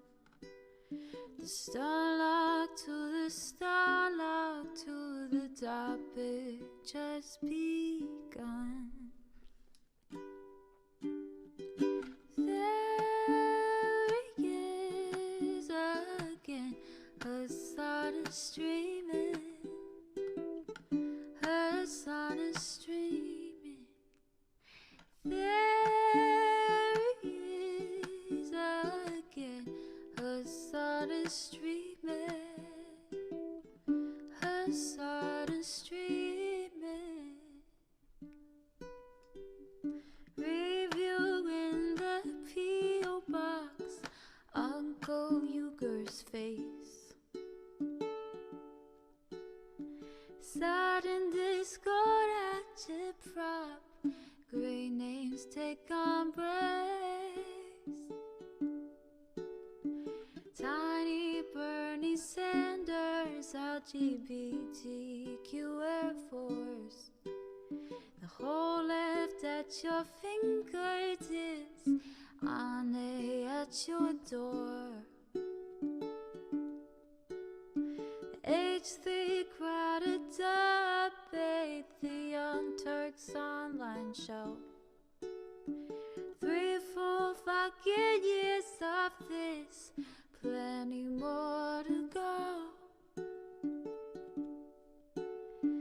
90-day fiance talks of champagne bourgeoisie. A Trump rally live reaction on mass riot at DC. There he is again, Hasan is streaming. Hasan is streaming.